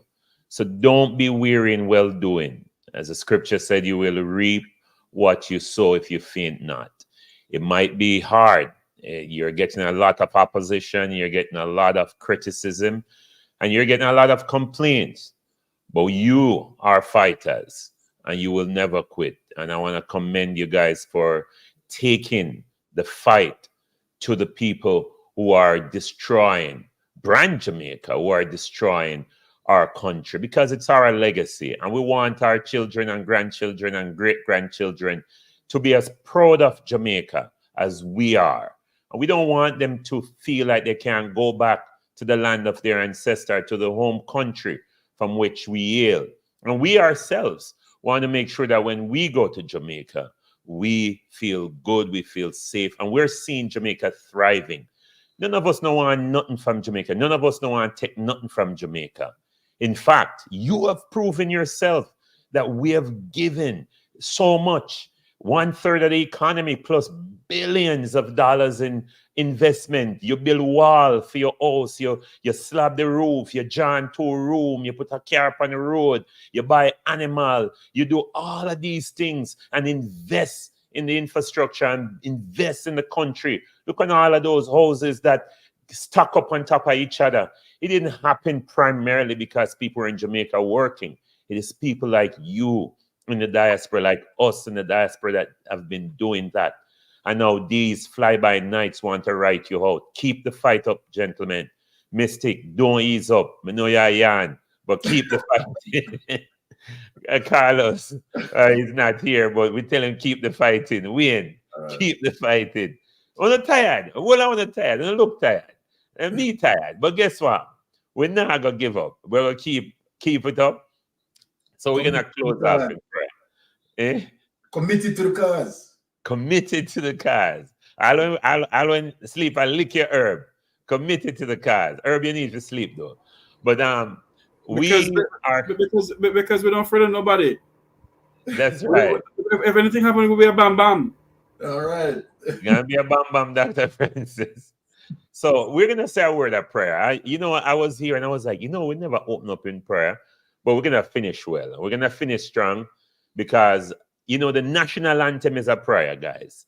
The national anthem is a prayer. It is a prayer. When we sing Eternal Father, bless our land, we're literally saying a prayer.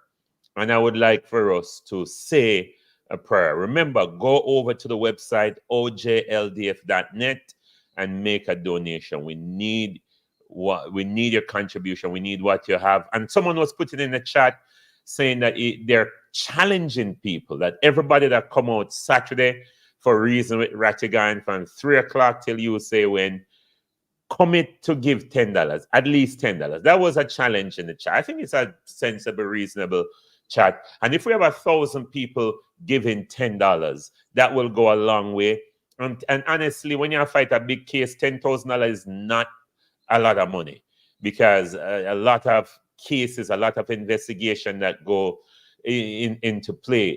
Herb, spend thousands of dollars paying people to deep dive, paying people to get information. And where's the money coming from? We need your help. We need your support. The Cash App QR code is up there in the upper right-hand corner. And if you want, I can sing a song and make you donate something. So, Mr. President, preachers can beg, and you're good at begging, so continue. Nobody sing a song. Just continue with the begging. All right, you're good on it. Thank you very much, sir. Wonderful.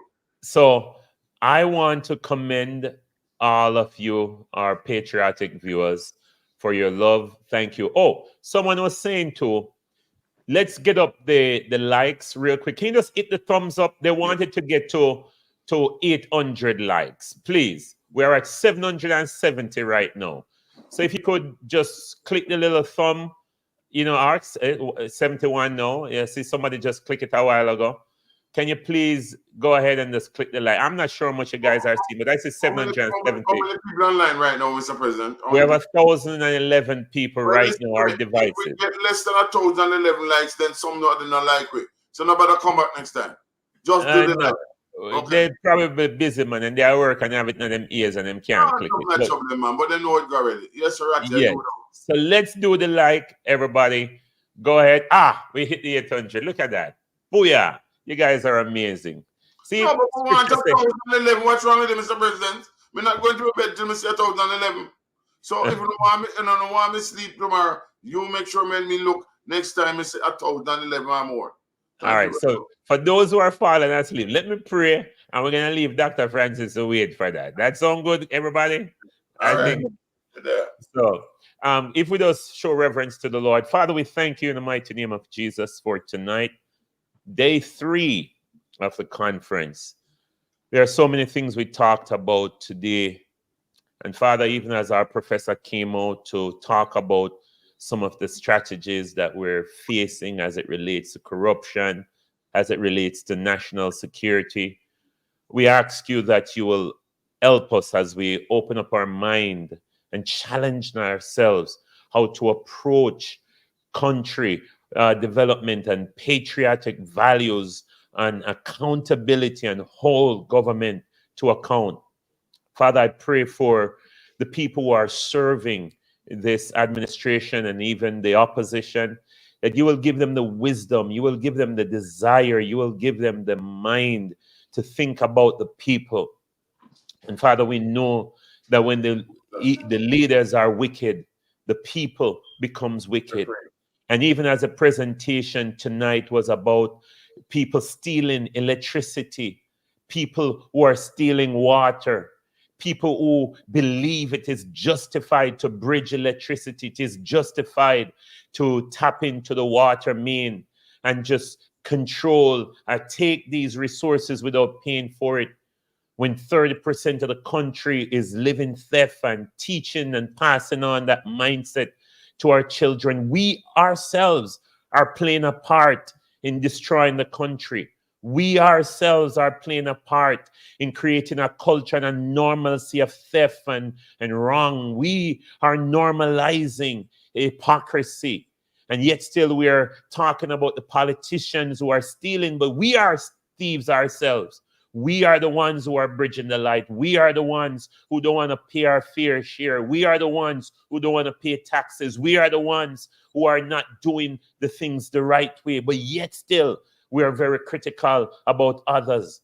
Help us to first pick the beam out of our eyes before we pick it out of others. I pray, Father, that you will help us to become accountable to righteousness and truth before we are willing to speak out against others. I pray that we will do our part to be right. And even as we look at constitutional reform, and there are many who want to shut us up in the diaspora. There are many who have labeled us, who have branded us, who have caused others to see us as threat, who have caused others to think of us negatively. There are so many who have caused others to think of us as traitors and hypocrites, and that they are ashamed of us. There are so many who have caused others to even form opinions that they can't even justify. Help us to focus our mind on truth. Help us to focus our mind on what really matters. And without righteousness, without God, the people perish. Righteousness exalts a nation, and sin is a reproach unto any people. So I pray that we will get back to the basics. So tonight, as we close, we ask you for your divine protection. We ask you for your blessing upon Will. We ask you for your divine blessing upon Herb. We ask you for your divine blessing upon Francis. We ask you for your divine blessing upon Wayne, upon Jeffrey, upon Isat, upon everyone who partake and participate, and even me, Lord, and upon everyone who is here, and Mystic and his house, and all the vloggers, and Carlos, and everyone who plays a part in carrying this message. And we know that with you, you will bring the best possible outcome for Jamaica, because we're fighting for it. You will bring the best possible outcome. We pray that you will bless us tonight as we start another day tomorrow. Help us as we shift the focus and keep at it. In Jesus' name we pray. Amen. All right, guys, have a blessed night, everyone. And thank you all for joining us. And to the team, you guys are rock star. Right, you like those lights, man. Where you at? You look like you're there, Wonderland. Unmute it. Oh, you there, Wonderland? No, as I'm sitting around me and looking over it. Can get something right now. Ratty, you're like a dog, man. You're going so Ratty.